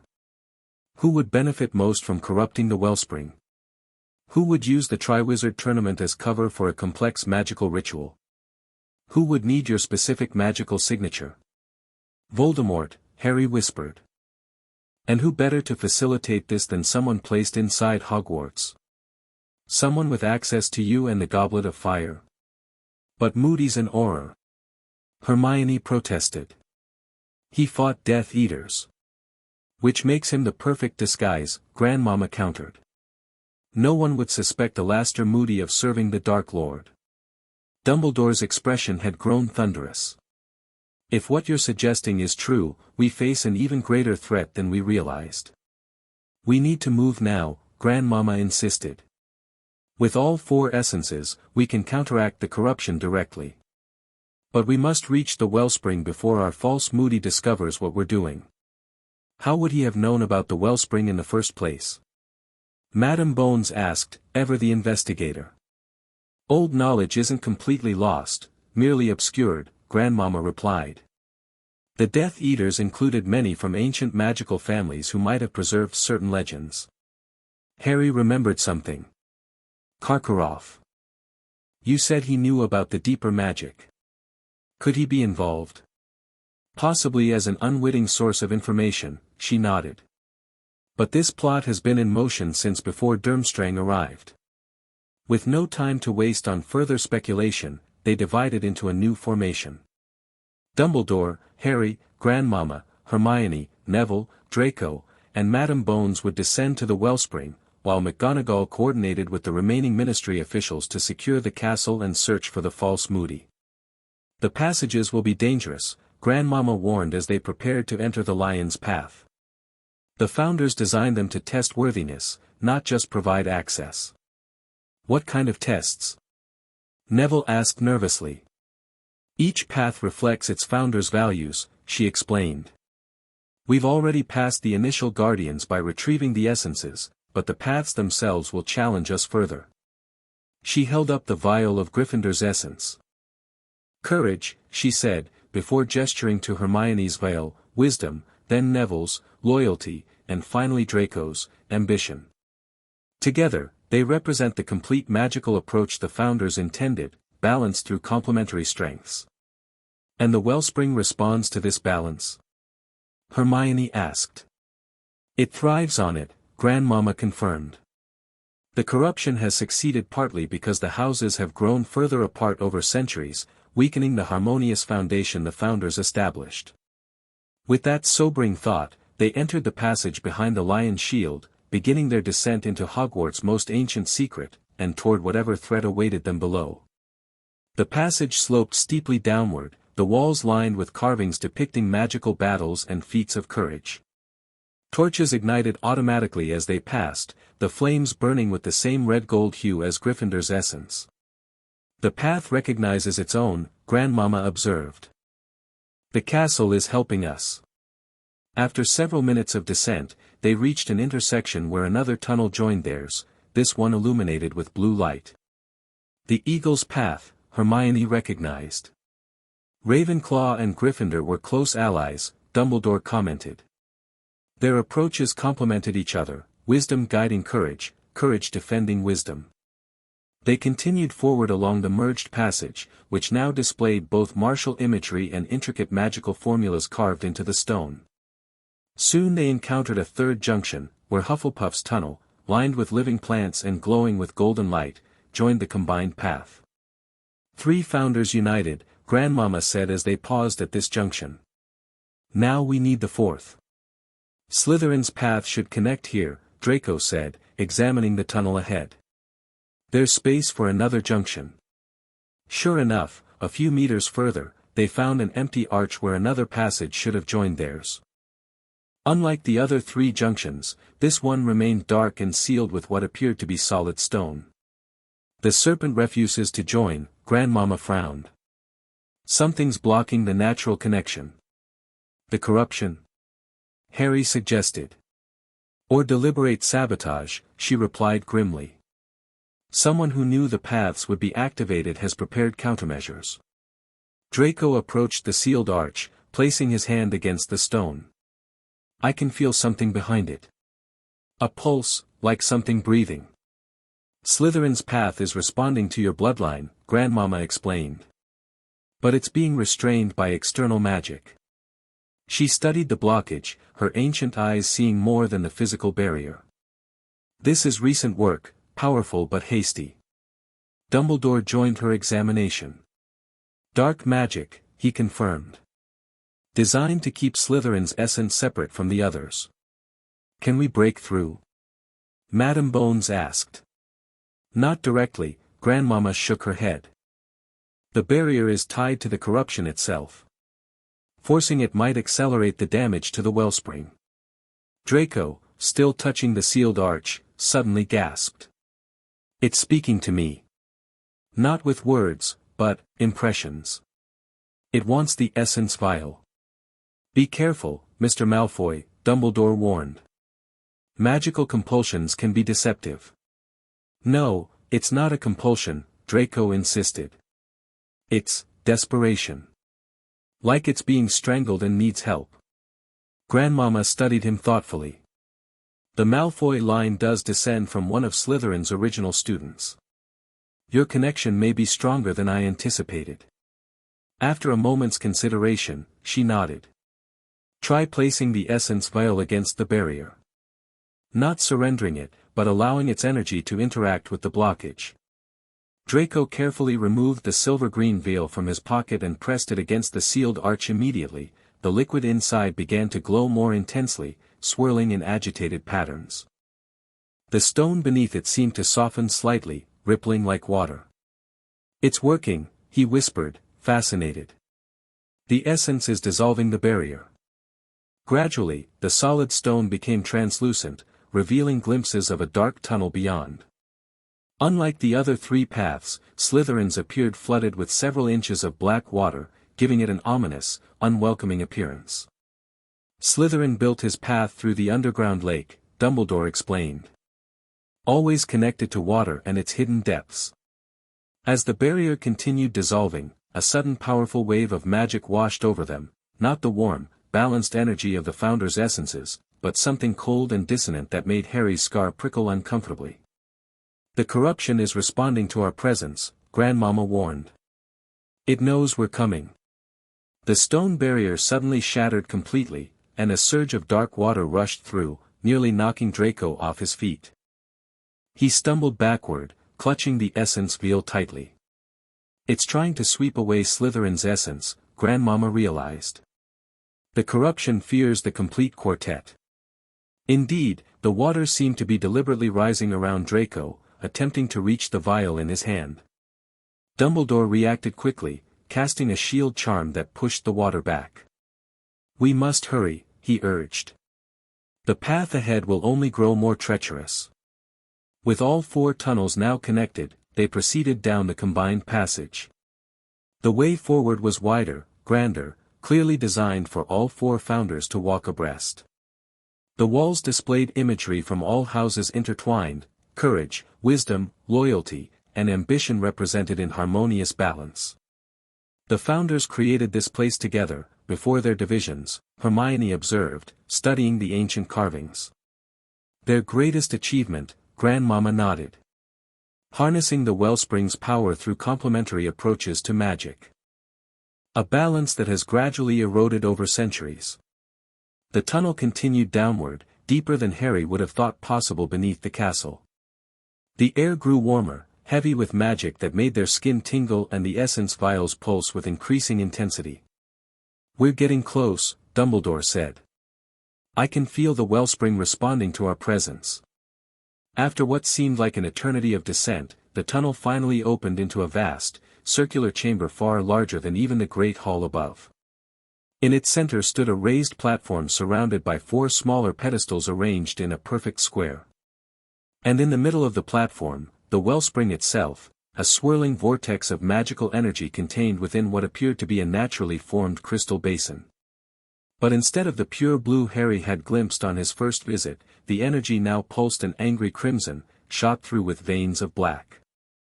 Most disturbing, however, was the figure standing beside the wellspring, one hand immersed in its corrupted energies.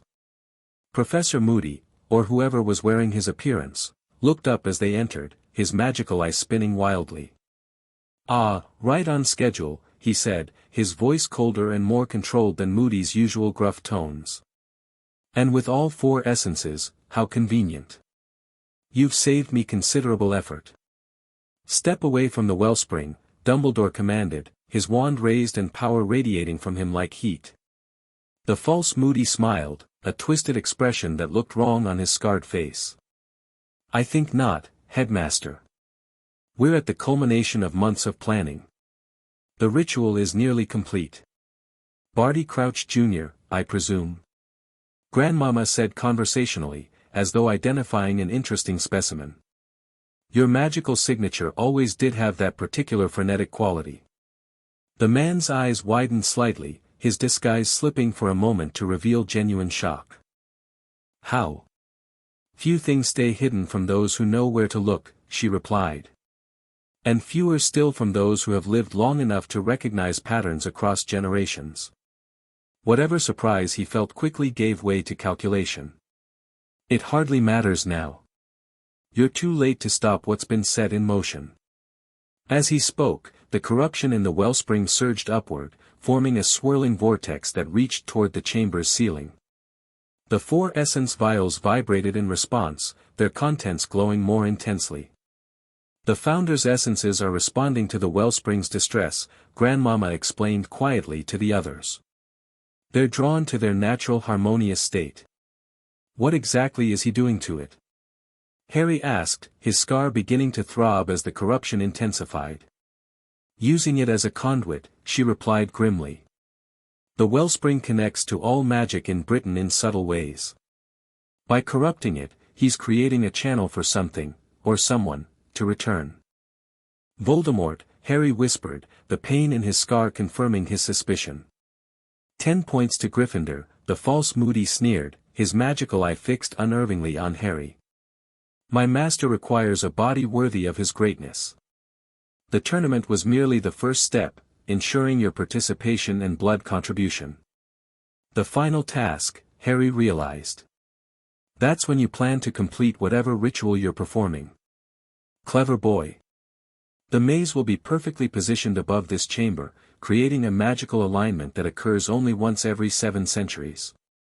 He gestured to the corruption swirling above the wellspring. "What you see is merely preparation, weakening the boundaries between life and death, physical and spiritual." While he spoke, Harry noticed Grandmama making small, subtle gestures to Dumbledore, Hermione, Neville, and Draco, positioning them strategically around the chamber. Whatever plan she had formulated, she was implementing it silently while keeping the imposter distracted. "And you think corrupting ancient magic will give you control over it?" Grandmama asked, her voice deliberately provocative. "Such arrogance. The wellspring existed before wizards learned to use wands, before the founders, before your precious Dark Lord was even a possibility." The false Moody's face contorted with anger. "My master understands powers you cannot imagine, old woman. He has explored magical boundaries no other wizard has dared approach." "Explored?" she cackled. "Like a child poking at a sleeping dragon, perhaps. True understanding requires centuries, not decades of desperate grasping at power." As she spoke, Harry felt something press against his hand, Hermione, passing him a small object. Glancing down, he saw it was a miniature crystal phial, small enough to conceal in his palm. "The essences," she whispered nearly inaudibly. "Combined." Harry understood immediately. While Grandmama kept the imposter talking, the others had secretly transferred portions of their founder essences into this single container, creating the harmonious blend needed to counteract the corruption. "Enough talk," the false Moody snarled, raising his wand. "I only need Potter alive for the ritual. The rest of you are expendable." Before he could cast, Grandmama made a sharp, slicing motion with her hand. Immediately, the floor beneath the imposter's feet softened, causing him to stumble. In that moment of distraction, Dumbledore and Madame Bones both cast powerful binding spells. The false Moody deflected them with surprising agility, sending a barrage of curses back that forced everyone to scatter for cover. The chamber erupted into magical combat, spells ricocheting off ancient stone walls. "Potter!" Grandmama called above the chaos. "The pedestals. Each essence must return to its proper place." Harry looked to where she pointed, the 4 smaller pedestals surrounding the wellspring, each bearing the symbol of one founder. Understanding the plan, he relayed instructions to the others. Hermione, Ravenclaw's pedestal. Neville, Hufflepuff. Draco, Slytherin. Each nodded, clutching their respective essence vials and beginning to move carefully around the edges of the chamber, avoiding the magical crossfire between Dumbledore, Bones, and the imposter. "What about the combined essence?" Harry asked Grandmama, who had taken cover beside him. "That's for the wellspring itself," she replied. "But only after the 4 pedestals are activated. The sequence matters, balance before purification." Harry nodded, then darted toward Gryffindor's pedestal as Grandmama provided covering fire with surprisingly powerful magic for someone who appeared so ancient. Her spells had an unusual quality, less like standard incantations and more like fundamental manipulations of the chamber itself, causing stone to shift and air to solidify. The false Moody, realizing their plan, doubled his efforts to stop them. "You cannot undo what has begun," he shouted, sending a blast of corrupted energy from the wellspring toward Neville, who barely dodged in time. Hermione reached Ravenclaw's pedestal first, placing the blue essence vial in its designated holder. Immediately, the pedestal began to glow, sending a beam of blue light toward the corrupted wellspring. "It's working," she called. "The essence is trying to realign the magical flow." Neville arrived at Hufflepuff's pedestal next, adding his golden-green essence. A second beam joined Hermione's, the 2 lights beginning to push back against the crimson corruption. Seeing their success, the false Moody abandoned his duel with Dumbledore and Bones, charging directly toward Draco, who was closest to Slytherin's pedestal. "Malfoy, now!" Harry shouted. Draco made a final lunge, placing his silver-green veil just as the imposter's curse struck him in the shoulder, sending him sprawling. But it was too late. Slytherin's essence joined the others, a third beam of light joining the magical confrontation above the wellspring. Harry sprinted for Gryffindor's pedestal, knowing he had to complete the quartet. The false Moody, seeing his plan crumbling, turned his fury toward Harry. "Crucio!" he bellowed, the unforgivable curse streaking toward Harry with deadly intent. Before it could connect, Grandmama appeared between them, deflecting the curse with a casual flick of her wrist that betrayed centuries of magical expertise. "Now, Mr. Potter," she urged. "Complete the circle." Harry placed Gryffindor's essence on the final pedestal. The effect was immediate and dramatic. The fourth beam of light joined the others, creating a perfect square of power around the corrupted wellspring. Where the beams intersected, the crimson energy began to recede, slowly being pushed back by the Founder's pure magic. "The combined essence," Grandmama called. "It needs to enter the wellspring directly." Harry looked at the small vial in his hand, then at the wellspring still partially controlled by the false Moody. To reach it, he would have to cross open ground, directly in the line of fire. "I'll distract him," Dumbledore said, engaging the impostor in renewed magical combat. Madame Bones joined him, while Hermione, Neville, and the injured Draco maintained positions near their pedestals, ensuring the essences remained stable. "Go, Potter," Grandmama urged. "I'll cover you." Harry nodded, then sprinted toward the central platform. The false Moody saw him coming and, despite Dumbledore and Bones's best efforts, managed to direct a powerful curse toward him. "Harry!" Hermione screamed in warning. Before the curse could connect, Grandmama made a complex gesture that seemed to fold space itself. The spell curved around Harry, harmlessly dissipating against the chamber wall. "Impossible," the false Moody gasped, momentarily shocked by magic beyond his understanding. That moment was all Harry needed. He reached the wellspring and, with a silent prayer, poured the combined essence directly into its corrupted heart. For a heartbeat, nothing happened. Then the chamber exploded with light as the four magical beams suddenly converged on the central point, creating a blinding column of pure energy that shot upward through the ceiling.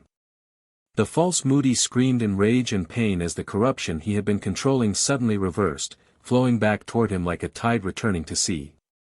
His form began to waver, Moody's features melting away to reveal a gaunt, manic-looking young man with straw-colored hair. "My master will return." Barty Crouch Jr. shrieked as the magic overwhelmed him. "This changes nothing."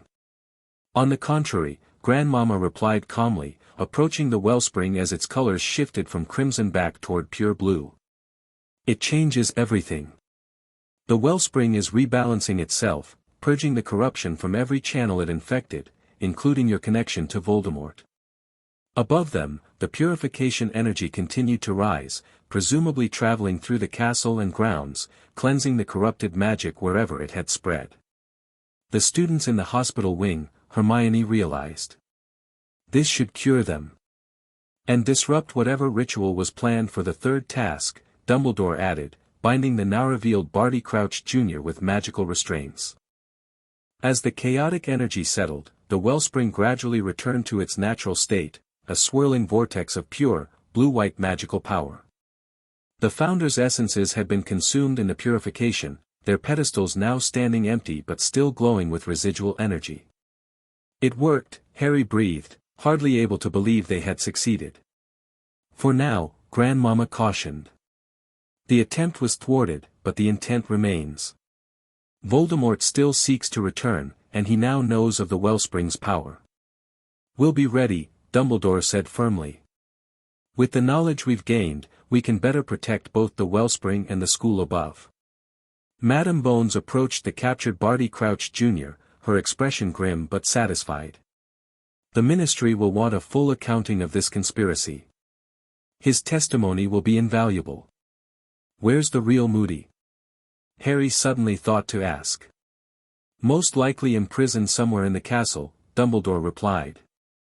"Polyjuice potion requires regular renewal with fresh ingredients." "His office," Hermione suggested. "That's where he'd keep him, somewhere private but accessible." As they prepared to return to the surface, Harry found himself beside Grandmama, who was studying the restored wellspring with an expression of mixed satisfaction and concern. "You knew all along, didn't you?" he asked quietly. "About Moody being an imposter, about Voldemort's plan." "I suspected," she corrected. "Old age has its advantages, you see patterns repeating across centuries." Dark wizards are rarely as original as they believe themselves to be. She turned to face him directly. But I didn't anticipate the specific form the corruption would take, nor how quickly it would spread. For that, your assistance was invaluable. What happens now? Harry asked. With the tournament, with everything. The tournament will continue, Dumbledore interjected, joining their conversation. To cancel it would raise too many questions we're not prepared to answer publicly. But without its intended purpose, it poses less direct threat, Grandmama added. Though you should remain vigilant, Mr. Potter. Thwarted enemies often become more dangerous, not less. Harry nodded, understanding the warning. Though they had prevented whatever ritual Crouch had planned, Voldemort's desire to return remained, and Harry would undoubtedly feature in whatever new plan emerged. As they began the long ascent back through the Founder's Passage, Harry noticed Draco Malfoy walking alone, clutching his injured shoulder but looking strangely contemplative. You did well, Harry said, falling into step beside him. With Slytherin's essence. Draco glanced at him suspiciously, searching for mockery. Finding none, he gave a small, reluctant nod. My father always talked about bloodlines and magical heritage, he said quietly. But I don't think this is what he meant. Probably not, Harry agreed. The wellspring, it felt, ancient. Powerful beyond anything I've been taught. And the corruption. He shuddered slightly. That's not the kind of magic any pureblood should want to serve. It wasn't exactly a renunciation of his family's beliefs, but Harry recognized it as a significant shift in perspective nonetheless. Sometimes the most important changes began with simple observations rather than dramatic conversions. Ahead of them, Grandmama walked alongside Dumbledore, the two powerful magical figures discussing something in low, serious tones.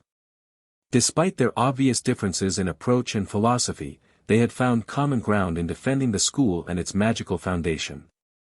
As they emerged from the passage into the familiar corridors of Hogwarts, Harry was struck by how normal everything appeared.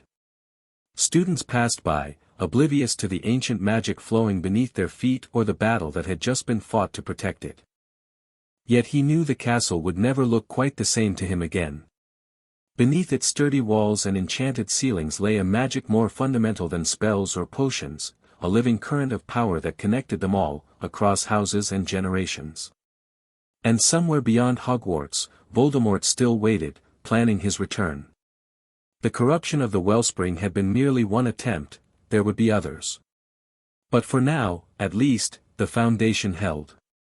The Founder's balanced magic had prevailed, and Hogwarts remained secure, its heart beating with pure, uncorrupted power once again. Chapter 3, What bubbles beneath the Great Hall buzzed with rumors the next morning. Students huddled in whispering clusters, exchanging wild theories about why 30 of their classmates had simultaneously collapsed, why the sky above Hogwarts had briefly turned electric blue at midnight, and why Professor Moody was suddenly missing. Harry picked at his breakfast, exhausted but unable to sleep after the night's events. Across from him, Hermione looked similarly drained, dark circles under her eyes as she scanned the Daily Prophet. Nothing, she murmured. The Ministry's keeping it quiet. Ron, who'd been brought up to speed in hushed tones during the early morning hours, still looked stunned. So Moody was never Moody. And you know who nearly came back through some ancient magic pool under the school? And Malfoy helped stop it? That about sums it up, Harry nodded. Bloody hell. And I was worried about the tournament.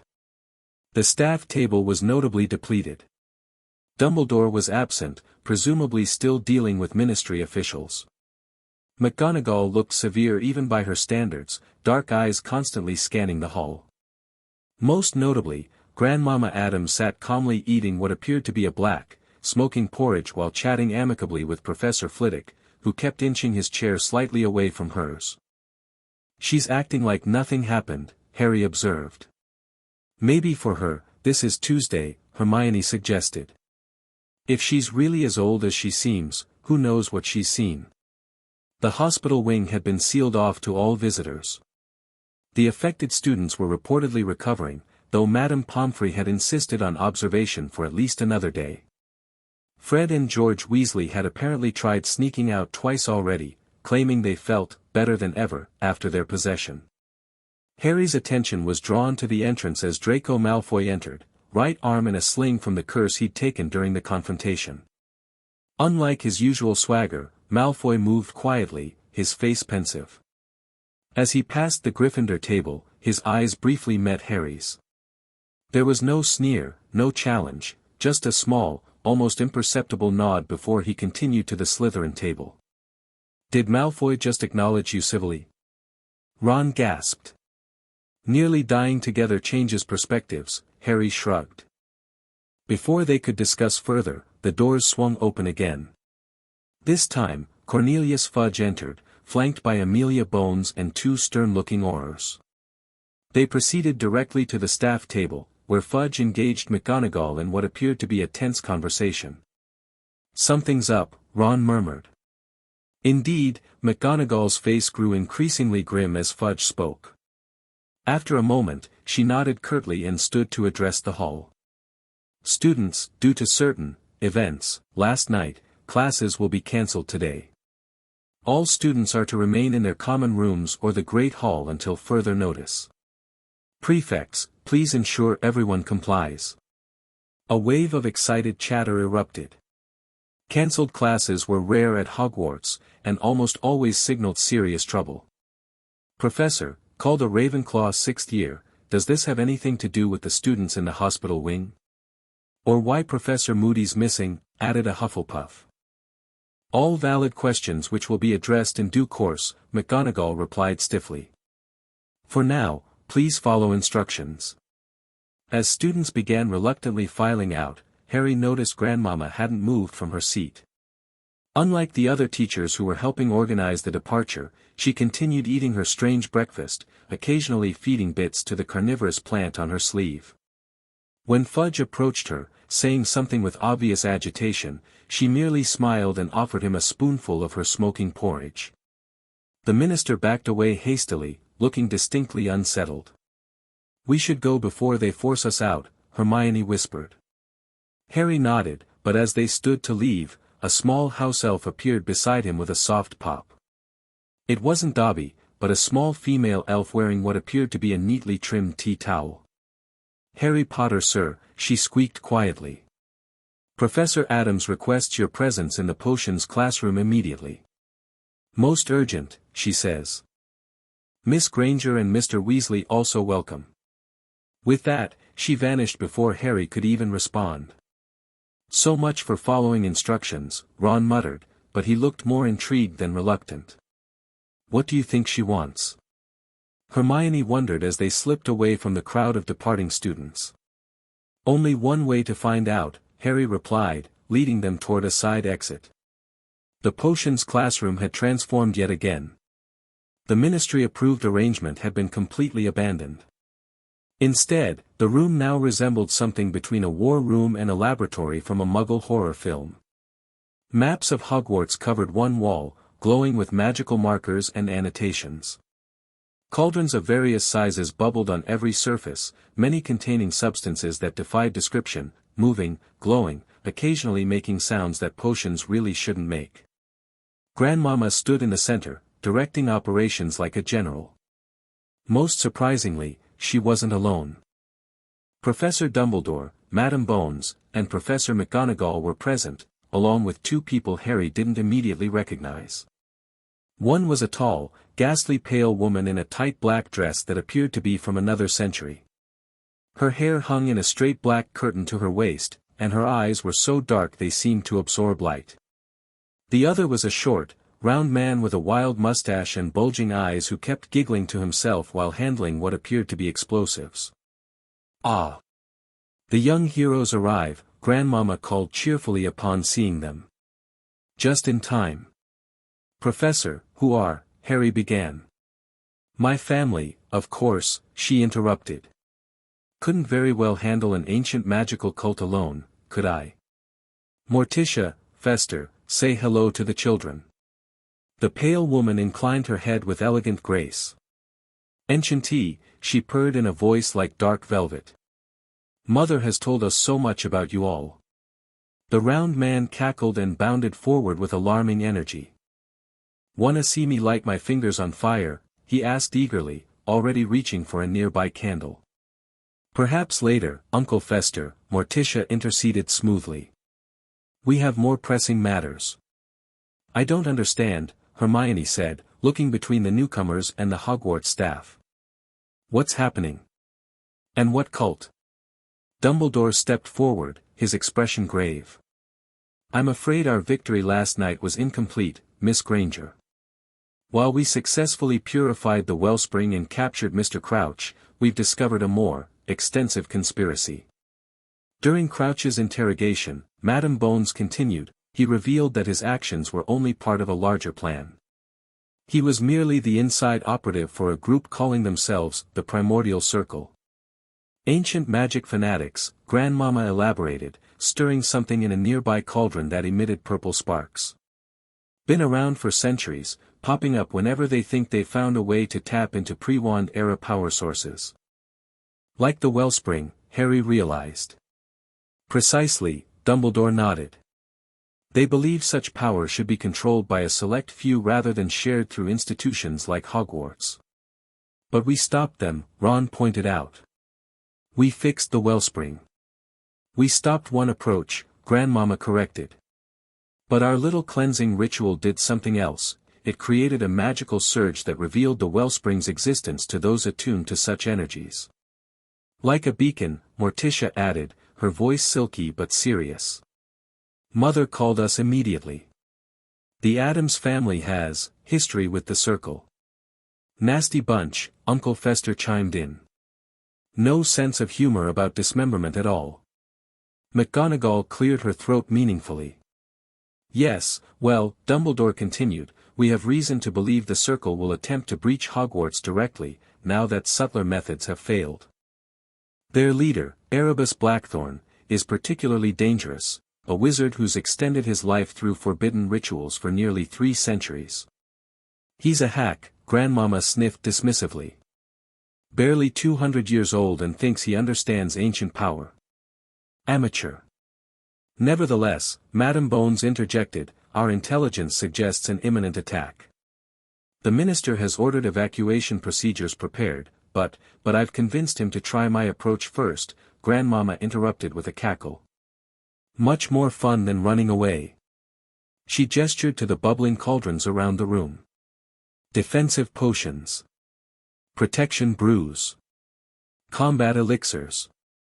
The students themselves will be our first line of defense." "Wait," Hermione looked alarmed. "You want to involve students in fighting dark wizards?"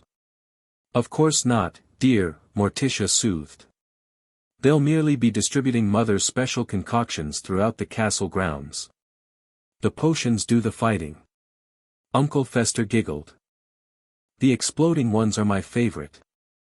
Harry exchanged concerned looks with Ron and Hermione.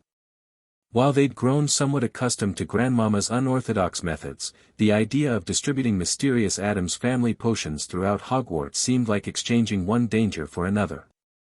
"Professor Dumbledore," Hermione began cautiously, "is this approved?"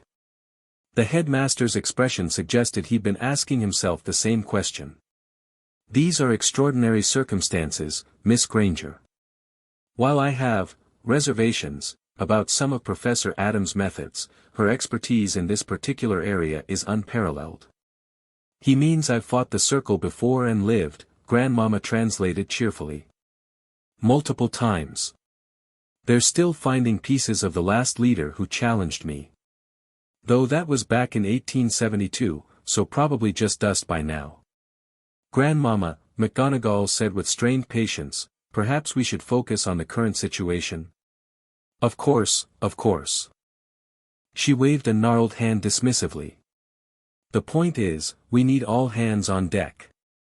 Trusted students to help deploy defenses, monitor the grounds, and evacuate the younger ones if necessary."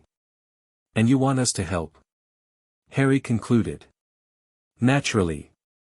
You 3 have a remarkable talent for being exactly where trouble is, so we might as well make it official this time."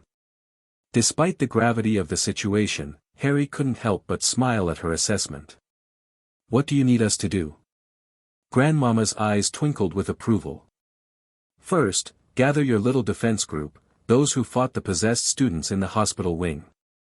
They've already shown quick thinking under pressure." Harry nodded. During the chaos when students first began showing symptoms, the DA members present had organized protection for the unaffected, holding the line until teachers arrived. "Second," she continued, "we need these distributed at key points around the castle." She gestured to a collection of small vials containing liquids in various vibrant colors. "Alarm potions. They'll react to any attempt to breach Hogwarts boundaries with magical signatures matching the circle." And third, Morticia added, "we need someone to escort our remaining family members from Hogsmeade. They should be arriving shortly with additional supplies." "More Addamses?" Ron looked both intrigued and alarmed. "Just my husband Gomez and the children, Wednesday and Pugsley," Morticia assured him. "And Lurch, of course. And Thing," Uncle Fester added. "Can't forget Thing." Before anyone could ask what Thing might be, the classroom door burst open. A breathless Neville Longbottom stood there, his face flushed with exertion. "Professor Sprout sent me," he gasped. "Something's happening in the Forbidden Forest. The trees at the boundary, they're dying. Just withering away in a perfect line, like something's draining them." Dumbledore and Grandmama exchanged grave looks. "It's starting," she said, suddenly serious. "They're testing the outer defenses, looking for weak points." "Minerva, alert the staff," Dumbledore instructed. "Amelia, contact your Aurors. Mr. Potter, gather those students you trust most. We have little time." As everyone mobilized, Harry noticed Grandmama Addams standing motionless for a moment, her eyes closed as though listening to something no one else could hear. When she opened them, their usual mischievous glint had hardened into something ancient and formidable. "They come with old magic," she murmured, more to herself than anyone else. "Forgotten words and blood rituals. But they forget, some of us remember those days. Some of us lived them." She turned to her daughter and brother. "Tish, Fester, prepare the family specialties. These children think they know darkness." She smiled, revealing teeth that suddenly seemed sharper than before. "Let's show them what truly lurks in the shadows." Within an hour, Hogwarts had transformed from a school into a fortress preparing for siege. Senior staff patrolled the boundaries, reinforcing protective enchantments. Prefects organized younger students in the Great Hall, which had been designated as the secure zone. Madame Bones's Aurors arrived in groups of 3, establishing defensive positions at key entry points. Harry, Ron, and Hermione had gathered a core group of trusted students, mostly DA members plus a few others who had proven reliable under pressure. They worked in teams, distributing Grandmama's alarm potions throughout the castle grounds. "Pour 3 drops on stone, 7 on earth, 9 on wood," Hermione recited, reading from Grandmama's instructions. "And for Merlin's sake, don't get any on yourself unless you want to scream uncontrollably when dark magic approaches." Neville carefully applied drops to the greenhouse perimeter, where Professor Sprout was already organizing what she called botanical defenses, plants that looked harmless but apparently had surprising offensive capabilities. Luna Lovegood handled her vial with dreamy confidence. "The liquid feels happy to help," she observed, which would have sounded absurd from anyone else but somehow made perfect sense coming from her. Even Draco Malfoy had volunteered, working quietly alongside Blaise Zabini to secure the dungeons. His knowledge of Slytherin's hidden passages had proven invaluable in placing alarms at potential secret entry points. "Potter," he called as Harry passed with a fresh batch of potions. "There's something you should know." Harry approached cautiously.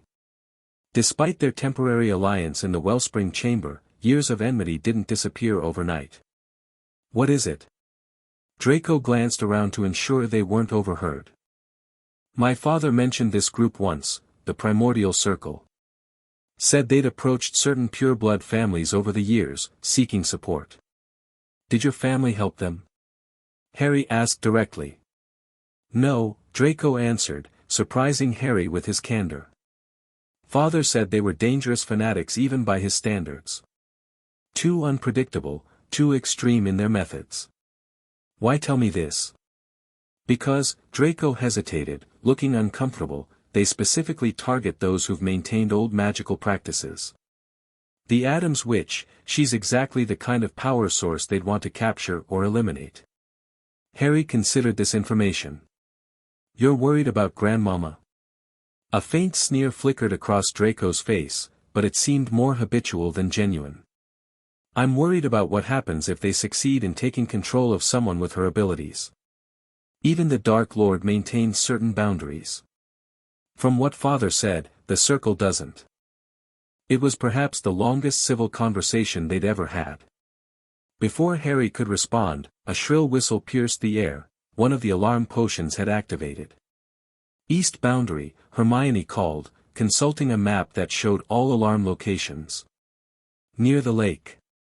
They rushed outside to find a peculiar sight. A perfect semicircle of dead vegetation extended from the lake's edge into the grounds. Where healthy grass had been moments before, only withered brown remains lay. At the center of this dead zone stood Professor Flitwick and Grandmama Addams, both casting diagnostic charms. Fascinating, Flitwick was saying. I've never seen magic quite like this. It's almost as if it's consuming the life energy rather than destroying it directly. Consumption magic, Grandmama nodded. Very old technique. They're testing how much they can drain before the castle's defenses respond. But there's no visible breach, Hermione observed as they approached. No physical presence. They're not here physically yet, Grandmama explained. This is a magical probe, think of it as a scouting party. The real attack will come once they've mapped our defensive responses. She knelt, placing her palm against the dead grass. After a moment, she pulled back with a soft hiss, as though burned. Yes, definitely Blackthorn's work. I recognize his magical signature, always did have that distinctive greed in his casting. Takes more than he needs, wasteful. You sound like you know him personally, Harry observed. Grandmama's eyes twinkled with dark amusement. Oh, we've danced a time or two across the centuries. Erebus was actually quite the charmer before he started sacrificing innocence for extended youth. Such a disappointment, he had potential. The casual way she referenced centuries-old relationships still unnerved Harry, but he was gradually becoming accustomed to her peculiar timeline. What do we do about this? Ron asked, gesturing to the dead zone. We answer their probe with one of our own, Grandmama decided. She reached into her pocket and withdrew what appeared to be a small, blackened seed. Morticia's been cultivating these beauties for decades. Perfect for the occasion. She knelt again and planted the seed in the center of the dead zone. Then, to everyone's shock, she slashed her palm with a sharp fingernail and allowed several drops of blood to fall onto the seed. Sanguis vitam dat, she intoned. Crescera et consumera. For a moment, nothing happened. Then the ground began to tremble slightly. The seed sprouted with unnatural speed, sending black tendrils racing along the pattern of the dead zone.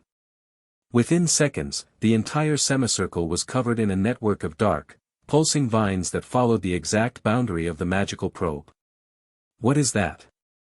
Hermione asked, both fascinated and disturbed.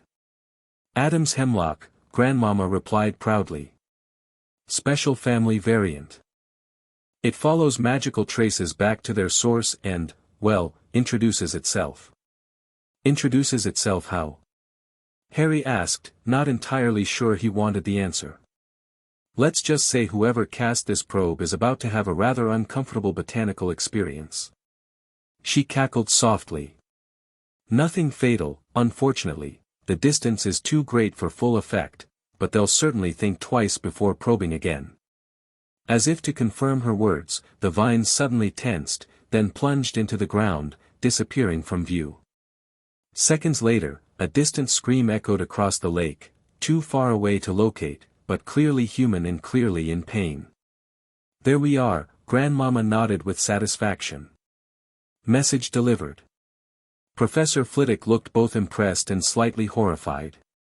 Remarkable defensive application of herbology, though perhaps a tad more aggressive than standard Hogwarts protocols. Standard protocols won't suffice against the Circle, Grandmama replied bluntly. They use forgotten magic, magic that predates your ministry's classifications and regulations. Fighting them requires similar approaches. She turned to the gathered students. Continue deploying the alarms, but stay in groups. No one wanders alone, understood? And if you see any more dead zones forming, notify a teacher immediately, do not investigate yourselves. As they dispersed to continue their tasks, Harry found himself walking alongside Grandmama back toward the castle. Professor, he began hesitantly, Malfoy mentioned something. He said the Circle might specifically target you. Did he now? She seemed more amused than concerned. Interesting that young Malfoy would warn you about that. He said they go after practitioners of old magic. For their power. Smart boy, that Malfoy. Sees more than his father ever did. She nodded thoughtfully. He's right, of course. The Circle doesn't just want the wellspring, they want knowledge and abilities they haven't been able to recreate themselves. My family has preserved certain practices they've spent centuries trying to rediscover. So you're in danger. Grandmama's laughter echoed across the grounds. My dear boy, danger has been flirting with me for centuries. We're practically married by now. Despite her cavalier response, Harry noticed her eyes constantly scanning the surroundings, alert in a way that belied her apparent nonchalance. Just be careful, he said finally. We've sort of gotten used to having you around. She patted his cheek with unexpected gentleness. Sentiment, Mr. Potter. How delightfully normal of you. But her eyes suggested she appreciated the concern nonetheless. As they reached the castle entrance, they found Dumbledore deep in conversation with a man who could only be another Addams. Dressed in a pinstriped suit that looked like it came from the 1930s, with slick back hair and a pencil mustache, he gesticulated wildly as he spoke, occasionally pulling out a cigar only to have Dumbledore gently remind him of the no-smoking policy. Gomez. Grandmama called. You've arrived. Where are the children? Mama Addams. The man spun with theatrical grace and rushed to kiss Grandmama's hand repeatedly. The little demons are setting up our special equipment with Lurch. You should see what Wednesday packed, makes her last science fair project look like a toy. Magnificent. Grandmama cackled. And Thing? Exploring the castle's secret passages. Thought he might find some alternative routes the enemy wouldn't know about. Excellent thinking. She turned to Harry. Mr. Potter, meet my son-in-law, Gomez Addams. Gomez, this is the Potter boy I wrote about. Gomez seized Harry's hand, pumping it enthusiastically. Harry Potter. The boy with the death-defying scar. Marvelous to meet you. Mama Addams says you have quite the talent for finding trouble, a quality we Addamses greatly admire. Thanks, Harry managed, slightly overwhelmed by Gomez's exuberance. What exactly is Thing? Thing. Our oldest family retainer, Gomez explained, as though this clarified matters. Been with the Addamses for generations. Quite handy in a crisis. Before Harry could press for a more specific explanation, a blood-curdling scream erupted from nearby, followed by a crash. Dumbledore and Harry immediately drew their wands, but Grandmama and Gomez merely looked pleased. That would be Pugsley testing his new formula, Gomez noted proudly. The exploding acidic variant, from the sound of it. Sure enough, moments later a chubby boy of about 12 appeared, his face blackened with soot, clothing smoking slightly, and wearing an expression of pure delight. Grandmama. Dad. It worked, he exclaimed. Melted right through the practice dummy and 3 floors below it. That's my boy. Gomez beamed. Destructive potential beyond his years. Dumbledore cleared his throat meaningfully. Perhaps we could direct such enthusiasm toward our external threats rather than the castle itself. Of course, Grandmama agreed. Pugsley, dear, save the indoor explosions for emergencies. Where's your sister? Setting up the crossbows in the astronomy tower with Lurch, Pugsley replied. She says it has the best vantage point for maximum casualties. Harry exchanged alarmed glances with Dumbledore, who looked increasingly like he was regretting allowing the Addams reinforcements. I should probably, check on that, Harry offered. Splendid idea. Gomez clapped him on the shoulder. You'll adore Wednesday. Such a delightful child, already showing remarkable aptitude with poisons and sharp objects. As Harry hurried toward the astronomy tower, he couldn't help wondering if the cure might prove as dangerous as the disease. The Addams family clearly operated by their own unique moral code, one that seemed to place creativity and destruction on par with more conventional virtues. When he reached the tower, he found a slender teenage girl with long black braids and a black dress directing what appeared to be a 7-foot-tall, greenish-gray man with a flat-topped head reminiscent of Frankenstein's monster. They were arranging a series of wicked-looking crossbows around the tower's perimeter. No, Lurch, the girl was saying in a deadpan voice that somehow conveyed intense exasperation. The poisoned bolts go on the south-facing weapons. The exploding ones go east, where the forest provides cover they might use. Logical deployment is key to maximum enemy suffering. The tall man groaned in acknowledgement, rearranging the weapons. Hello? Harry called from the doorway. The girl turned, fixing him with dark, intense eyes that seemed to belong to someone far older than her apparent 13 or 14 years. You must be Harry Potter, she stated flatly. Grandmama mentioned you. She says you have an impressive survival instinct despite constantly endangering yourself. I find that contradictory but intriguing. Thanks. I'm here to help with, He gestured to the crossbows. Defense implementation, she supplied. You can assist by testing these. She handed him a small vial of dark liquid. Pour it on one of the bolts and then prick your finger with the tip. If it works correctly, you'll experience approximately 7 seconds of total paralysis followed by an intense burning sensation. I think I'll pass on the testing phase, Harry said quickly. The ghost of a smile flickered across her otherwise expressionless face. Pity. Self-experimentation is the foundation of proper scientific method. Wednesday Addams, she added after a moment, apparently remembering social conventions. And this is Lurch. The tall man turned and fixed Harry with a mournful stare. He groaned in what might have been greeting. Nice to meet you both, Harry replied, feeling increasingly out of his depth. Are these defenses, approved by the professors? Professor Dumbledore expressed concerns about potential lethality, Wednesday confirmed. I assured him the poisons are calibrated for extended suffering rather than immediate death. That's considerate, Harry managed. Grandmama insisted, she shrugged. Something about keeping prisoners for questioning being more useful than corpses. A practical consideration I can respect, even if it diminishes the aesthetic purity of the defense system. Before Harry could formulate a response to this disturbing philosophy, a loud bell began tolling throughout the castle, not the normal chimes marking class periods, but a deeper, more urgent sound. The warning system, he realized. Something's breached the outer defenses.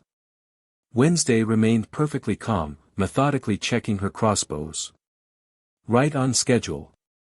Grandmama estimated they'd make their first serious attempt at dusk. Magical transitional periods enhance certain types of old magic. I should get back to the others, Harry said, already moving toward the door. Take this, Wednesday held out what appeared to be a small metallic spider. One of Pugsley's inventions. Crush it if you need immediate assistance. It's connected to the rest of the family through sympathetic magic.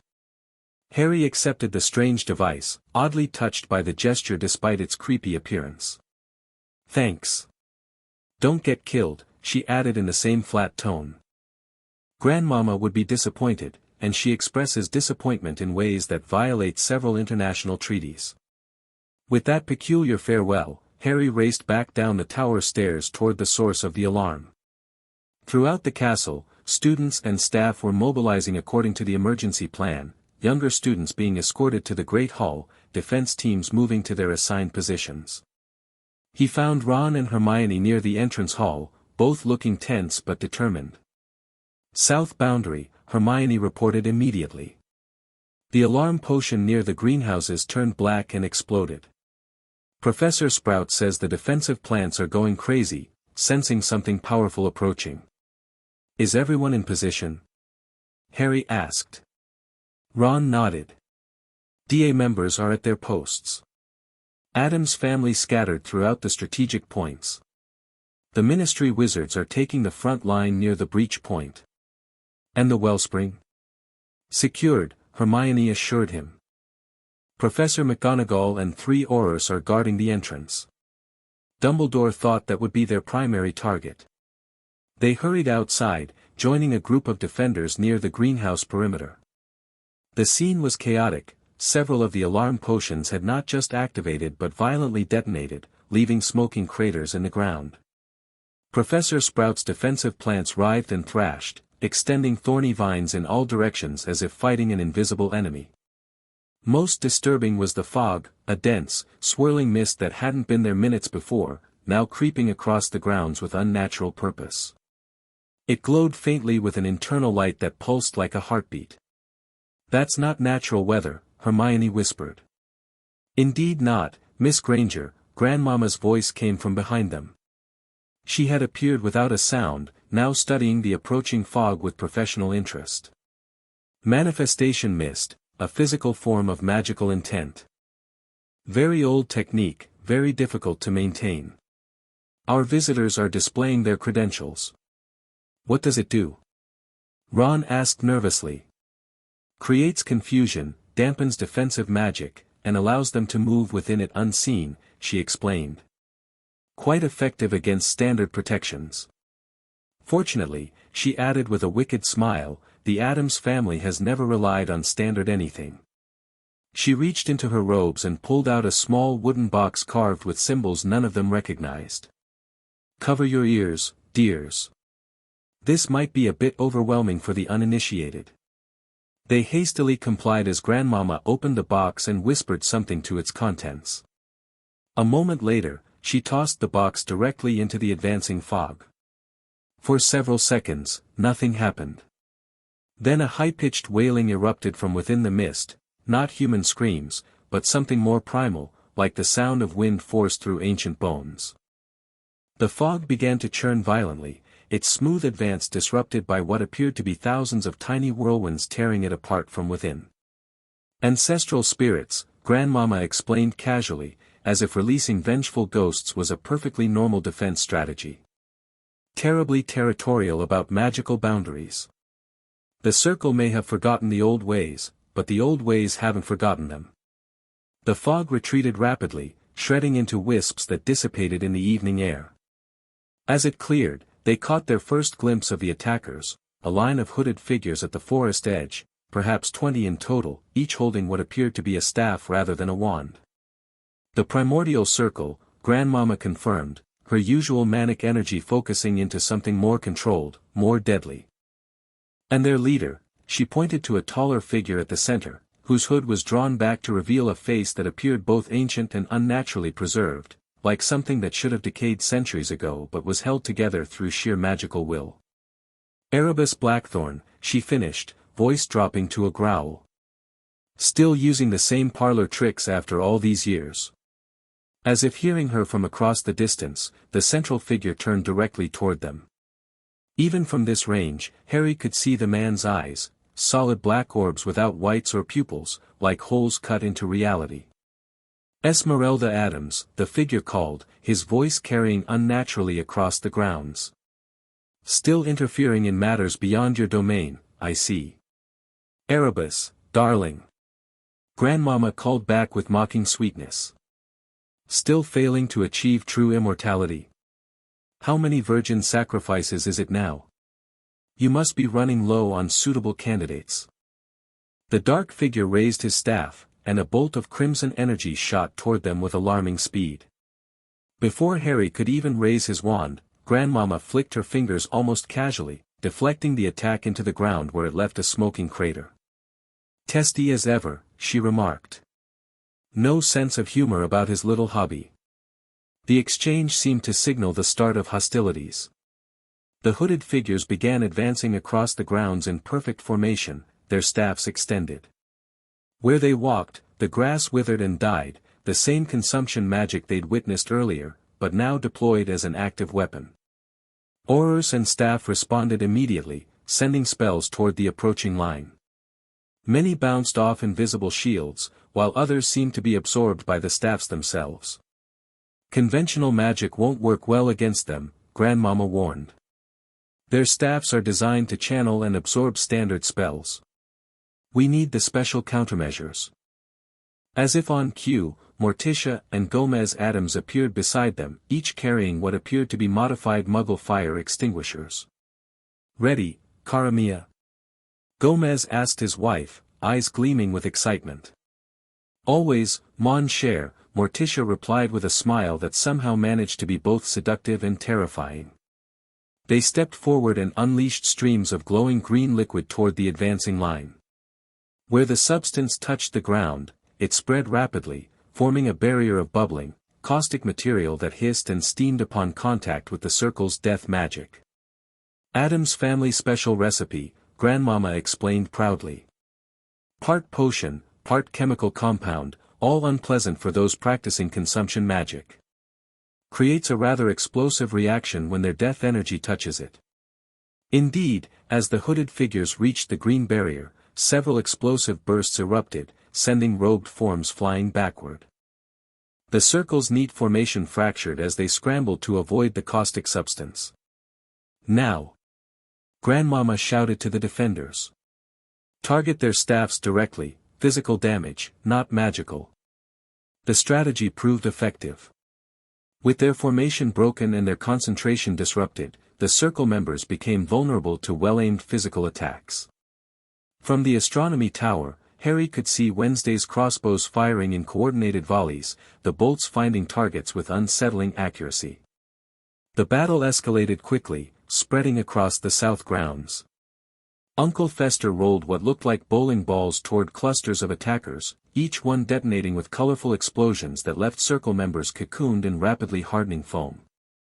Pugsley deployed what appeared to be mechanical insects that swarmed the invaders, delivering tiny but evidently painful bites that disrupted their casting. Even Lurch contributed, simply charging into a group of hooded figures and bowling them over with his massive frame, seemingly impervious to their retaliatory spells.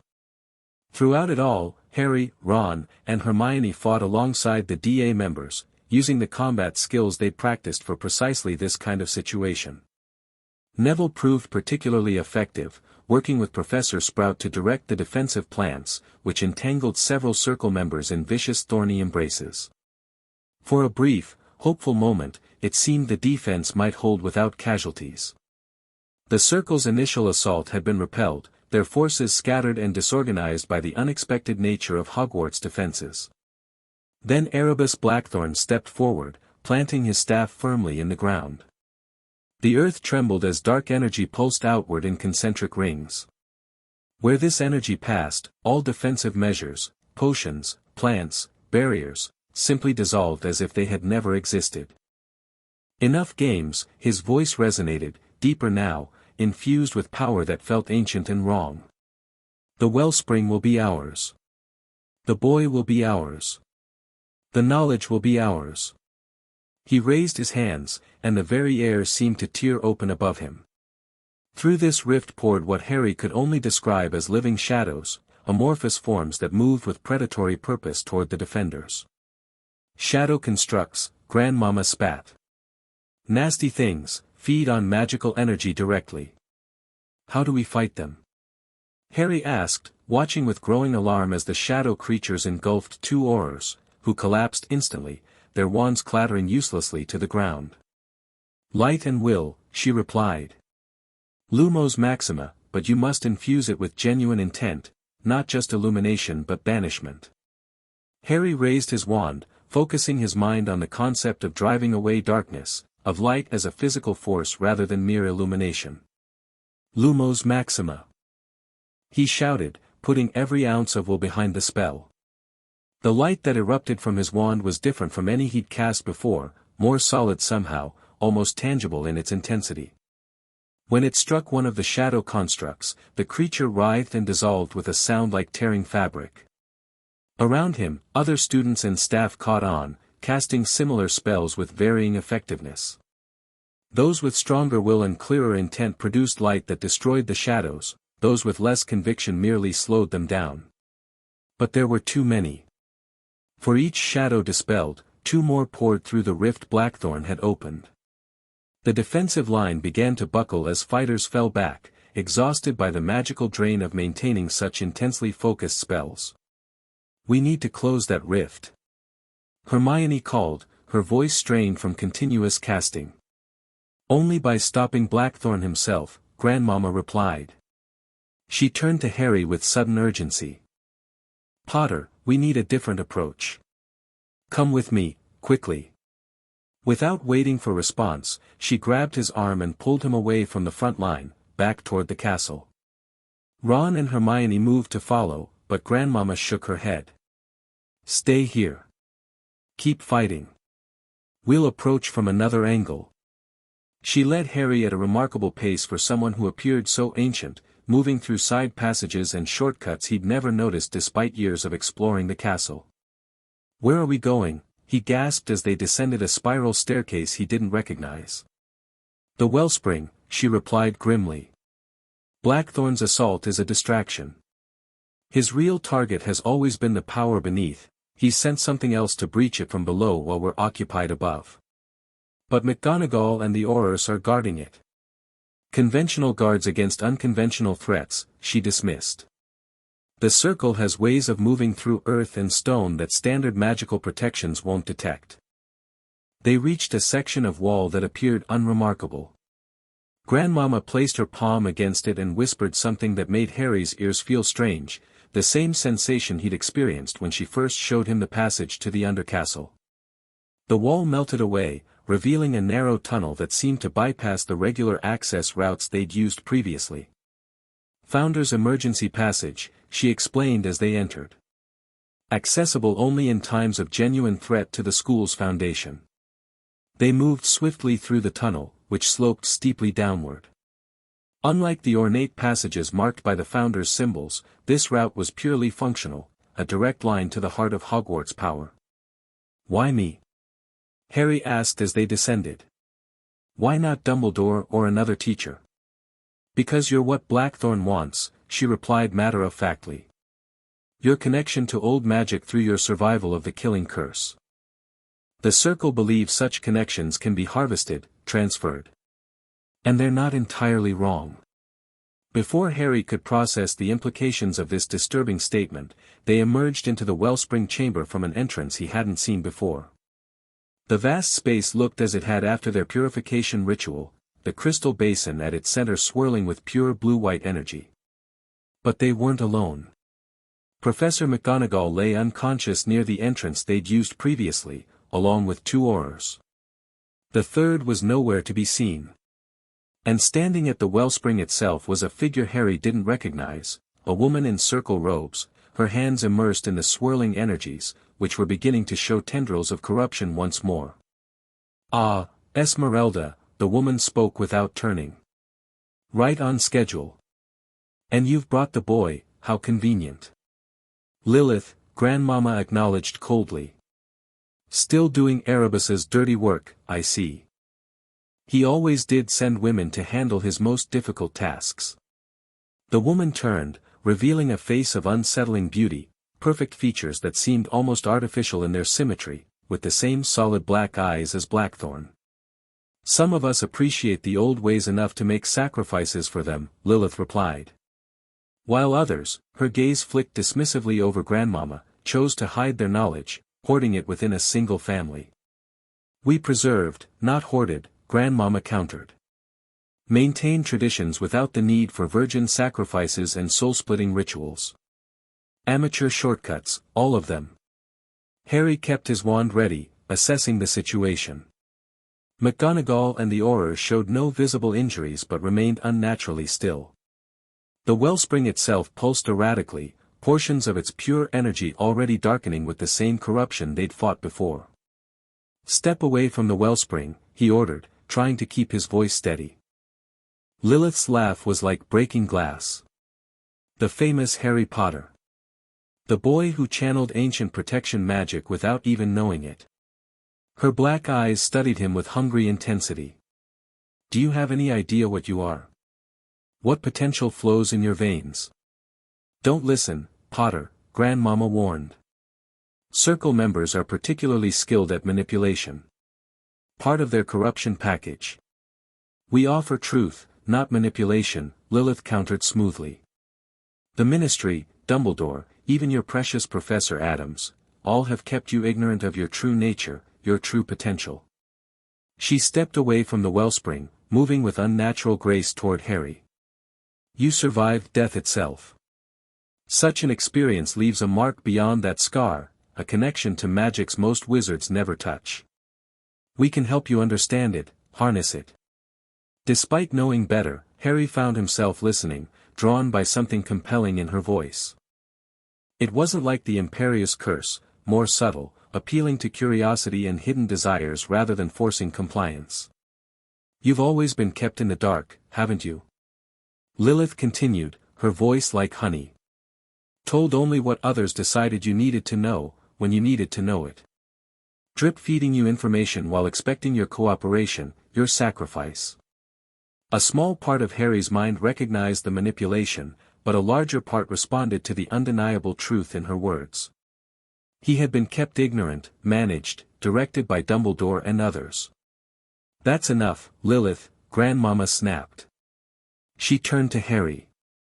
"Yes, information has been withheld from you, by Dumbledore, by the Ministry, even by me to some extent. But not for the reasons she implies."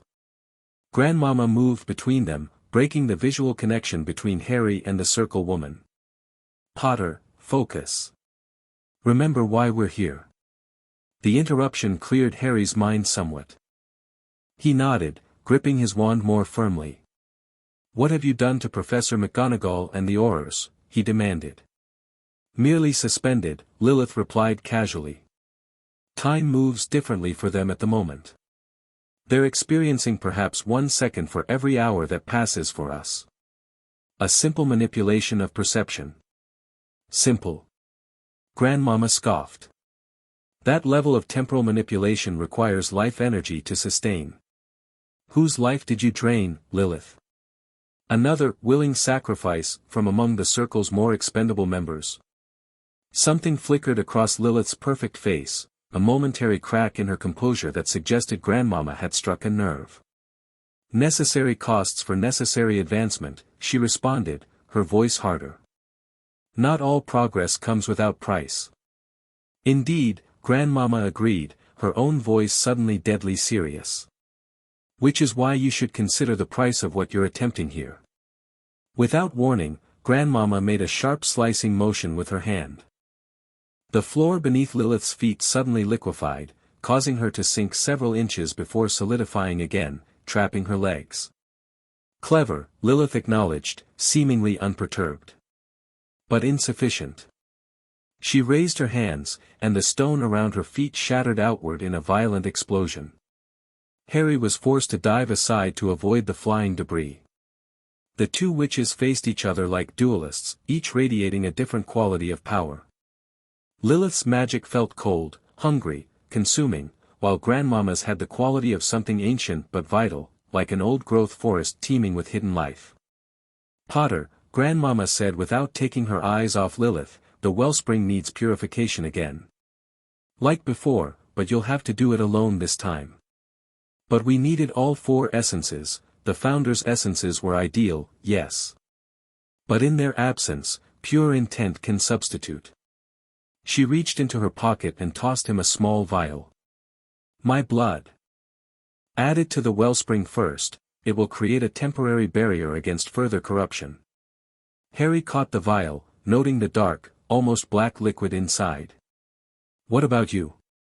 "I'll keep our friend occupied," she replied, a feral grin spreading across her face. "Been a while since I had a proper magical duel. Should be invigorating." As if to punctuate her words, she thrust both hands forward, sending a wave of force that slammed into Lilith, driving her back several paces.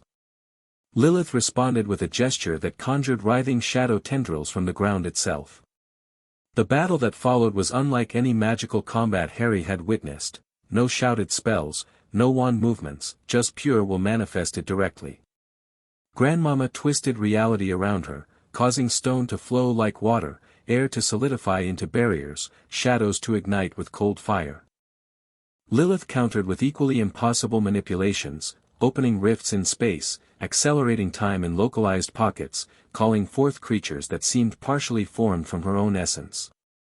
Taking advantage of their focus on each other, Harry circled around to reach the wellspring. Up close, he could see the corruption spreading through its pure energies, thin veins of darkness like ink dropped in clear water, gradually diffusing throughout. He uncorked Grandmama's blood vial, hesitating only briefly before pouring its contents into the swirling vortex.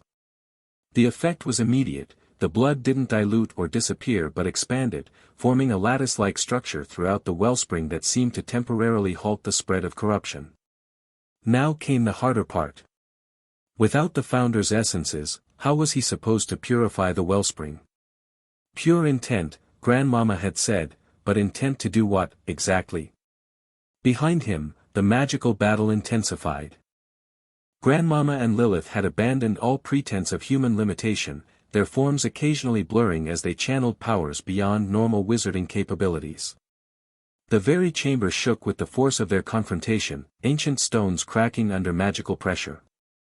Harry focused on the wellspring, trying to formulate the right kind of intent. Last time, the Founder's essences had worked together to restore balance, courage, wisdom, loyalty, and ambition in harmony. Without those specific magical signatures, what could substitute? Understanding dawned suddenly. It wasn't about the specific Founder's magics, it was about what they represented together, balance through diversity, strength through unity. The essence of Hogwarts itself. He placed his hands on the edge of the crystal basin, closed his eyes, and focused his mind on everything Hogwarts meant to him, his first true home, the place where he'd found friendship and belonging, where different types of magic and people came together to create something greater than their individual parts. He thought of Gryffindor's courage, Ravenclaw's wisdom, Hufflepuff's loyalty, and yes, even Slytherin's ambition, not as separate houses competing, but as complementary aspects of a complete magical education. He pictured the school whole and thriving, its heart pure and uncorrupted. The wellspring responded, its energies warming beneath his touch. The latticework created by Grandmama's blood began to pulse with golden light, attacking the veins of corruption wherever they touched. It wasn't as immediate or dramatic as the Founder's essences had been, but it was working, slowly, steadily purifying the magical heart of Hogwarts. A scream of rage drew his attention back to the duel.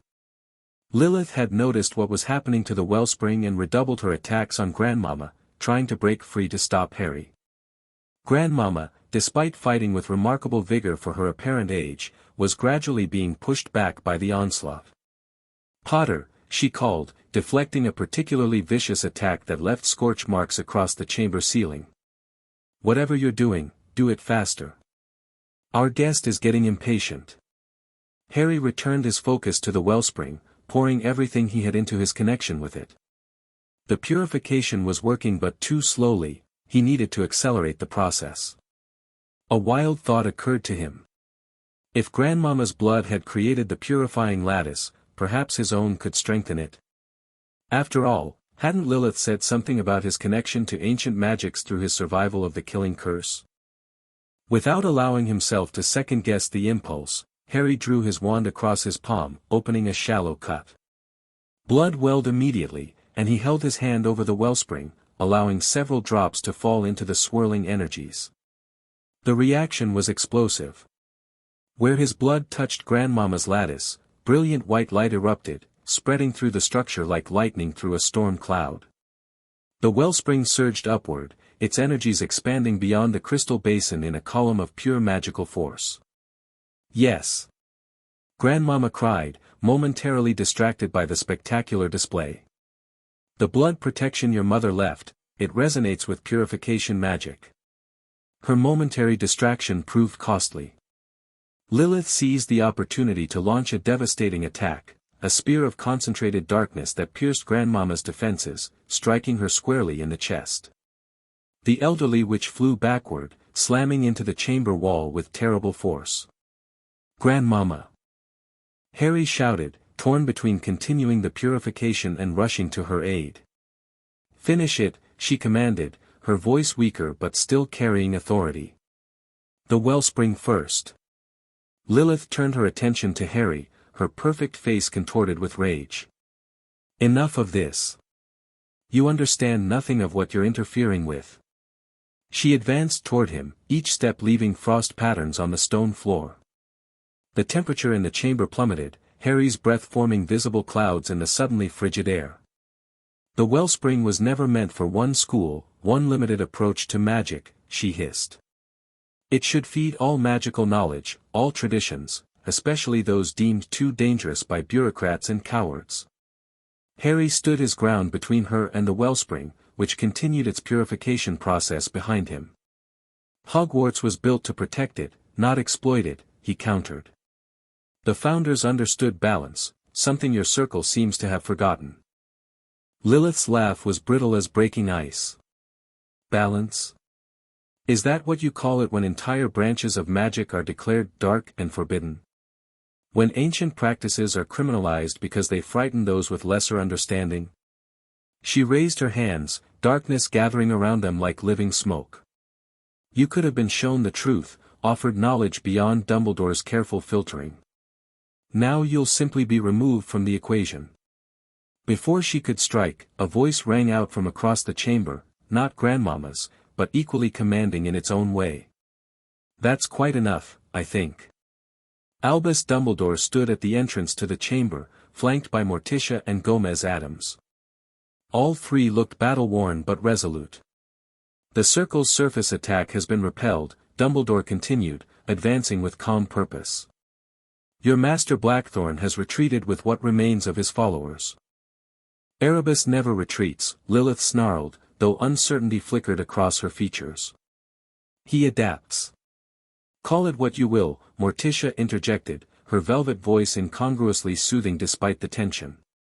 But he left rather hurriedly after Wednesday's specially treated crossbow bolt found its mark. Something about unfamiliar toxins and spreading numbness. Mother. Gomez rushed to Grandmama's side, helping her to a sitting position.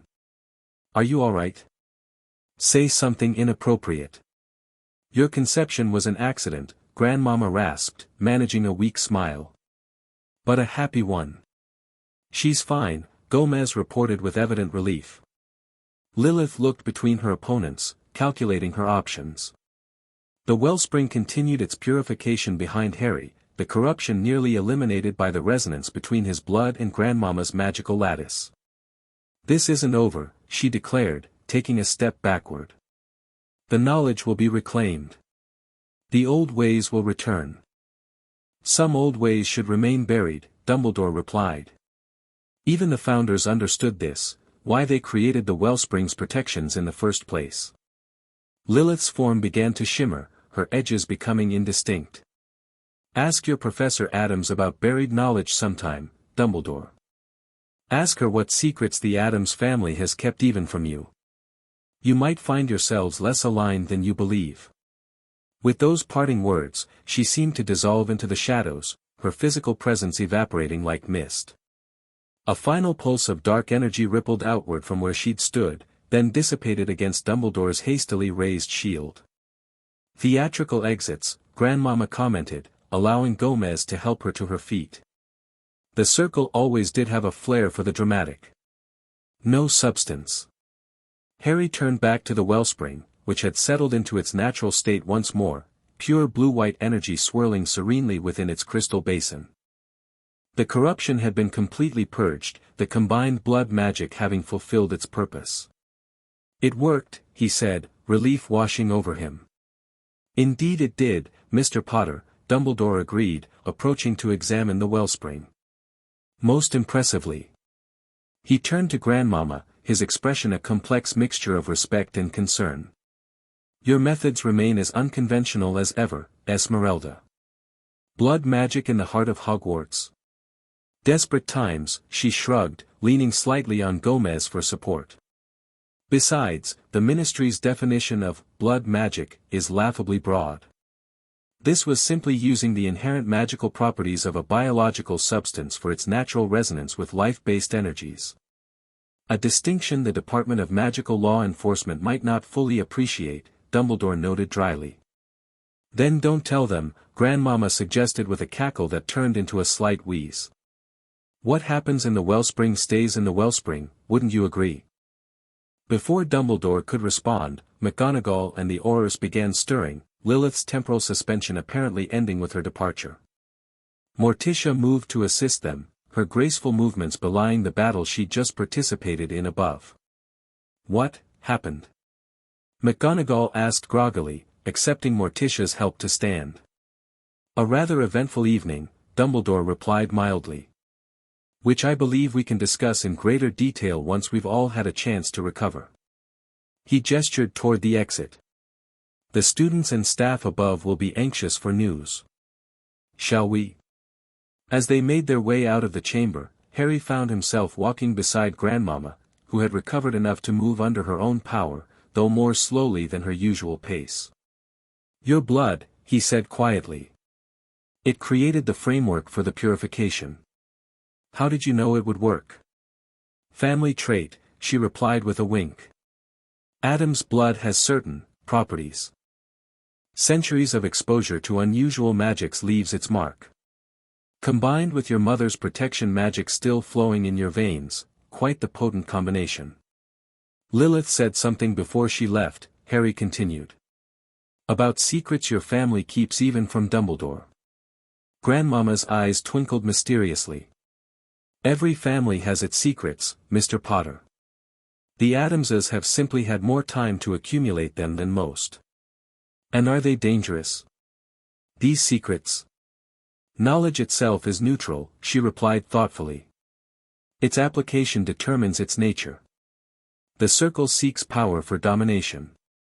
My family preserves knowledge for, let's call it appreciation of magical diversity. Her cryptic answer didn't entirely reassure Harry, but before he could press further, they emerged from the passage into the main castle. The scene that greeted them was one of organized chaos, wounded being treated, damage being repaired, and everywhere, students and staff recounting their experiences of the battle. The Addams children, Wednesday and Pugsley, stood amid a group of awestruck Hogwarts students, apparently demonstrating some aspect of their unique combat methods. Lurch was assisting Madame Pomfrey, his immense strength proving useful in moving injured patients. Uncle Fester bounded around the entrance hall, collecting what appeared to be unexploded ordnance with childlike enthusiasm. Your family is, quite something, Harry observed diplomatically. They certainly are, Grandmama agreed, unmistakable pride in her voice. Never a dull moment with Addamses around. Makes life worth living for a few extra centuries. Dumbledore called for attention, quickly providing a sanitized version of events for the assembled defenders, emphasizing their victory while minimizing the more disturbing aspects of the circle's magic and intentions. The students and staff responded with cheers, the relief of survival overriding curiosity about details. As the crowd dispersed to continue recovery efforts, Harry found himself approached by Ron and Hermione, both looking battered but intact. Mate! Ron exclaimed. You missed the best part up here. Uncle Fester took on 3 circle members at once, used their own shadows to tie them up somehow. And Wednesday, Hermione added with a mixture of horror and admiration, her crossbow skills are unnervingly precise. I saw her pin a man's sleeve to a tree from nearly 100 yards, deliberately missing his arm by millimeters. Just a typical Addams family outing, Grandmama remarked, overhearing them. Though the children were disappointed by the lack of casualties on our side. They do so enjoy a proper funeral. Harry couldn't tell if she was joking. The next few hours passed in a blur of activity. Ministry officials arrived to document the attack and take custody of captured Circle members. Magical law enforcement teams secured the perimeter, though it seemed clear the immediate threat had passed. Madame Pomfrey and her hastily assembled medical team treated injuries ranging from minor hexes to more serious magical wounds. By dawn, a tentative calm had settled over Hogwarts. The Great Hall had been converted into both infirmary overflow and command center, with Dumbledore and ministry officials conferring at the staff table while students and staff rested at the house tables. Harry, exhausted beyond words, sat with Ron and Hermione, picking at a breakfast he was too tired to properly appreciate. Around them, others shared their experiences of the battle, each account growing slightly more elaborate with each retelling, a natural response to surviving something extraordinary. Grandmama Addams and her family had established their own unique space at one end of the Slytherin table, where they were engaged in what appeared to be a post-battle critique session, complete with diagrams drawn in what Harry sincerely hoped wasn't actual blood. Next time, more explosives, Pugsley was insisting, gesturing enthusiastically. The regulation strength ones barely singed anyone. And the poison concentrations were clearly inadequate, Wednesday added in her flat voice. 3 minutes of paralysis is hardly worth the effort of accurate targeting. Now children, Morticia soothed, we were operating under Hogwarts constraints. Not everyone appreciates our family's traditional approach to conflict resolution. Speaking of which, Gomez interjected, marvelous school you have here, Dumbledore. Such history. Such character. The moving staircases, the ghosts, the constant mortal peril, reminds me of home. Dumbledore, who had approached their table, offered a tired smile. High praise indeed, Mr. Addams. And our most sincere gratitude for your family's unique contribution to Hogwarts' defense. Think nothing of it. Gomez declared expansively. Any excuse for a family outing. Though I must say, your dark wizards lack a certain panache. All those dreary robes and ominous chanting, no style. A criticism I'm certain the Primordial Circle would take to heart, were they not currently fleeing across the continent, Dumbledore replied dryly. His expression grew more serious as he turned to Grandmama. Esmeralda, a word in private. They moved away from the table, speaking in low tones near the entrance to the Great Hall. Though their conversation was clearly meant to be private, Harry couldn't help noticing the intensity of their exchange, Dumbledore's expression cycling between concern, reluctant admiration, and what might have been resignation. After several minutes, they appeared to reach some agreement. Dumbledore nodded, then returned to the ministry officials at the staff table. Grandmama made her way over to where Harry, Ron, and Hermione sat. Well, children, she announced without preamble, it seems my tenure as potions master will be coming to an end. What? Harry straightened, fatigue momentarily forgotten. But why? After everything you've done for the school?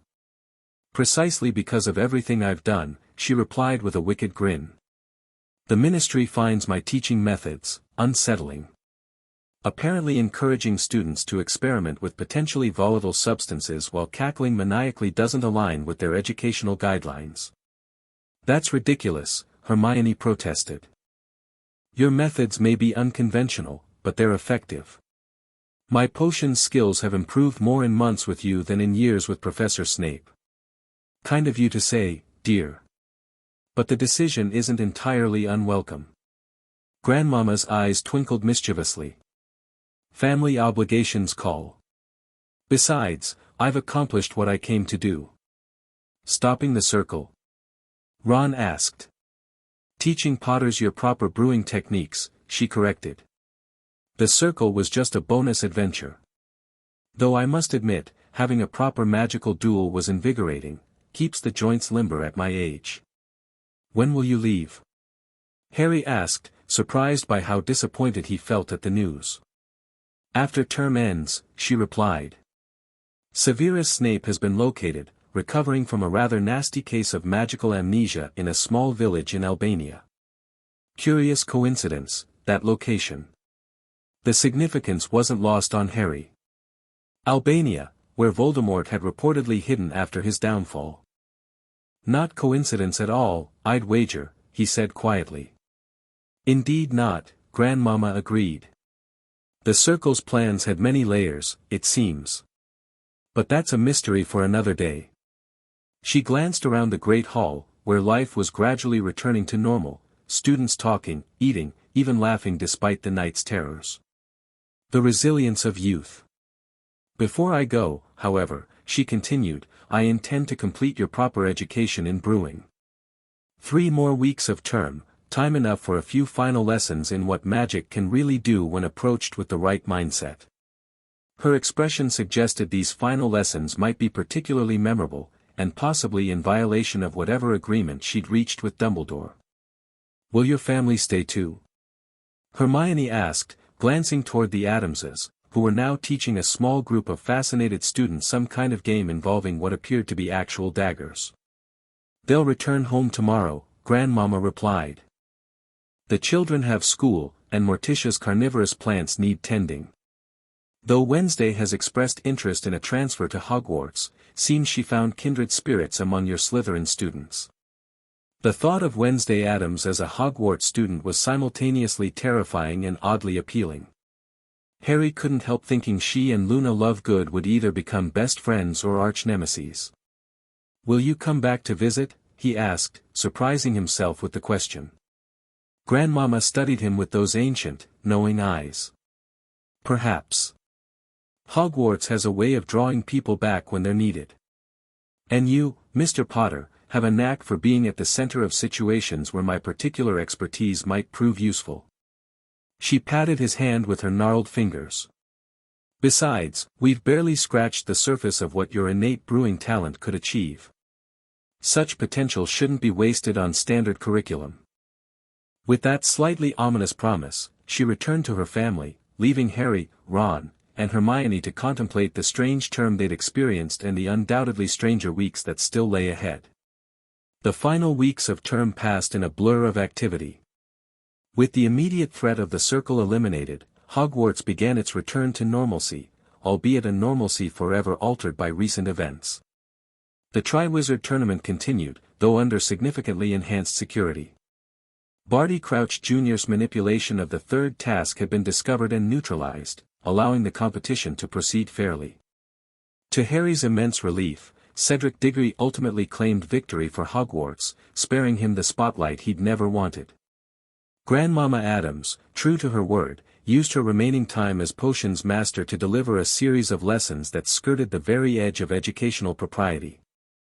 The ministry observers assigned to monitor her classes often left looking distinctly queasy, while the students emerged with knowledge that, while not technically forbidden, certainly wasn't found in any approved textbook.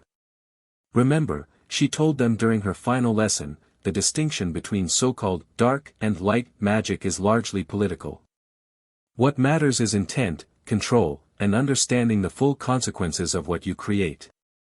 She surveyed the classroom, her ancient eyes lingering on certain students, Harry, Hermione, Neville, and, surprisingly, Draco Malfoy. Some of you have genuine talent, the intuitive understanding that separates mere potion makers from true brewers. Don't let bureaucrats and fearmongers limit your exploration of that gift. As a parting gesture, she presented each student with a small, leather-bound journal. My personal notes on brewing techniques not found in your standard texts. Use them wisely, experiment carefully, and remember, the most powerful potions often require ingredients others are too squeamish to handle. Harry examined his copy later in the privacy of the dormitory. The handwritten notes dated back centuries, detailing brewing methods that seemed to evolve over time, adapting to available ingredients and changing magical theory. More remarkably, the final pages contained observations specifically about him. Potter shows natural talent reminiscent of his maternal line. Intuitive understanding of magical interactions, particularly those involving protective and transformative elements. With proper guidance, could develop brewing skills that transcend conventional classification. It was perhaps the most thoughtful academic assessment he'd ever received, recognition of potential rather than just current ability. On the final evening of term, a small gathering was held in the staff room to bid farewell to Grandmama Addams. Students weren't invited, but Harry, Hermione, Ron, and Neville received special dispensation, a recognition of their involvement in the Wellspring events. The atmosphere was oddly conflicted, relief from certain staff members who had found Grandmama's methods disturbing, genuine regret from others who had come to appreciate her extensive knowledge, and from Dumbledore, a complex respect that acknowledged both her contributions and the complications she had brought. Esmeralda, the headmaster said, raising his glass in toast, Hogwarts has hosted many remarkable teachers over the centuries, but none quite like you. You have challenged our students, our staff, and our very conception of magical education. Kept things interesting, you mean, she cackled, sipping from a goblet containing something that occasionally emitted small puffs of purple smoke. Indeed. Dumbledore's eyes twinkled. Though the ministry's Educational Oversight Committee may require years of therapy to recover from reviewing your lesson plans. Laughter rippled through the gathering. Even Professor McGonagall, who had maintained the greatest professional skepticism toward Grandmama's methods, allowed herself a small smile. I must ask, Flitwick piped up, what will you do next? Return to America? For a time, Grandmama nodded. Family matters to attend to. Then perhaps some travel, it's been decades since I've visited the deeper regions of the Amazon. So many fascinating botanical specimens, many with delightfully toxic properties. And will you continue your research into ancient magic? Dumbledore asked, the question carrying more weight than it might appear. Always, she replied simply. Some knowledge must be preserved, Albus. Even that which makes the ministry uncomfortable. Especially that which makes them uncomfortable. Something passed between them, an understanding built on both agreement and fundamental philosophical differences. They would never fully align in their approaches to magic, particularly the older, wilder forms, but they shared a commitment to protecting its essence from those who would corrupt it. As the evening wound down, Harry found himself alone with Grandmama near the fireplace. I wanted to thank you, he said quietly. Not just for saving the school, but for seeing something in me worth developing. Talent recognizes talent, Mr. Potter, she replied.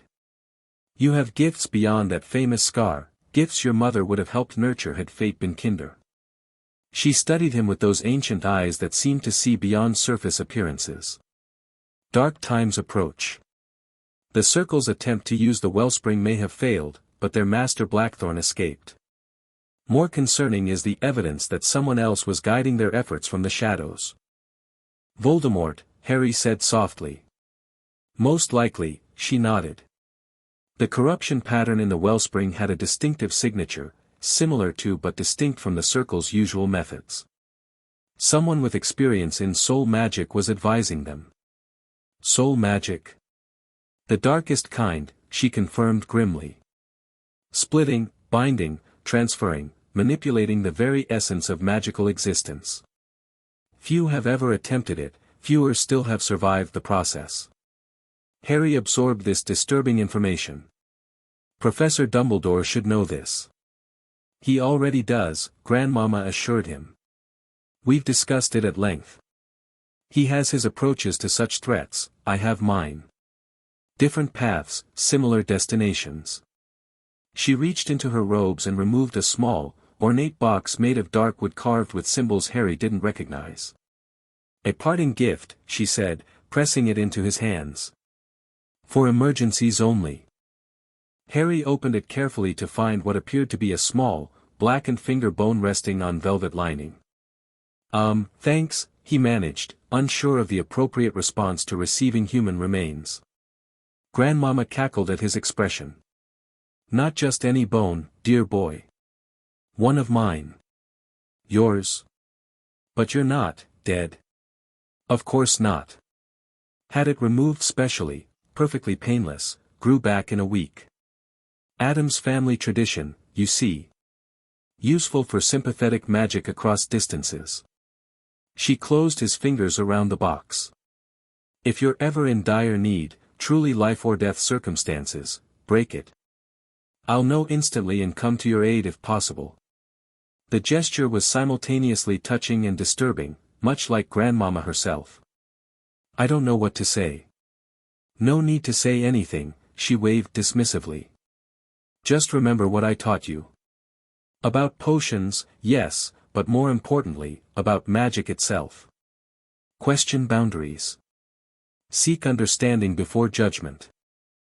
And never let fear of the unknown prevent exploration of the possible. As Harry rejoined his friends, carrying his macabre but thoughtful gift, he reflected on the extraordinary year. What had begun as a simple staffing change, the eccentric Grandmama Addams replacing the dour Severus Snape, had cascaded into discoveries about Hogwarts' deepest secrets, ancient magical conflicts, and his own untapped potential. The wellspring beneath the school continued its silent, essential work, purified and protected once more. The primordial circle had been scattered, their immediate threat neutralized, though their leader Blackthorn remained at large. And Voldemort, working through agents and proxies, had been thwarted in yet another attempt to return, but for how long? These concerns would wait for another day.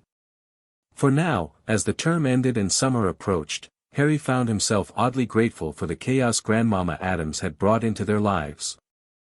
Her unconventional methods had prepared them for unconventional threats in ways standard education never could. The Hogwarts Express journey home was subdued compared to previous years. Students processed their experiences of the term in different ways, some embellishing their roles in the battle against the Circle, others trying to forget the fear they'd felt, still others analyzing what they'd learned from the extraordinary events. Harry, Ron, and Hermione secured a compartment to themselves, joined later by Neville and Luna. Their conversation drifted between reflections on the year, plans for summer, and speculation about what awaited in the term ahead. Do you think Professor Snape will be different when he returns?